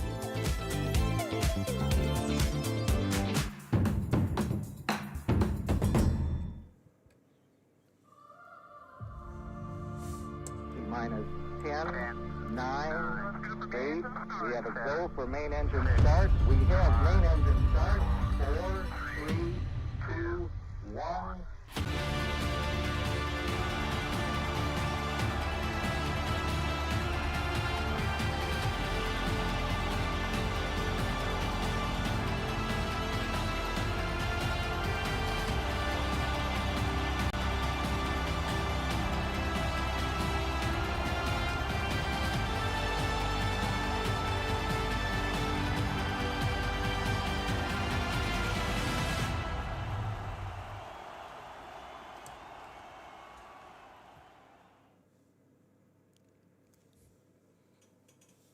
And we're back, ladies and gentlemen, as we are getting ready for the last race of the day. Let's take a quick look at the scoreboard as we are 3 minutes and 20 seconds away from the start. Philippines right now leading with 22 points. Myanmar with 16, South Korea 14, and Vietnam 7. Remember, all races are worth double points. So we are in the last race here for this Group A. 8 possible points will go to the winner. We are 2 minutes and 58 seconds away from the start of the very last race of the Asian qualifiers as we're looking onto our race committee boat as it's showing us a bearing of 320 degrees. That is the axis of the race course. And that orange flag right there represents the starting line from in between two other boats. Between the two boats. You see that little boat down in the bottom of your screen with an orange flag on right there. Between the two orange flags, that's the starting line. So we're seeing right now South Korea right there just across the line, making sure that getting their bearings straight and trying to figure out what side of the line they want to get a start on. As we're seeing 3 of the 4 boats right now coming back into contention, flying over South Korea right now. Alex, looks as though these guys have a nice clean boat and are ready to go racing. Yeah, I think they're ready to go racing, Jan, and it's going to be super interesting for this final race because at the moment, Philippines is in a really good position to take that ticket. However, there still is a small chance that Myanmar can grab that. If they get a first and Philippines has a really bad race, there is still a chance for Myanmar to take that ticket into their hands, although we'll have to see. It's going to be very tricky for them to achieve that with this last race, as Philippines is not going to go easy. Yeah, so the Philippines has won already 3 out of the 5 races that have been held so far. So they're the best team out here, and of this group, having 3 wins. So Myanmar is in second place, but it's going to be really tough for them. Yeah, let's see what happens here as we're just above a minute before the start, as all 3 boats are coming together.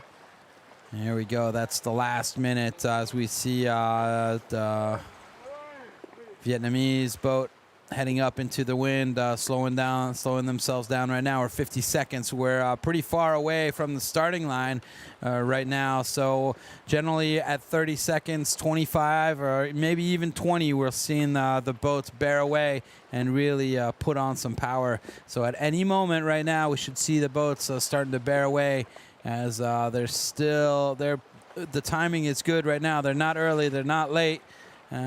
As we see the boats trying to slow down now, 25 seconds here. In 20 seconds right now, the boats will be heeled over, and they're going in for full power right now as we're 15 seconds away here, and we're getting closer and closer as the Philippines right now, 10 seconds away. Looks like Philippines maybe a little bit early if they get hooked from the South Korean right now. 4 seconds left, 2, 1. It looks like they've gone over early. Oh, is this an early start from Team Philippine?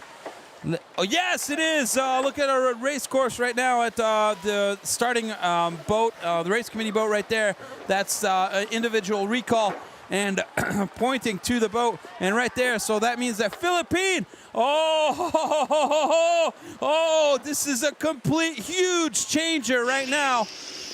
Huge changer. Jan, this is massive. This is, we were just saying at the start that Myanmar still has a chance, and this might be it. The Philippines, they were really pushing it at the start line just a little bit too much, and over the line, this could be disastrous for Philippines. I never saw this happening. I never thought that they would get an overcourse start right there on the Team Philippine. They've been just nailing it all the time.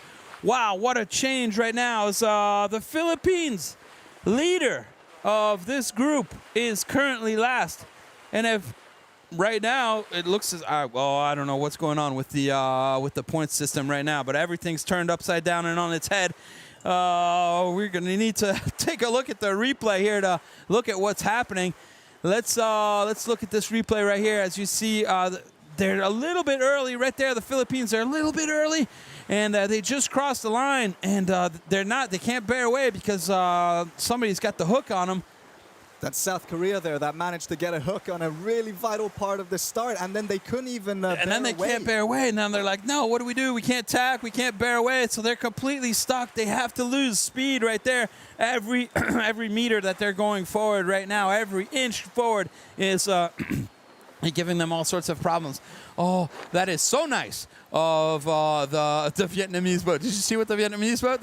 They almost tacked to let him by. That was a very tricky situation for the Philippines to get out of, and I tell you what, the action is definitely here now with us. You know, the intensity and it's been 2 minutes. 2 minutes, Alex. 2 minutes, and it's already complete mayhem, and everything is turned on its head.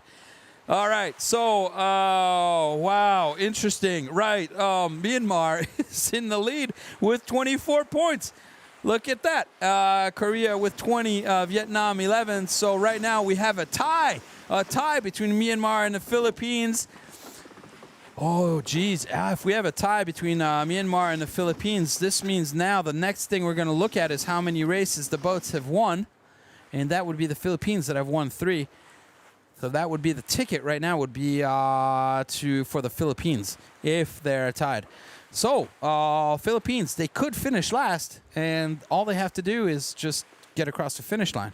So they've actually set themselves up really, really well, and really lucky for them that it was tied. That was super close for them, but they've done even better now because they've managed to get superb boat speed despite that start, and they're back into 3rd place right now, which gives them 26 points, and that would be enough to break the tie. Yeah, exactly. So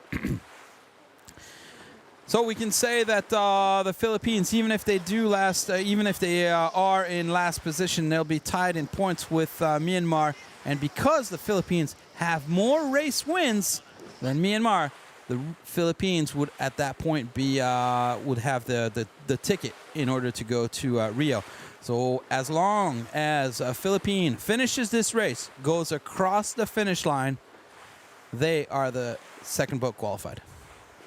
Wow, that was an intense start to the last race of this event, Jan. I tell you what, I did not see that coming at all. And Philippines. Yeah, me neither. I'd never expected the Philippines to OCS on the last race, but all right, that was interesting. Of course, it had to happen. Of course, it had to happen. Giving the spectators a great viewing today. Yeah, great. It is great, and we do have quite a bit of wind out there. You know, it's blowing really pretty hard. So these teams are doing a great job right now. Very tight between all the boats. You know, there's not much separation between first and last at the moment. Only 70 meters, and that's only 1 or 2 tacks that's between them. So really going to be interesting to see how this pans out as they get closer and closer to that upwind mark where all the action really starts to happen. Yeah, right now it's more or less of a drag race between all of these boats, just trying to get out in front and trying to find a good mode for them. So that means, you know, making sure that they're sailing fast and not too close to the wind either. So right now they're just trying to find a mode, all these boats, in which they feel comfortable. And that's why we have a lot of, we don't see very much separation between all the teams right now. As a matter of fact, they're pretty much all lined up. They're pretty much all on the same line right now. As you're looking at the distances right now, 34 meters, only Korea behind Myanmar. That's here's what's happening here as it looks as though another replay real quick, but that was something going on with Vietnam right there. As we see Philippines right there, you see as Philippines is trying to, no, they're not tacking. They're this moment of, oh no, what do? I got to get back down to the line, but I can't do anything about it. They were trying to bear away, and but now, South Korea was shouting at them. And look at Vietnam right here in the back. Vietnam's like, yeah, go. They can really thank Vietnam, which went further than head to win. That was a very sportsmanship move there by Vietnam. Vietnam, well knowing that they're racing, they're not going to go. They're not going to get the ticket. So fair racing, a little too fair. All right, Myanmar right now crossing out in front of Team Korea. As it looks though these two teams right here are sailing on the left-hand side of the race course. Of course, Myanmar right now on a port tack and is going back over to the right-hand side along with Philippines and Vietnam. Oh, here comes attack from South Korea. So it looks like now everybody is on is going off to the right-hand side.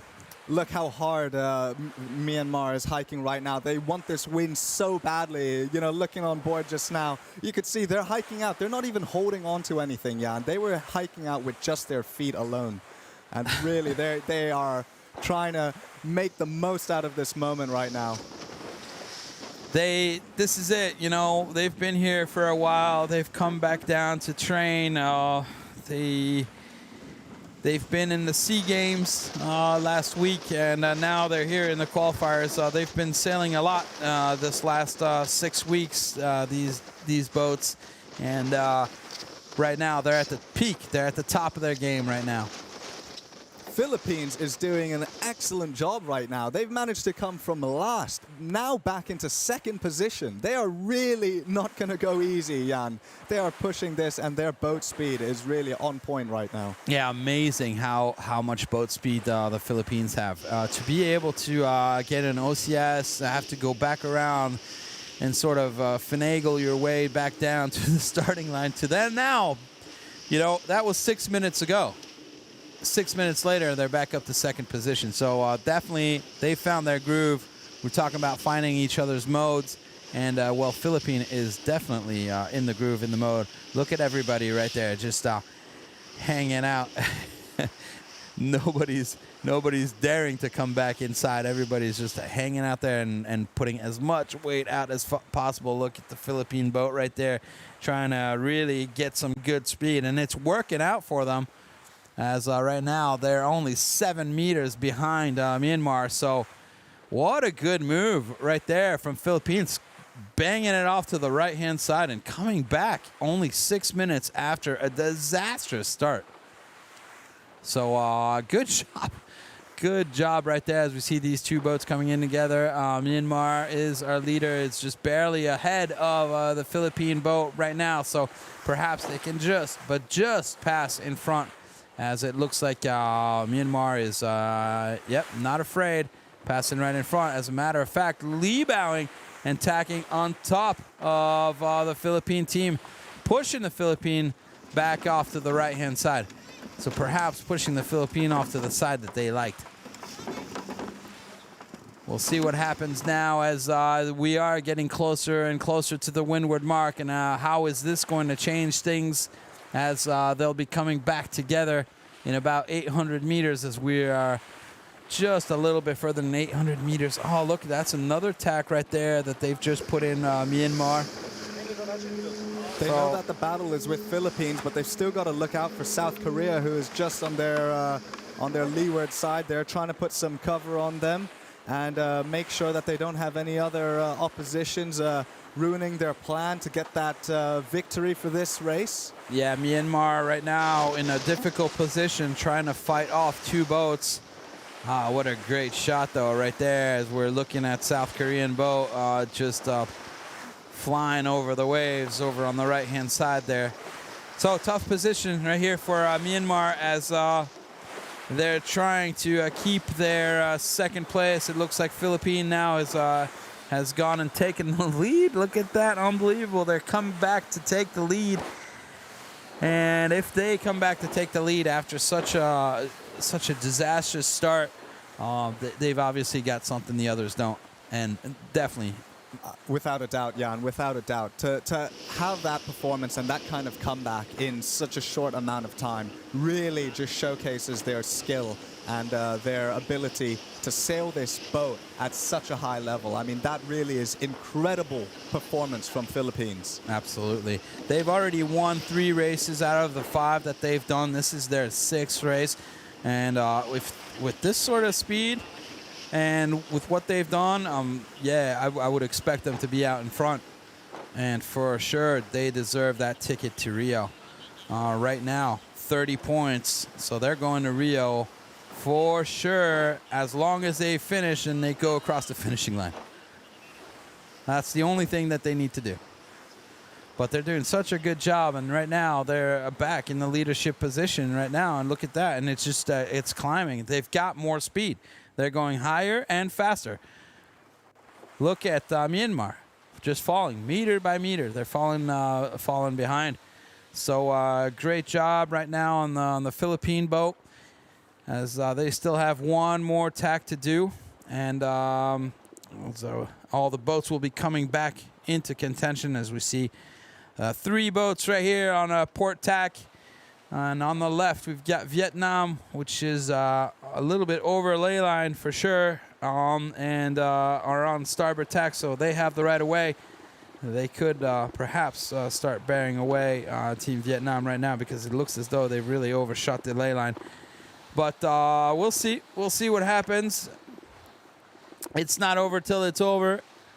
So now we've just got attack right there from Philippines, as they are in first place. They have the right of way. They are on starboard, as we're seeing now. Myanmar, are they going to they're going to attack just underneath them to try to be able to hold their position and get back into first place. So now Myanmar right now has been able to position themselves to be out in front. Are they going to get rolled over, however, by the Philippines? That's a real possibility, as the Philippines right now are going to be coming in and being able to make a turn which is less sharp and keep their speed up. Alex? Wow, the tension is super high right now, watching this racing go on. I mean, it is neck and neck between these boats. You know, you could see the meters just coming and going between all these boats, and Myanmar just managing to squeeze in between the Mark and Philippines just now. That really was a bold move for them, but they really executed it very well and managing to put themselves in very close contention with Philippines as they go for the offset mark. All right, now we're looking at Team Philippines. Our current leaders right now, is they're trying to put up their spinnaker really quickly, and they've done it. So a good job right there on our leaders. Myanmar right now have managed to put the spinnaker up. The spinnaker is up and full, so great job. They've already got speed, and they're at the front. They're taking off, as it looks like we've got the right behind them is the Philippines. Philippines are probably going to put in a jibe like they did on the last couple times. They've put in early jibes, Philippines. So Philippines now jabbed onto port tack, and Myanmar is still on starboard, along with South Korea, which is just right now putting up their spinnaker. Oh, is South Korea going in for a jibe as well? Looks as though something's going on. I'm not quite sure. It looks like the drop line on Team South Korea got stuck once again, and it was not letting them set the kite as quickly as they could, and losing a couple meters from their opponents up ahead. Myanmar still charging ahead, still trying to see if they can take it back from the Philippines. Now they had a super good mark rounding. Yeah, they're really good. And look at the speed they've got on that boat, number 8 right there, as they're cruising downwind.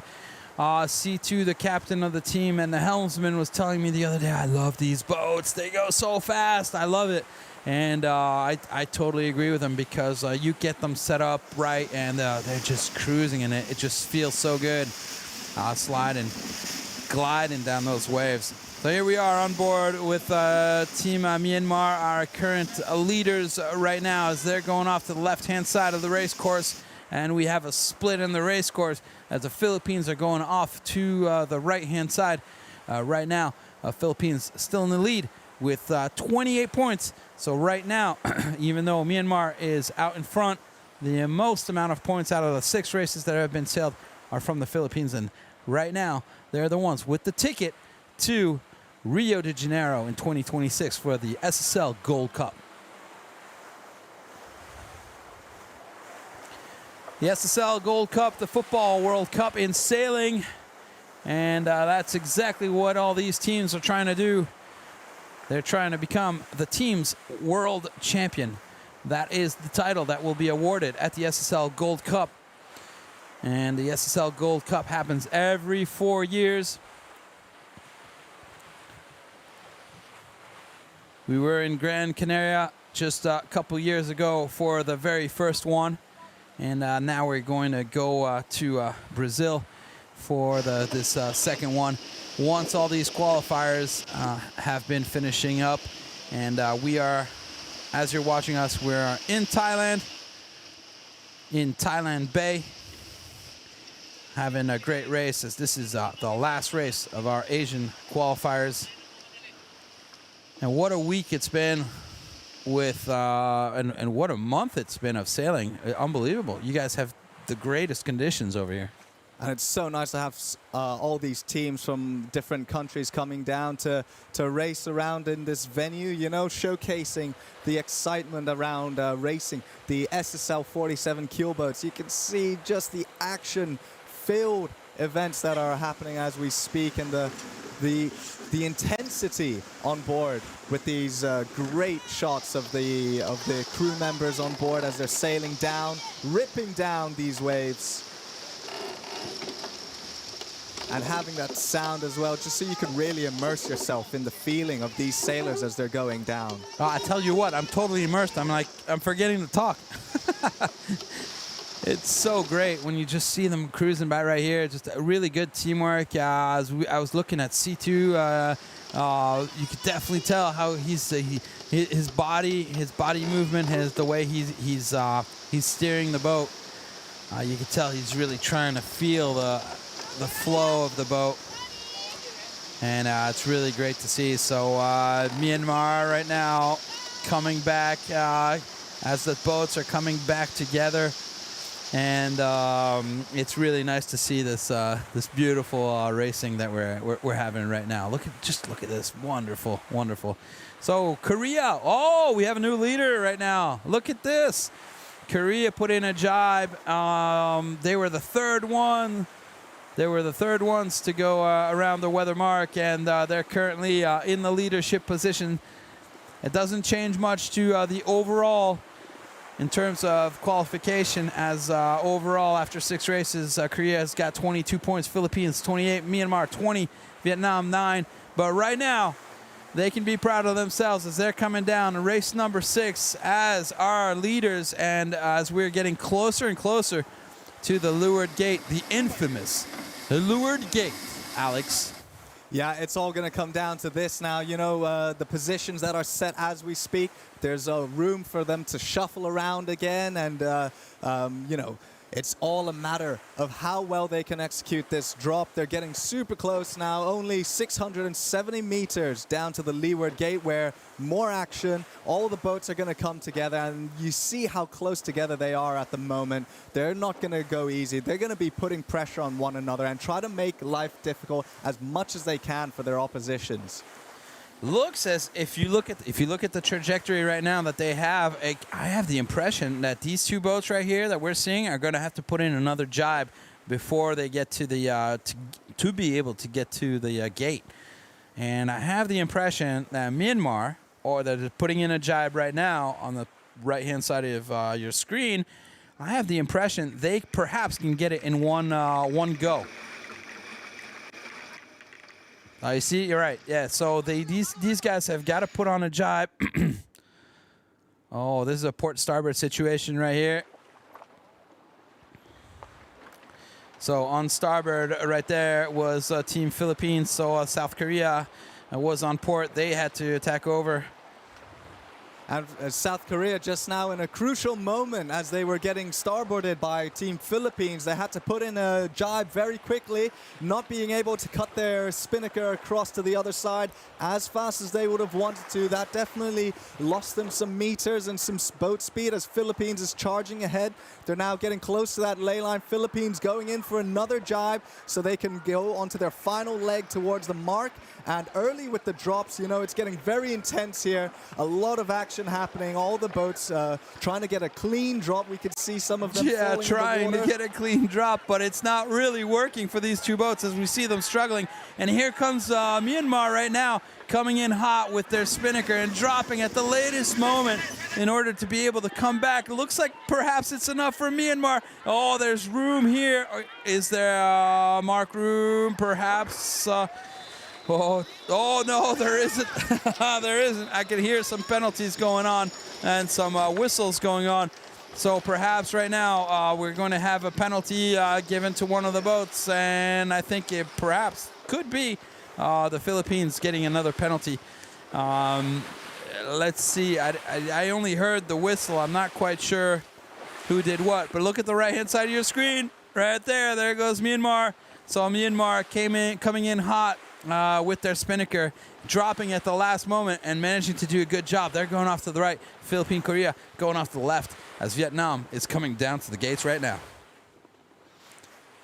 Yeah, South Korea just now in a really intense moment. They were trying to work together to get their kite out of the water and into the hatch. They struggled a little bit there with the coordination as their main sheet and their jibs were a little bit loose on the exit of the leeward rounding, which is going to lose them a few more meters and make it tougher for them to get back to the Philippines. We saw how fast the Philippines are, and they've got great boat speed, so going to be very difficult. Myanmar now on the right side with clear air and no oppositions to block them and their wind. They're going to be hoping for a nice wind shift and better pressure out there to bring them back into the game. Yeah, so you see the trajectory on the left-hand side there, Korea and Philippines. So it looks like nobody's done a turn. What I'm thinking that whistle was probably a green flag coming from the umpire. So we thought we had a couple protests down at the gates. Turns out that nope, we do not. But it was, wow, that was pretty action-packed as we saw two teams sort of battling with one another, slowing each other down, allowing the third-place boat, Myanmar, to come back and to get back into the race right now. But look at that, Philippines back in first place. It looks right now like South Korea is still struggling to manage their mainsail. The boom is very low down and the sail is flapping. That's not going to be good for them as they're trying to focus on getting boat speed for this upwind leg. It's good news for Myanmar, though, as it means that they are one step closer to getting to that windward mark ahead of the Philippines and one more competitor out of their way. It's funny because the Philippines and Myanmar have been fighting against one another for so many years. And, you know, the SSL, we're new here in this region, but we found out, you know, we found out how what was going on with these two teams. Oh, what's going on here? It looks like he's holding on the main sheet. Looks like there's a problem hand? with the main sheet winch because they're not on the main sheet winch, and you could see that Ji-min is there holding on the main sheet by hand to try and trim it in. Oh, geez, what's going on over here? It looks like did something break on their boat? Well, this is the one thing sailors can do quite well, and is to manage to find a quick fix to these problems. So it'll be interesting to look at what's happening on that boat because they're going to have to figure something out for Team Korea right now, sitting in third place. But you can see that they're losing distance as we speak, meter by meter. I mean, granted, we did try to depower these sails, but you do need to have a little bit of power in them. And right now, 145, 147 meters behind Team Korea is to Myanmar. It doesn't really make a huge difference in the overall in the overall standings. But we would like to find out what's going on that boat and see how they've managed to fix it, and just let you guys know. So just one moment. Let me ask a couple questions, and we'll see if we can get some answers from the guys on the water. Yeah, no, I don't think that would have affected the standings of who's getting the ticket, as Philippines is now with 30 points with the expected outcome of this race. Myanmar with 22. However, if Korea was able to solve that issue with the mainsail, then that could still get them into second. And of course, the pride of the country is on the line. You know, if you can come second instead of third, that's going to mean a lot for the team and for the morale. And you know, having this happen at such an exciting and important leg of this race is not going to be good for South Korea right here.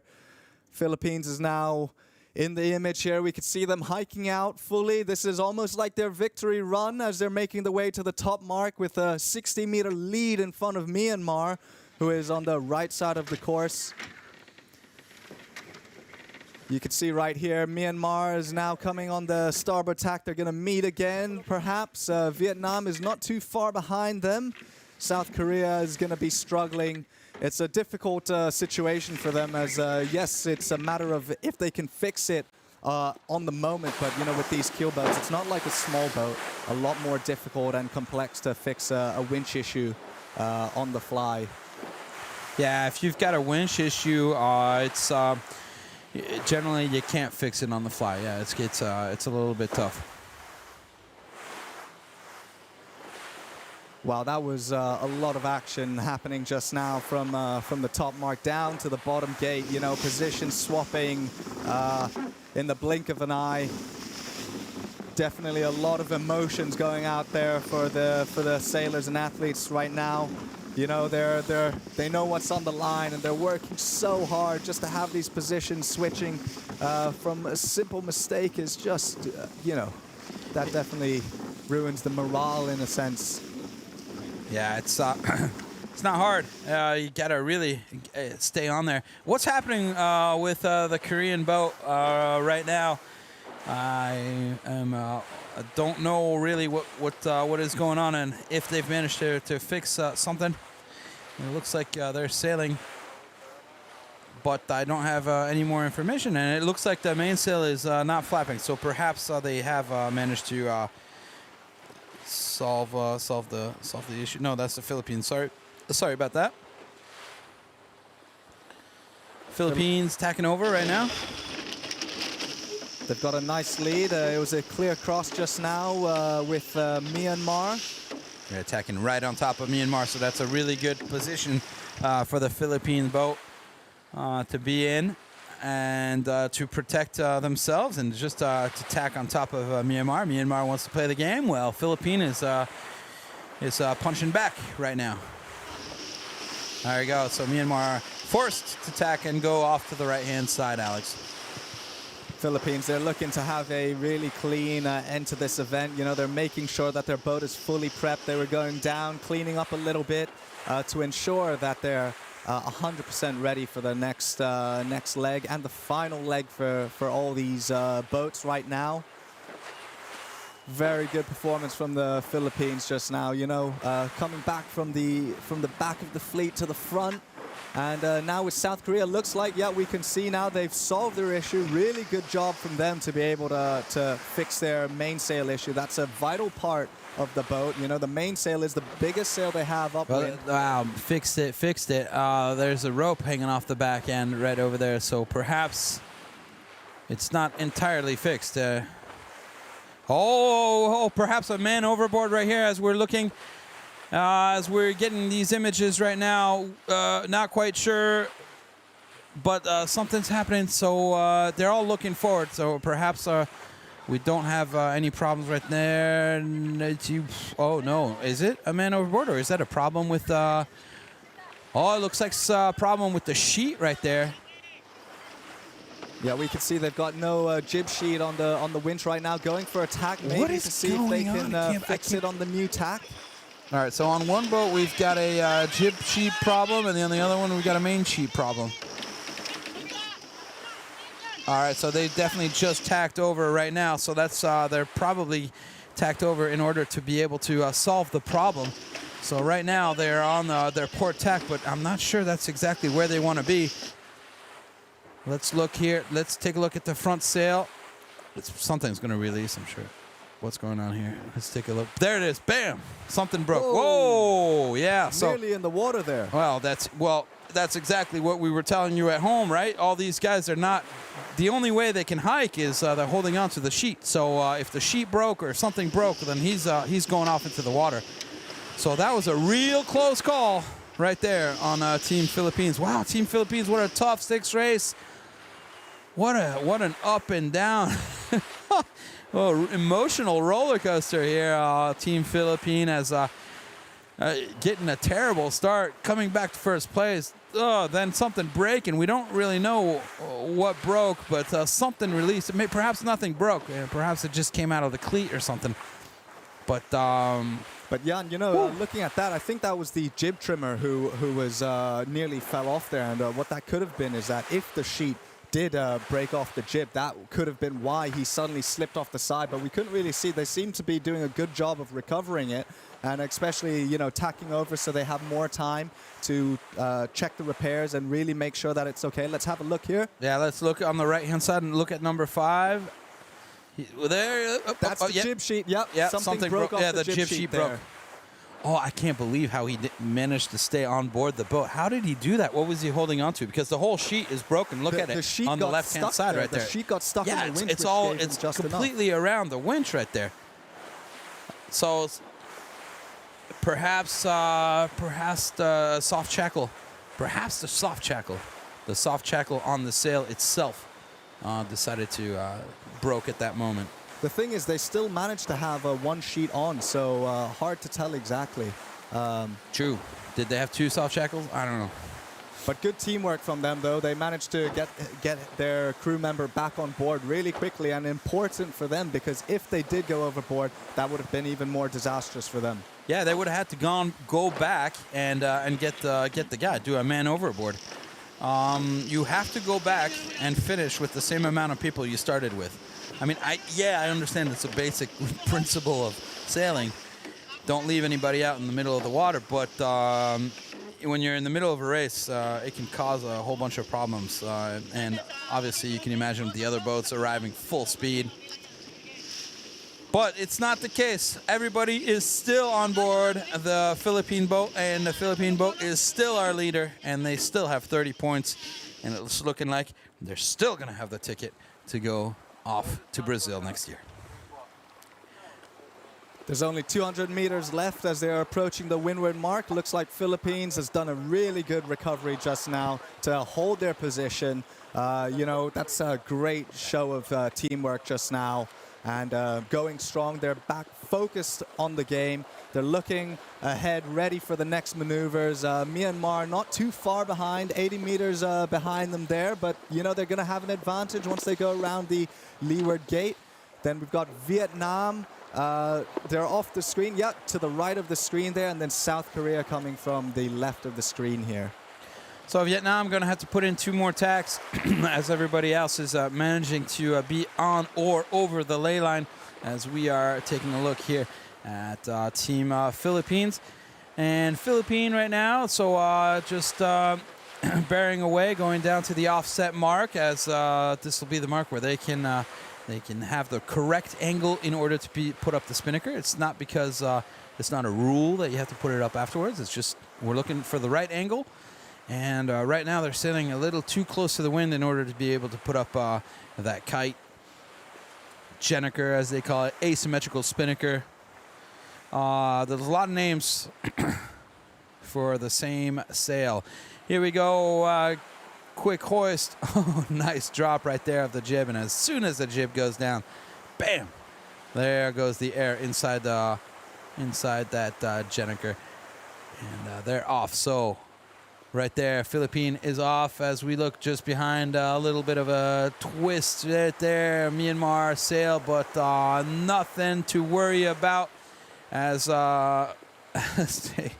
they've got a lot of power in that boat right there, trying to control it. Myanmar team, as we see a pretty quick jibe right now from the Philippines. Philippines, same tactic. Every time they get up here, they do a couple meters and then immediately jibe. Yeah, I think the tactician on board definitely seeing more benefits and wind on the right-hand side of the course, and that perhaps is why they've chosen on multiple occasions to go out to the right side there. Here's South Korea now going for their hoist, working super hard, getting it up very quick and nice, dropping the jib as soon as they were ready to get the wind filling into the kite. And now Vietnam's also coming around with a hoist. Let's take a look at this hoist from Vietnam here, as we've seen this team get better and better as the days go by. And this is by far the most wind that they've put a kite up in. And on top of it there in a big gust, looks like they've got themselves a double twist right now. All right, so that's a little bit unfortunate. But it is the most amount of wind that they've been sailing with so far. So that'll be a little while before they can figure that out. Right now, let's take a look here at Myanmar. I like how that boom is nice and low. Obviously, having pulled on the on the boom vang. You can see the crew on board Team Myanmar right now. They're looking over their backs. What they're looking at is the wind and the gusts that are coming in from the windward side. They're trying to determine when are the gusts coming and when to pump the boat and down and surf those waves. Yeah, you can tell right there in the front, she's talking about the waves and where they're at. You can really see that people are moving their bodies as they could feel the boat just gliding, sliding down those waves. Getting some really nice surfs right there. What a great image here. This drone shot, good job to the guys that are working the drones, because it's not easy to stay right here at the same speed, because these boats are actually accelerating, slowing down, bearing up and down. And yeah, let's look at the back right here. Vietnam was still struggling.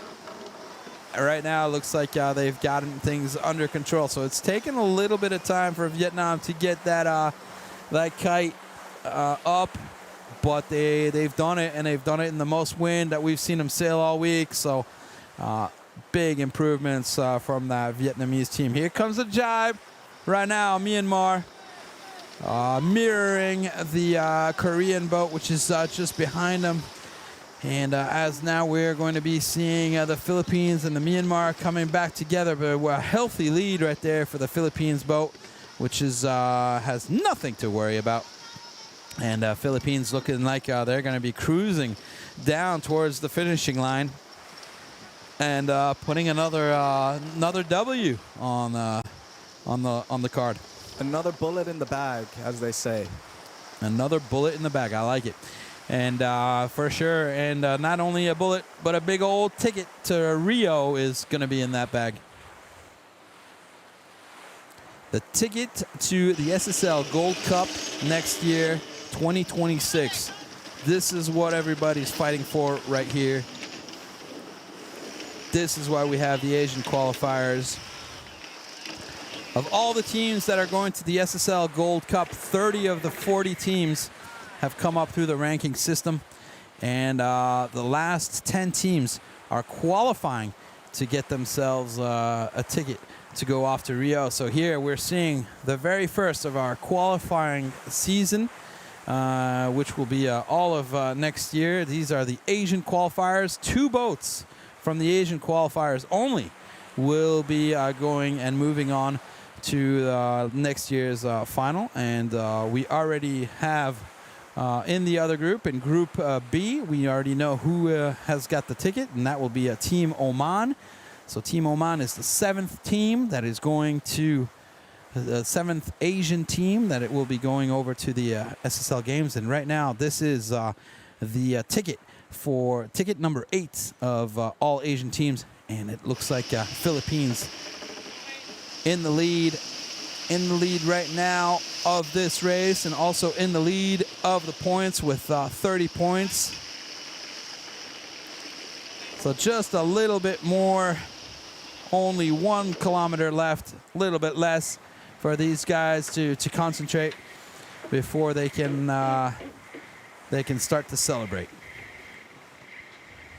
You can really see how big the swell is over here as it's coming past the back of their boat. Waves coming from on board there. They know they're looking really good for the final leg of this race. They know we're all watching, as we are 800 meters left here until we cross the finishing line, and until the Philippines will officially be the winners, the second winners for the of the Asian qualifiers. As we're seeing everybody cruising down, and a little bit of a moment right now as we're watching these boats come down to the finishing line, as we've been here for the last 6 weeks training some of these teams and teaching them how to use the boat. And now it's all over. It's the last race of the last group right now, about to go through the finishing line. So a good time right now to thank everybody who's been involved here in these qualifiers, and definitely we want to thank Ocean Marina, which has been a big help here in having all the boats well taken care of and good mooring spots, and with everything they've helped us with. So thank you to them. Thank you to all the SSL staff. And thank you also Team Thailand. Thanks, Alex, for giving us a hand here at the commentary. Congratulations on winning the SEA Games. A lot of things have been happening, and we have a lot of people to thank, and obviously everybody who's out there on the water right now, the shore crew who has been keeping these racing machines alive and in good shape for all of these teams. I could go on for 10 minutes thanking people, but you know, it's an emotional moment right now for everybody. And look at that Team Philippine right there. There they go. So, you know, very emotional for them. This is the first time they'll be going to the SSL Gold Cup. This is a brand new team here in the SSL Gold Cup. Yeah, and of course, we can't forget to thank the teams for being here, especially the teams racing today, to give us such a good show. Here's Philippines into the finish line with one more win under their belt.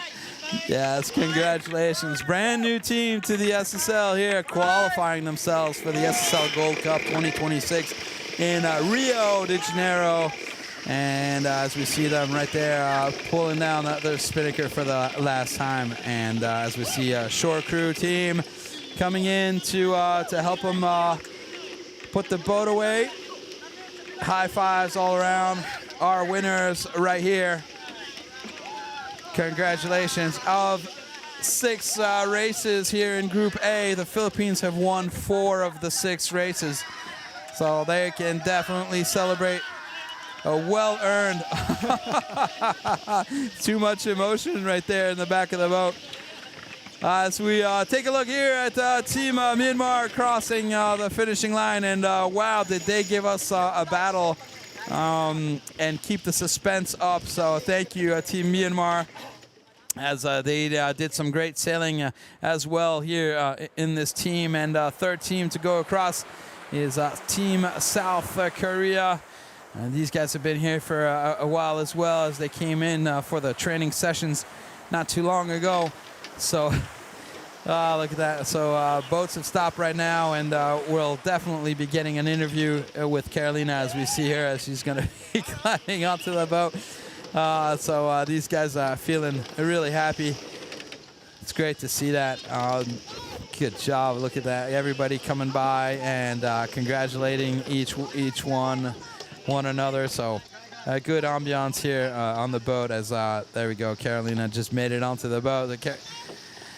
So we'll get her. We'll leave her some time to get ready, and whenever she's ready, she can give us a little bit of an interview. But yeah, let's we'll be right there on her boat. Look at this right here, as we're looking at Team Vietnam right now. Team Vietnam about to cross the finishing line. So them two, Team Vietnam, have been here for now quite a while, as well as they were here for the training sessions. They participated in the SEA Games against you, Alex, and now they're participating here in the qualifiers. So a big evolution for Team Vietnam. I'm sure they learned a lot of things. And here we are. Okay, we're ready with Carolina. Carolina, we're listening. Hello, good morning. Congratulations, SSL Team Philippines qualified to Rio. What a race. What a wonderful race. At the beginning, SSL Team Philippines over the line after really dramatic situation with SSL Team Korea, and at the end the jeep sheet broken. What happened?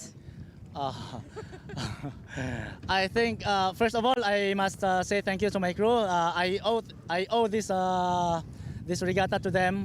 They really work hard. And what was happened was I think we cannot control the situation. Like at the very beginning, during the start, we were carried away by the intense of racing. You know, as I've said earlier, I really respect these opponents here. They are really good. So I was carried away, and then first time I was over the line during the whole regatta. But then, thanks God, we recovered it. and unfortunately the jib sheets also broken, and because of my crew, they are really staying in focus, so they were able to fix it right away and hold the position. It was a lot of nerves on board during this situation, during the race? Not really on the last race. The first race was, but I think, yeah, we cannot control the situation. So, yeah, fighting against these guys can really give us a nerve. Yeah, we really respect them. And at the end, I saw you were all together on board, talking each other. What did you say? It's just team's routine. So before the racing, we pray to God. After racing, we pray to God. We say thanks to Him for giving this opportunity to win and eventually go to Europe. Do you want also to say something in your native language right now? Mga kababayan, maraming salamat sa inyong suporta. Alam kong hindi madali manood kasi matagal, mahabang oras, naglalaan kayo ng time. Hopefully, maka-inspire itong sports na ito, itong pangyayari na ito, maka-inspire sa lahat ng Pilipino. Please try sailing. Kayang-kaya na ninyo mag-sailing. Punta lang kayo sa amin at tuturuan namin kayo. Shout out sa Macrohon, Southern Leyte. And now, SSL Team Philippines, show your energy right now. Rio, Rio, Rio, Rio. Congratulations, SSL Team Philippines qualified to Rio. Amazing battle. Thank you so much, Jan. Thank you, everyone. Thank you, Carolina. Thank you, and congratulations to Team Philippine for a job well done right there. You guys kept the suspense up, and boy, what a race it was. Even though we knew all they had to do was just go across the finishing line, but at a certain point, we didn't know if they were going to be able to go around the race course. And that was just at the very beginning of it. So 40 minutes of action right there coming from these boats. What a good job. They must be so thrilled as this new team here at the SSL has arrived. And this is really good. It just goes to show that, some other new teams are out there. We've got some talents that we don't yet know of, and the rest of the world doesn't yet know of. And, we're trying to find them. We're trying to fish them out. And here's a very good example. Philippines have been fighting against Myanmar now for years, and they've all this rivalry and stuff. And now look at a great job that they've done. So let's take a look at these results here. This is today's racing. So on this last race, it's double points. That means Philippines, instead of winning 4 points, won 8. So 8 points for Philippines, 6 for Myanmar, 4 for South Korea, and 2 for Vietnam. Let's now take a look at the overall. And let's see what that sums up to be after 6 races. Though 30 points for the Philippines, 22 Myanmar, 18 for South Korea, and 9 points for Vietnam. And so definitely it wasn't this victory right here was definitely a good job here by the Philippines, winning 4 out of the 6 races. It's no wonder they've got the ticket to go to the Rio. There it is. That's the ticket that they won right there. So SSL Gold Cup qualified teams ticket to Rio. So these are the 2 teams. Oman this morning in Group A, and the Team Philippines in Group. No, the opposite, the other way around. It was they're in Group B, and these ones in Group A. Right now, as we are waiting for the boats to come back into and closer to the harbor, what we'll show you is a couple of the highlights of this race, of the last race. And that'll be all for us, as now we will go to the podium ceremony. Don't forget to follow us, and you'll see all the pictures from the closing ceremony, podium ceremony that we're about to have. You can check that out on Facebook, Instagram, and of course you can follow us on Road to Rio and worldofsailors.com. Road to Rio, here is the map. We have just finished now the Asian qualifiers. We now know who are the 2 teams that are going to that are qualified to the SSL Gold Cup. Coming up this summer in June and July, that will be in Switzerland on Lake Neuchâtel. We'll have African and Oceania qualifiers along with the Europeans. 5 spots right there for qualifiers. And just before the games, we'll be going off and doing the Pan American qualifiers off in Rio. That'll be just before the SSL Gold Cup. So a lot of racing coming up next year. Thank you, everybody, for sticking around. Thank you for watching us. Alex, thank you so much for being here for the last couple days. It was a real pleasure talking with you. And we'll finish on those words. Anything you'd like to say? Thank you very much, Jan. Yeah, it has been such a pleasure watching the excitement and racing over the past 3 days here for the Asian qualifiers. Really appreciate commentating with you, and I hope all of you had a very enjoyable live stream of the excitement out in the racecourse. From me, that's goodbye, and thanks very much. All right, thank you very much, Alex. Thank you, everybody. And right now, video of the action that's just happened. And we'll see everybody in June and July for the European qualifiers. Thanks, everybody. Bye-bye.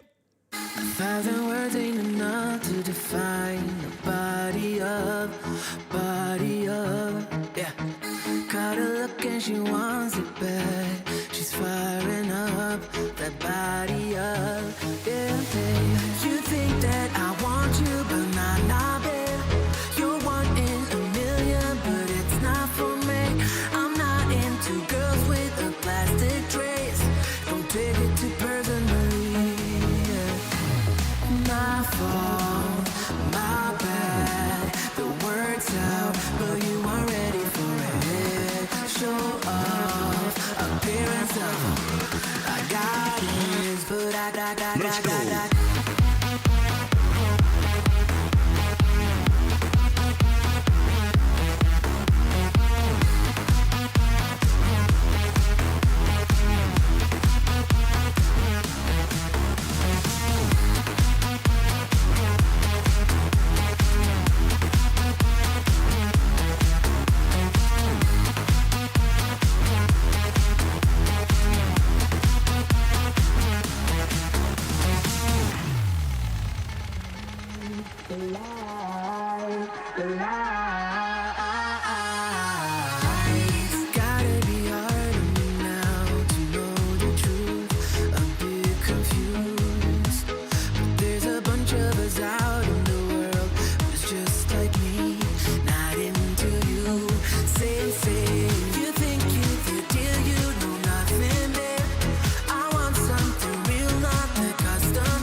Minus 10, 9, 8.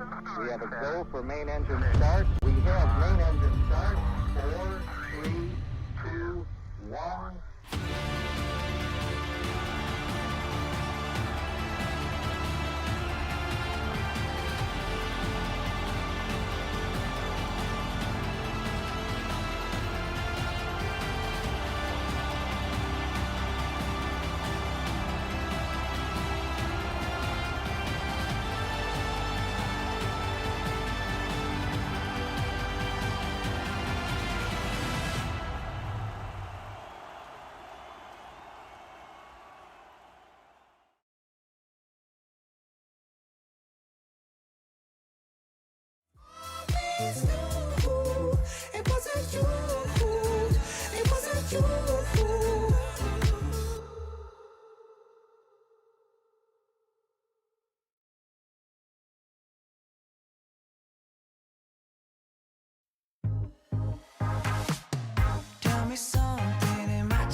See, I've been thinking